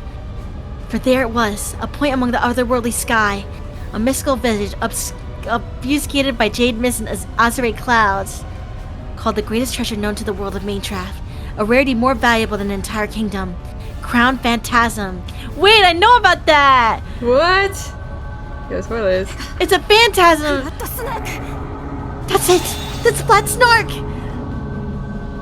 Set apart from the first, the world's greatest fabrication. Not yet! Just need a little more time! Her instinct screamed at her to delay no further.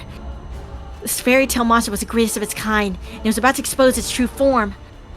Its open hostility made it clear that it was ready to counterattack. I can't move. Not with an incantation this long. If it attacks before me, it's all over! She had to shoot it down first. Magical energy was at 80%. The formula was operating normally. All that was left was to pull the trigger, but... The calm voice inside her asked if that was really okay. She had one shot at this, and there was no going back. It was a battle of precision with no room for miscalculations. Even a tenth of a second of hesitation would tip the scales. Was she ready for the pain? Was she ready to deal with the fallout if she missed? Could she really even take down the moon with such a tiny bullet in the first place? Enough! Shoot first! Ask questions later! Her eyes, fixed upon the moon, were filled with determination. She knew that the moment she fired, the intense recoil would overwhelm her entire body. Still, she shouted. Bring it on! I'm gonna set this thing spinning with all I've got! With every ounce of spirit she possessed, she fired her ultra-long-range projectile into the sky. Go, Alka, go! Go! Oof.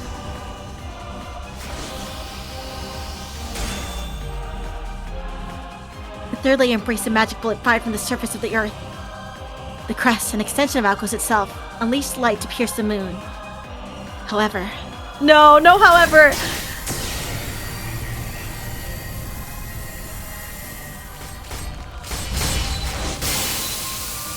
No! What is that? An enormous blue canopy pulverized the beam. It returned the aether, that 3,000-degree flame, to nothing as it came in contact with the bullet. No! The recoil of the Grand Magecraft literally boiled her blood. Her body couldn't handle it. Her heart stopped. Her brain went numb from the pain and impact. Her nerves putrefied from end to end. But her magic crest revived them all by force. Get up! Get up! Get up, please!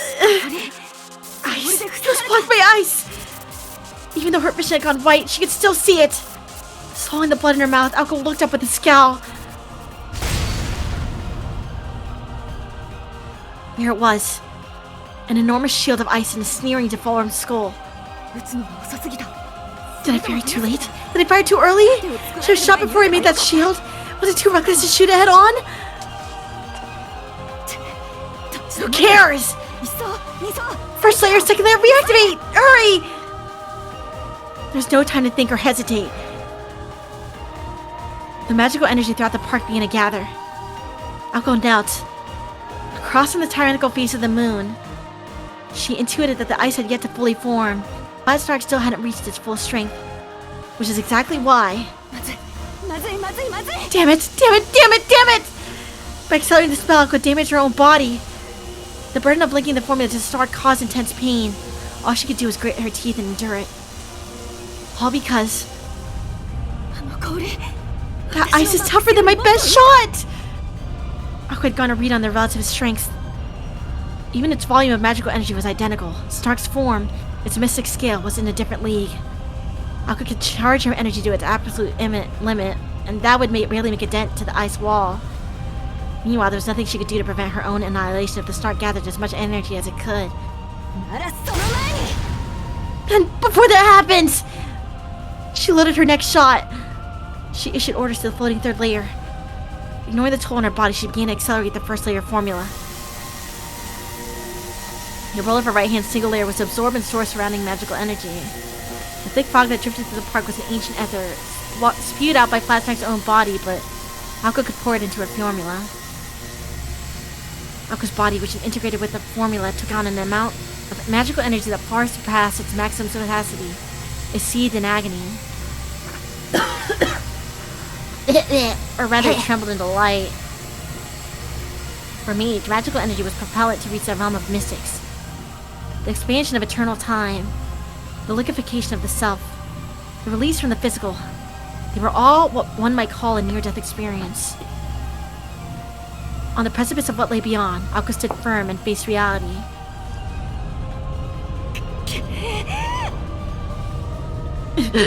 Still, reality had come to break her will.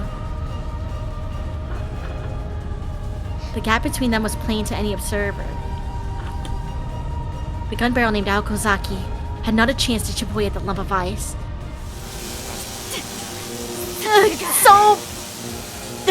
She accelerated the spell further. The skull grinned. The ice was no shield. It was a hammer to crush mages who did not know their place. The moon laughed as it prepared to crush not just Aoko, but the boy atop the roller coaster, as well as the park in its entirety.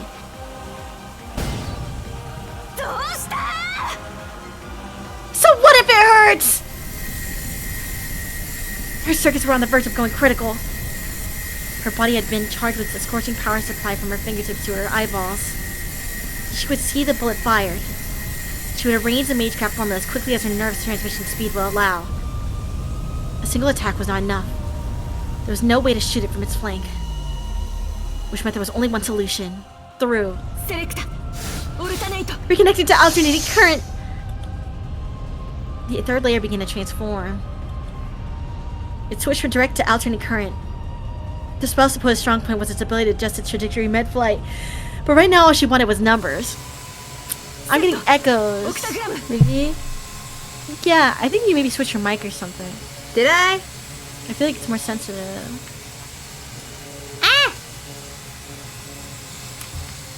Connecting. Octogram. Wait, let me check. No, it's still my headset one that you get. Uh-oh. I just hear turned myself you. sometime. Can you still hear yourself? I don't know. No, I Scream. don't. Yeah, I don't think I hear it. Oh. I think it's just my mic position. Oopsies. Oops. Okay, go. All layers, max rotation!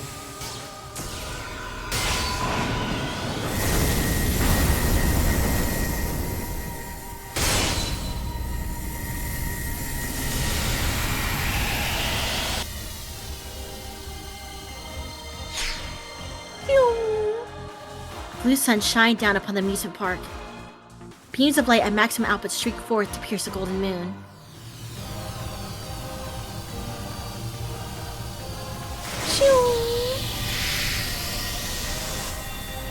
She got this. Surely. Right?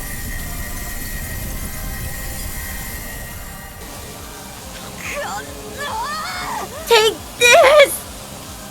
Pulling down the trigger, she continued to fire, taking energy ad infinitum.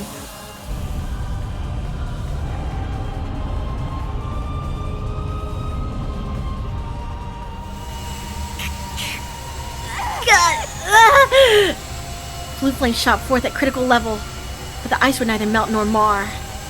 No amount of sheer heat could make a dent in something formed from such a colossal amount of magical energy. The toll in her circuit sent them berserk, and blood began to run free. The spin should have been more than enough! He's just strong! Damn. The battle had become a tussle over the magical energy that filled the park. From the very beginning, this had been Snark's home turf. The Snark had control over at least 80% of the space, while Alko had 20 at best. No! I can't! Stop it! No! The castle of ice descended as to call the match.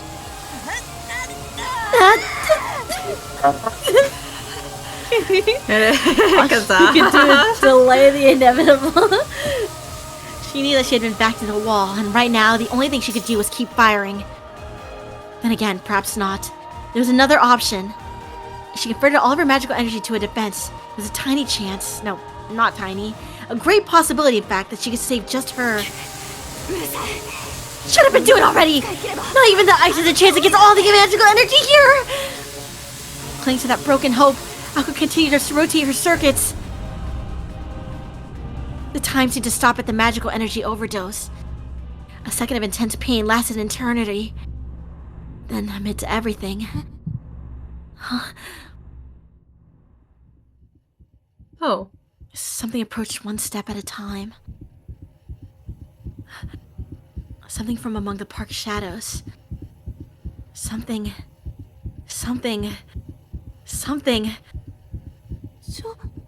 Wait. She felt goosebumps from head to toe. The issue was no longer the ice overhead. In the midst of the stillness, the Red Death grew closer, step by ominous step. Why here? Why now? Her circuits in her mind began to rupture out of terror. The composition of her formula and soul began to rip apart. There it was, just behind her. Its footsteps came to a halt. It reached around and cupped her face in its blood-stained hands. Oh. Oh. Greetings.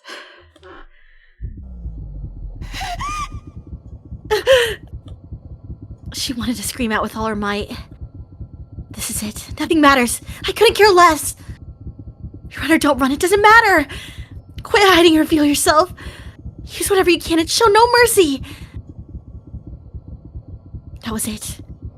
She had one final card to play. Once, a miracle had been gifted her, almost as a joke. It made the ice look like child's play. That was what the Red Death had come to kill. Using it would spell ruin. Not using it would mean death by ice. Then why hesitate? There were no conditions on its use. There was no price to pay for its power. She simply would cease to be herself. That was all. Humans love to exist in areas of gray. Dozens of electrical impulses disconnected in the brain every minute. Nothing lasts forever, not even oneself. It was not anything particularly worthy of disdain. It was not even anything remarkably worthy of being called taboo. Shut up. What escaped her lips now was rage. Bewilderment from the red silhouette. The girl let out an inaudible scream. Could true magic truly be her savior? What an opportunistic load of bull.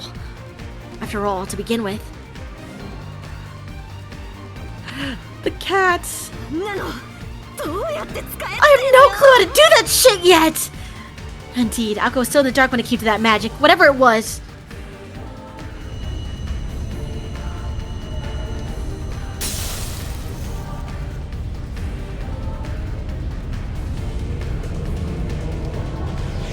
Oh. Oh, I think I hit him. And he like falls off.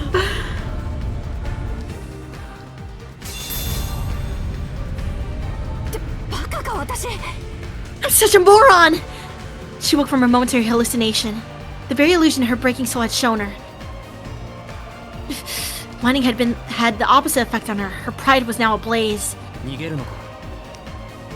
you're going to run from this responsibility too?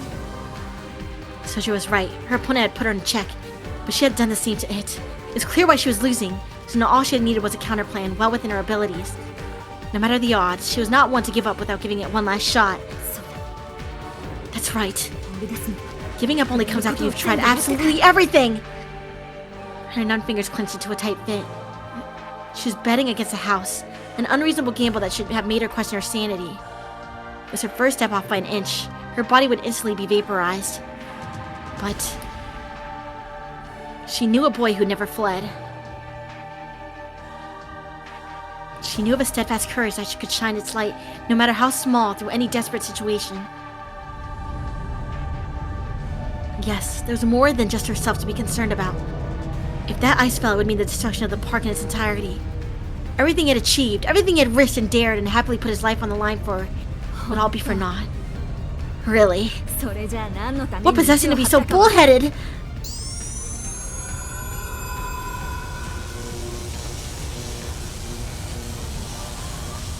Determination and confidence surged through her like electricity. She was in no mood to be crushed by a giant sheet of ice. If she was going to lose, she'd rather do so as the greatest firework possible. Hako was a sore loser. At this point, she would rather burn herself to cinders than let it decide her end. Disconnect! Expand area! Reconnect! She grunted in pain. Energy raced through her body. Her circuits were on the verge of disintegration. Inscribed upon her body, her magic crest was magecraft given physical form. It did not, however, stop with simply skin and flesh. It burrowed to the very marrow of her bones.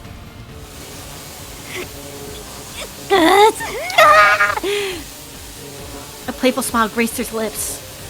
Her sense of reason had been turned upside down by the pain. That was only natural. I can't do this! She had to praise her own body for holding out so long while pushed beyond its limits. The skullface noticed the abnormality. It finally recognized the challenge for dominance over this space. It laughed at the conceit it faced. Never did it expect a magician to challenge the great flat snark, lord of vessels over a millennium, and in such an age of decline.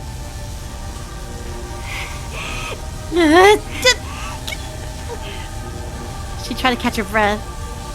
She braced herself for the coming pain. She was going to smash that ice to pieces. Both had access to the same amount of magical energy. One of them was greatly outmatched, but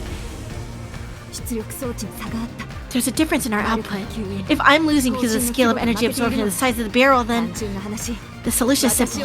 All I need to do is make the formula bigger and me with it.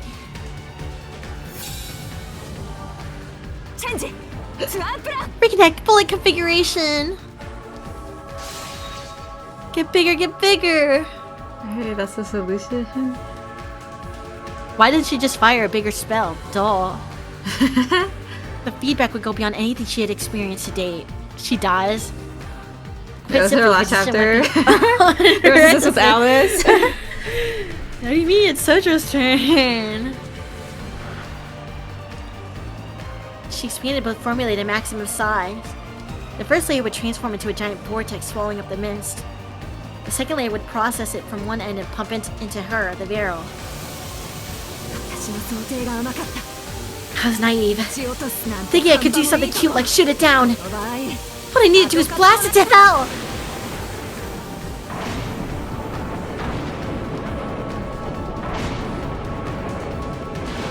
Primeval power answered the spellcaster's conviction. It formed the pattern of a writhing serpent. Voiceless magical power flew a banner of revolution. Now look upon the earth, O venerable one. See now this pioneer, the first among trailblazers. She embodies a species that knows no fear, that renders not all manner of mystic and tradition. I'm done borrowing from you, Liu-Lang Boojum. Whatever that means. I don't know what If you really want it, I'm more than happy to give it back. For the newest magician commands the principles of consumption and extinction.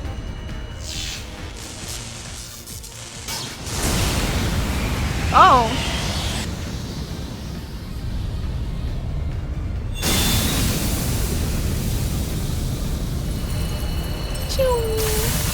And a barren bullet of light melted through the castle of ice. The barrel held fast. Her control of magical energy was divine. 100,000 miles of veins, equal to 2.5 times the circumference of the earth, hungrily drank in the magical energy. The subsequent magical strike hurtled straight up at the moon. No, no, no, no! Death arose from the moon's surface. A cry of indignant terror echoed through the abandoned park. Reality was burned into the eyes of this creature of fantasy. Ha! To Akko, its vain struggle was a taste of victory. Victory despite her absolute reckless use of magical energy. The energy scales had been tipped to their breaking point, but nevertheless in her favor. Bullet configuration! Total Eclipse, converge! Tear it a new one!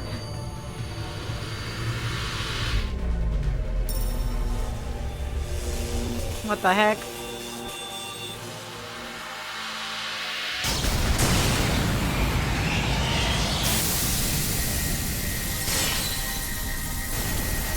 Shatter, shatter, shatter, shatter! The skyscraper scattered into atomized dust. The island, its unattainably extolled, had swallowed whole the despair of its many challengers. Long had it proudly eluded mankind's intellect.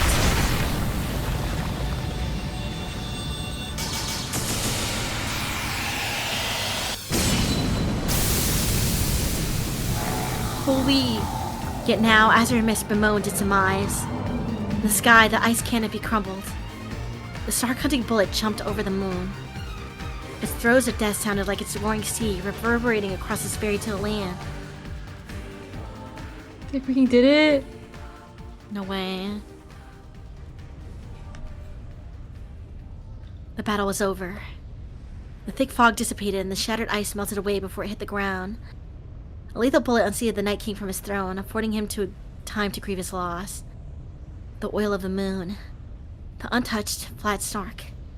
The dreamscape that had begun with its resurrection ended with its demise, drawing a close to the nightmare.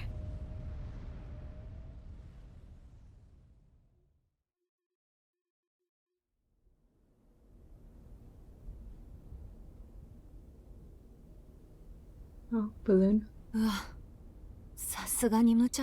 man, I guess I kind of went overboard. I thought she would like pass out immediately. Oh, well, she's gonna... Flat on the back, Alko looked up at the night sky. She lay there perfectly still, not able to move a single finger. When she tried, her whole body screamed out in agony.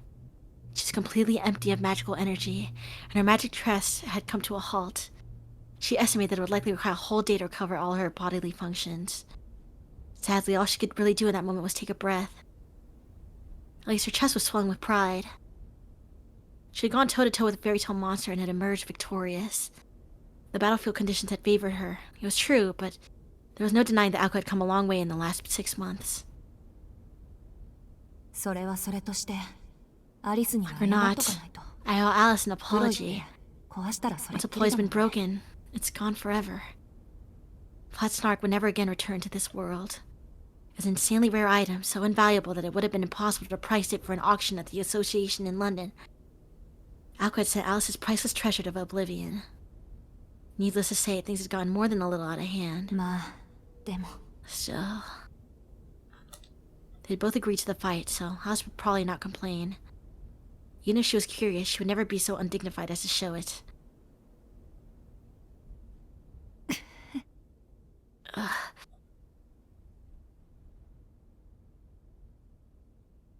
The second Alko relaxed, her fatigue finally caught up with her. She did everything in her power to fight off the overwhelming drowsiness. Aside from a few minor internal injuries, her body was miraculously unscathed. She felt like she could probably stand up and dust herself off after a bit of rest. The golden moon continued to burn in the night sky. You are oil after all. You could probably burn for... Alko's blue eyes went wide in astonishment. She was still unable to lift a finger. Right. The beaker who found the snark disappeared along with it. Who is that? Ew. She signed in resignation. Alko accepted that her final stand left her with only 10 seconds before she burned to ash, too.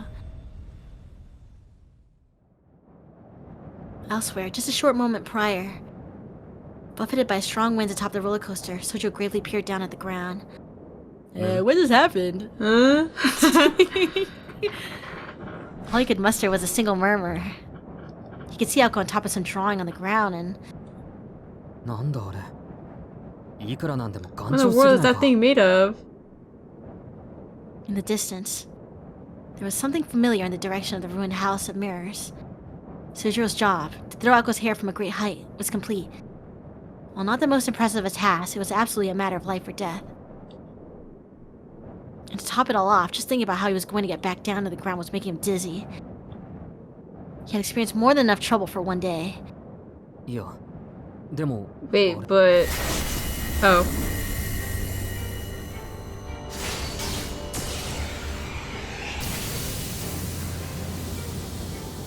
Oh, he's watching it in real time. He was flustered as he stood atop the swing bridge. Damn, it wasn't enough. You have to get his POV of it too. Yeah. Rewind it back. We want the replay. A skull suddenly appeared in the sky above. On the ground, you could see a circling blue light with Kawasaki in the middle of it. And one more thing.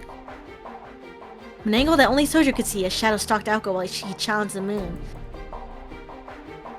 It was shaped like a person, missing the lower half of its body. Oh no! Oh. This is a body torso slowly crawls its way to Oko. They're still over 600 feet apart. Unfortunately for Oko, she completely failed to notice it's approaching from behind. It's too far to make out, but isn't that... He was sure of what it was now. There was only one thing in the park that would chase Oko and not him, the puppet. But I mean, maybe it's a coincidence, right? His mind ran in circles. It was a perfectly reasonable reaction. Any grip on reality he might have had left was long lost when Oko started firing beams of light at the monstrous moon.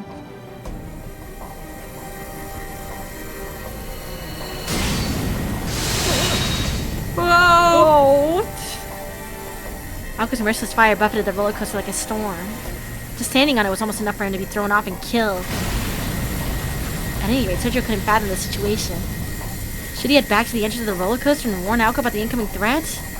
No, there's no way he could make it in time, and to make matters worse, there was a horde of bread down there waiting for him. And it may very well have been the case that Aoko was already aware of the puppet and would take it out as soon as it got closer. If she was, Sojo was sure he would only be in the way.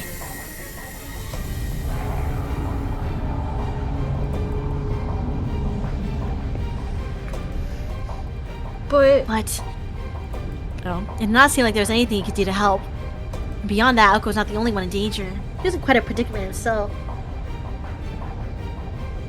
You can't go home again. Oh. Who said that? I don't know. The road home was never as safe as one thought. It was as true here as it had been in the mountains. The path he was on was no exception. As risky as the ascent had been, it was even more dangerous to go back down. There was no time to be worrying about others. His shaking legs reminded him that only 200 feet separated him from death.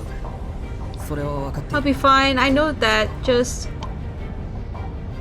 His head was pounding. This was reckless and stupid. Having been raised in the mountains, he was more sensitive to danger than anyone else raised in the city, and just thinking about what he was about to do made his throat seize up.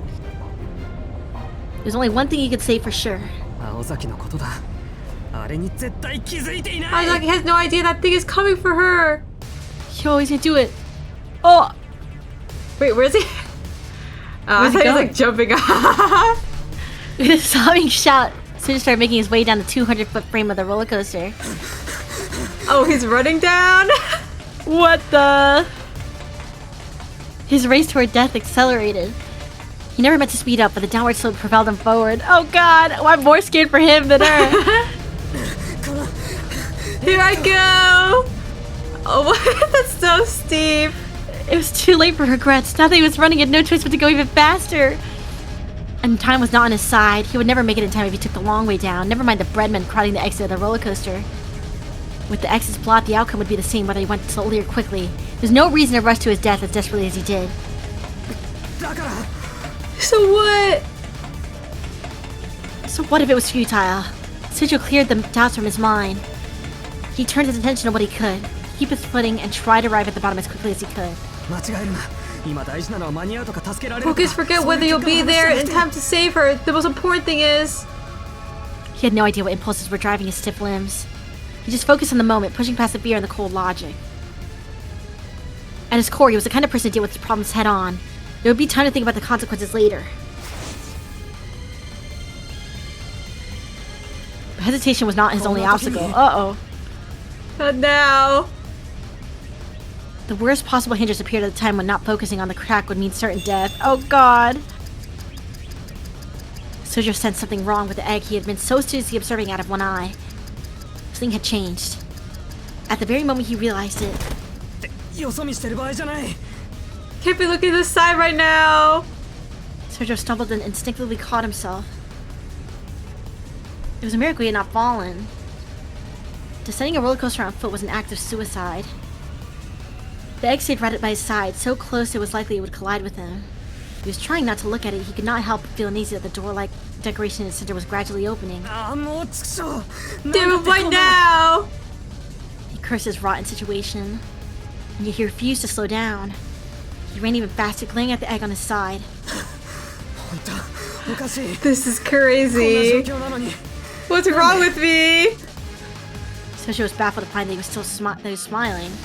As it was something to do with Aoko's charm, Sojo could not tell one way or another. He could still feel Aoko's fingers on his skin.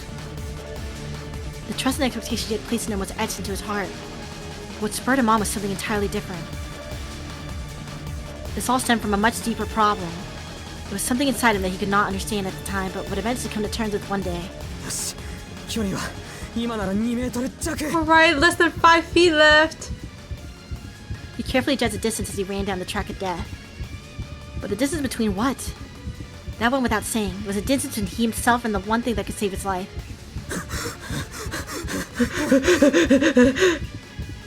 He told himself he was going to do it, over and over, like a mantra. Sojiro could not believe himself. What he was about to do was incredibly stupid. But what is stupid when smart is not an option? True, actually. Chills. Write that down. I'm really going to do this. Oh. I'm really gonna do this. This is insane. Amidst it all, he laughed at how pointless such self-reflection was now. Temporary confusion, a psychological thrill light, both had laid his soul bare.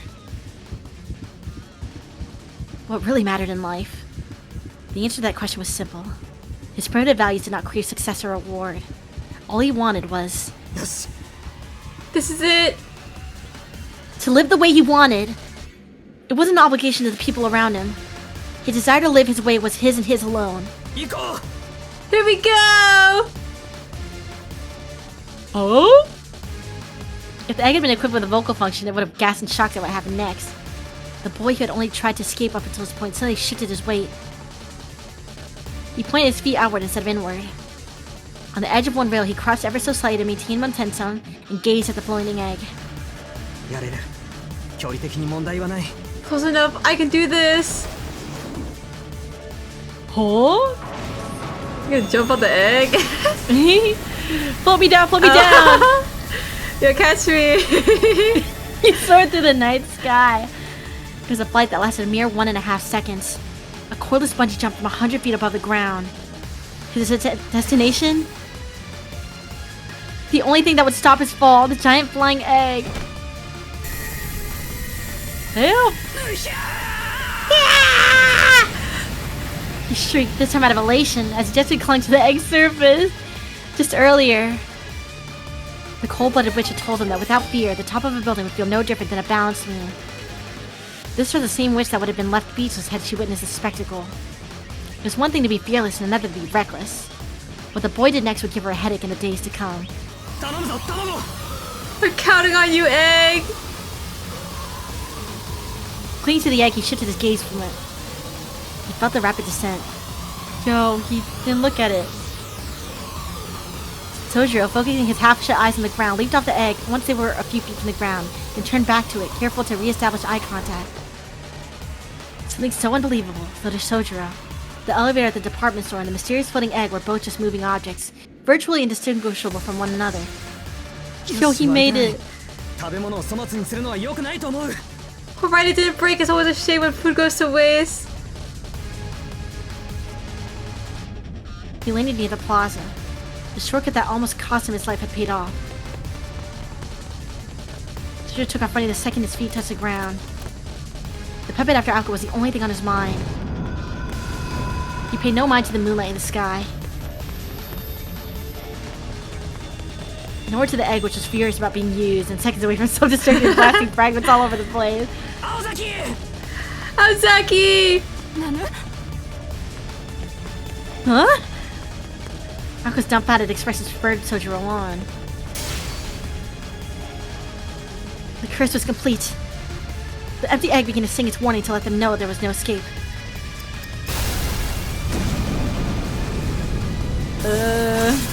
Oh. Oh!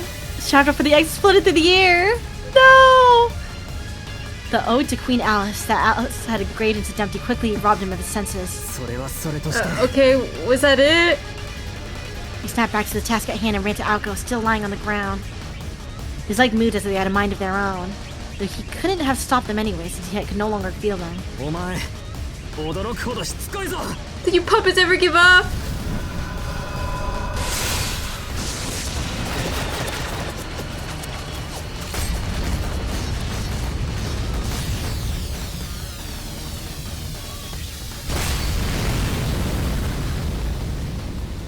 You think that puppet's finally dead? Maybe. It comes back crawling again. Really? One more time, guys. Holy, this chapter was so long. Yeah. Scrambled murder case. Piles of rubble became flowers of light blooming from the earth. Ooh. Oh. The final curtain drew close, and the defeated left the battleground. Had Alice Cohen seen it happen, she would have been beside herself. The two had escaped by a hair's breadth.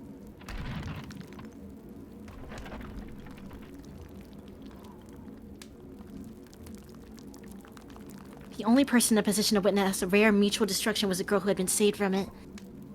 The boy had never stopped running, paid it no mind.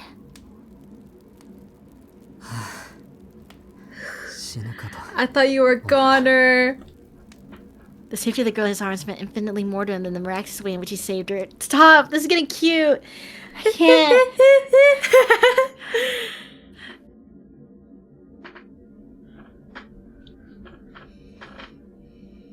The moon did not wait for dawn to set. The ornamental texture of the fairy tale kingdom faded away. All the illusions returned to the way they were before. From the ostentatious chords reverberating through the streets, to the puppets welcoming their guests. Peace and quiet reigned once more. Over a forgotten kingdom, never to be awakened again.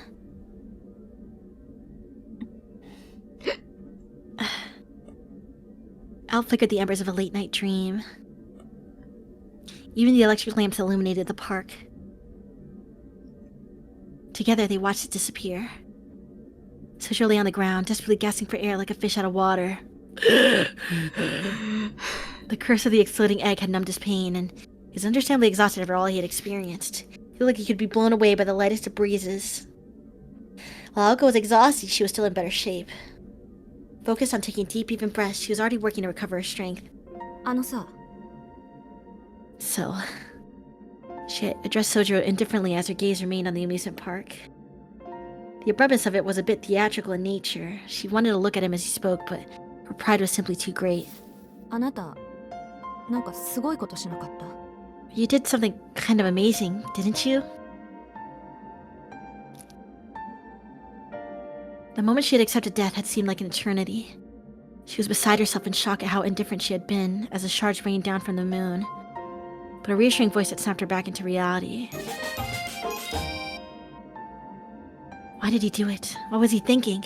What moronic things had he done to pull it off? She had no answers for these questions, lying on the ground as she was. All she knew was that he had more than made up for his failure in the House of Mirrors and then some in those fateful final moments.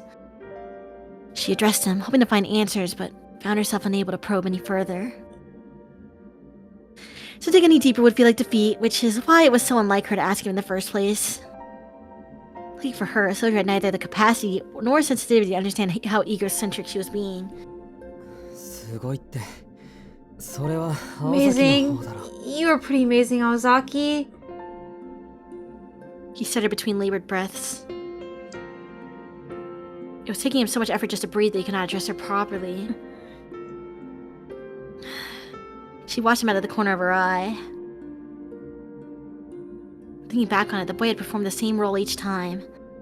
Each and every time he did what he could in spite of his fecklessness. It was far more admirable than her nearly suicidal tactics, even if she did defeat her opponent. He did not even recognize how extraordinary his last act of courage was. Here's an idea. If I help you kill that thing, will you let me go? Dang, he actually made it happen. At the very least, he had the courage to keep trying whatever he could.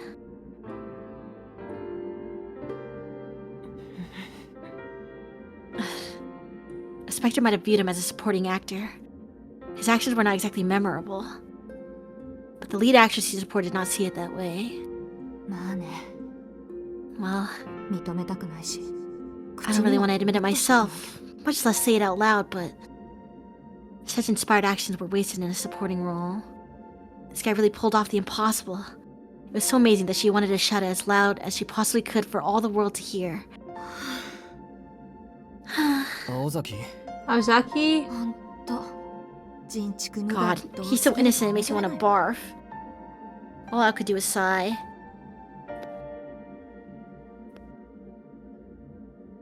How could she not? Even she was forced to admit that the way he'd snatched her from the jaws of death was dashing. Dashing. Can. I must be getting soft. Truth be told, he was a lunatic for doing what he did.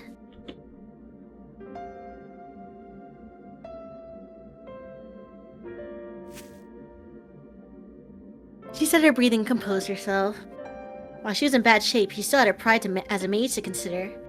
That's why she felt the need to maintain an air of dignity. Shizuki, I originally meant to let you off the hook for today only, but I'm willing to let the whole thing go. For the time being, I've decided to let you live. She hastily extended her right hand. Let's freaking go. It was either to shake his or to help him up. However, Soju did not take her hand, but instead stood up on his own. This night, despite the sheer insanity he had just experienced, his face had not once looked as incredulous as it did now. But what? Something wrong? She stammered, worried that she had decently embarrassed herself. Sojo's gaze was fixed upon Aoko. What? A problem had dawned on Aoko. Though she normally hated being stared at, this time she did not mind. Ooh. Oh. She was enjoying the warmth in his eyes and felt like it was something she could almost... What? Oh. She looking for him! What the... Don't you get it? This isn't just about friendship. And I didn't mean he only likes you either. Believe me when I say that Sonoji really... The conversation came rushing back. It was a memory better left forgotten. No, not happening! Pushing Tobimaru's word out of her mind, Aoko turned to Sojiro.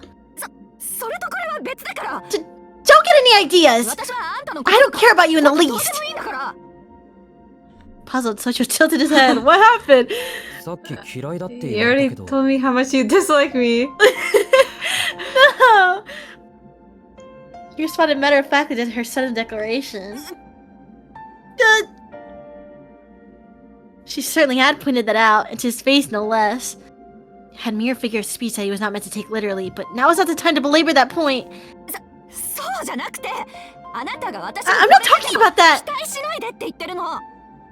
I'm just saying you shouldn't get your hopes up no matter how far you've fallen for me! Yet belabor she did anyway. Aoko blushed slightly, realizing how inane she was being. I'm hiccuping. She wondered how she ended up in this position. She knew that she had to get this off her chest. All that was left was to politely wait for his response.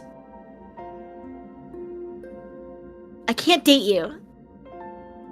Such heartfully people words were too much for the simple boy to hear. His shoulders slumped as if the world was coming to an end. Or so Aoko had imagined. On the contrary, Sojo was sitting there in deep thought. Oh. Did you just say, I'm in love with you? Bruh! Oh. Sojo remembered the words that were a magic spell. She shot right back with the affirmative. After a moment of deep contemplation, the boy turned to the expectant girl and said, Oh! Why do you think that? Bruh! Oh, he had to be joking! But he was not. He was completely serious. So... he liked her, but he didn't like her.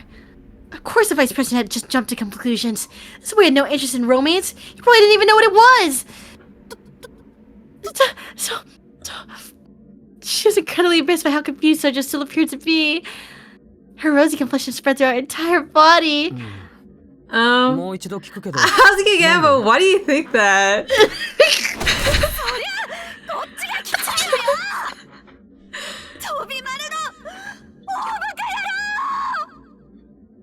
Bruh! Just like that! She had lost her cool and given into an unjustifiable outburst. I think it's justified. Huh? It's time to seal off the area and destroy all evidence. Aoko was embarrassed and devolved into sheer panic, and her grudge against Tobimaru suddenly manifested as a criminal assault. She lashed out with a punch that could have taken down a bird mid-flight. More specifically, it was a brutal right hook. Ako blinked, her blow had connected with something solid, snapping her out of her reverie. Her temper had lashed out at the completely defenseless Sojiro. It had been a splendid blow with all her weight behind it, knocking him out cold. Bruh. Oh no!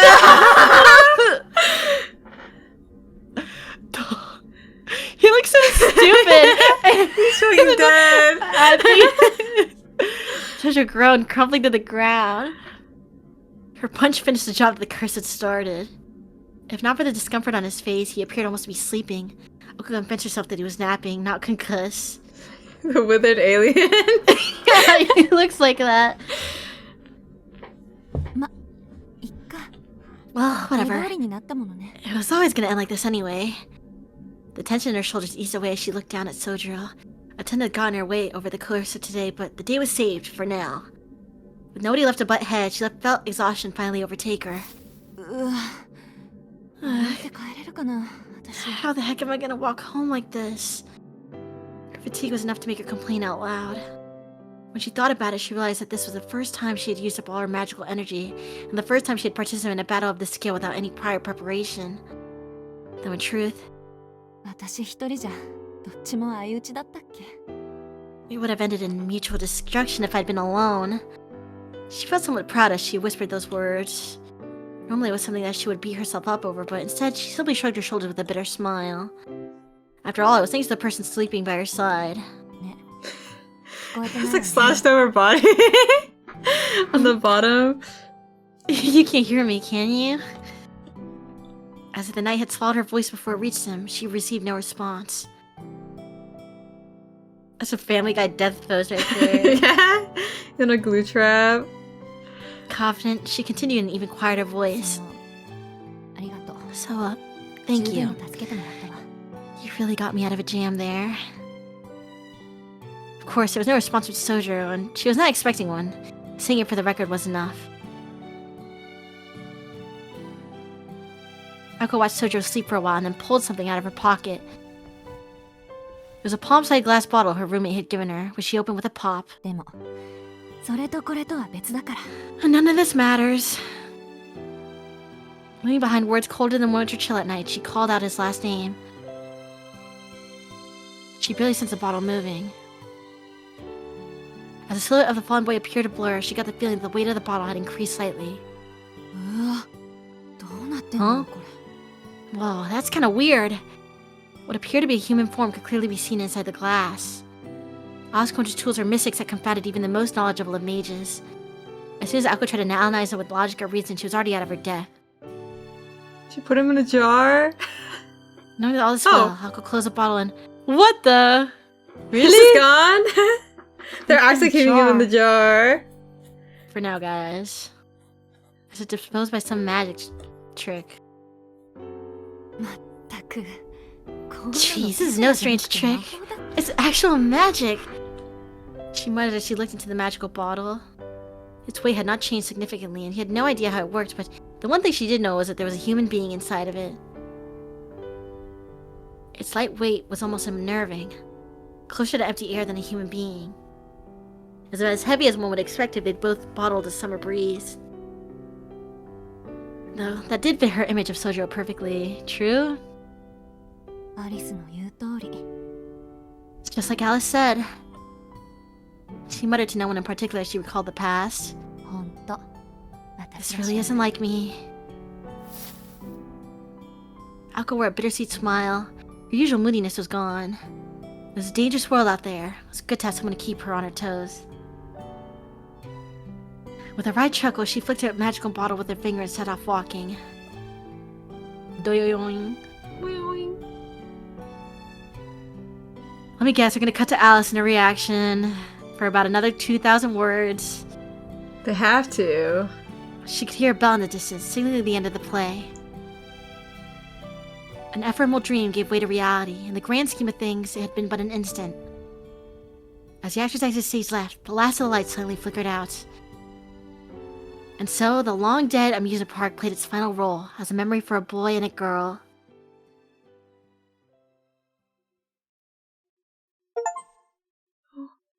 Got a Steam achievement. No way! Like a dog? Let's go! Yes! They keep him there on leash. Yeah. We freaking did it. We did it. We did it. That was Well, so I can't wait freaking long. can't wait to see what happens next. Keep cooking. I hope they leash him and they keep him in there. And then he lives there for free so he doesn't have to work so hard anymore. Hey, true. And then he can finally focus on his studies. Yeah. I think that would work. See, they keep him in like a dog. Yeah. Okay, I'm excited. For next time, because there's no other chapter after that, guys. Literally, I wanted to eat dinner a long time ago. It's over for me. You were putting up dinner? I was. I didn't think it'd take that long. I thought we would be done like an hour ago. You didn't want to eat during my 5 billion breaks where I got up and left? I got food. No, I wanted to cook something. Oh. It's okay. I can eat late. No worries. Yeah. You don't gotta work early, right? Yeah. We need to cook. Sandwich. Nothing too crazy. Cook. You put that thing in the toaster. What if I put on a pan? Now what? Okay. Oh, you making a grilled cheese? Yeah. Exactly. Exactly. So don't hate on me. Okay. Okay. Thoughts? What do we do now? Call it. Oh, say your final words. I was gonna try to find somebody to raid. I guess I could say my final thoughts. Guys, Okay. I can't wait for their bond to develop. I know, you could see her cracking. Please, I need this. Yeah, they're actually really cute together. No? Yeah. I think so too. And then I'm excited. I'm guessing that, like, now Alice has been pacified, kinda. Yeah, like, I can't wait for Sojo and Alice to talk to each other. yeah, I wanna see. I hope so. They are so cute together. Oh, they can be like a triplet group. A little Yeah, that'd be cute. double. I want to see all their interactions. Me too. Well, good thing we already planned it for next time and it's not gonna cancel. Yeah, we have so much to look forward to. Yeah, so don't worry, guys. We'll pick it up soon. Yeah, we'll see you guys next Sunday for more Mahoyo. Unless I actually do the elusive double Mahoyo, but honestly, that would be crazy. I think that might be too much. Yeah, I think you're gonna get bored of reading. Yeah. So it's okay. I'm okay with just 1 week too. Yeah, I promise not to cancel it. So. Yeah. What are you reading? We can read Kari. Uchikari. Yo, I love Kari. Let's freaking do it. Read Uchikari. We're not doing Mahoyo every day. That would be crazy. Yeah. Anyways, thanks for coming, guys. Thanks for listening, Mota. You had to do so much reading. You like? It never felt like a good time to switch. I was like, yeah. It's okay though. You did a really good job. I was surprised you didn't make me fill in for like halfway through that fight. True. It was Alko's big moment too, so it kind of was hard to stop. Okay.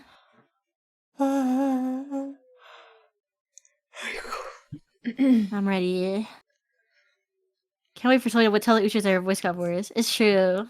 What? Your voice I lost is my fine. voice. You're right. I'm actually kind of okay, aren't I? It's fine. Yeah.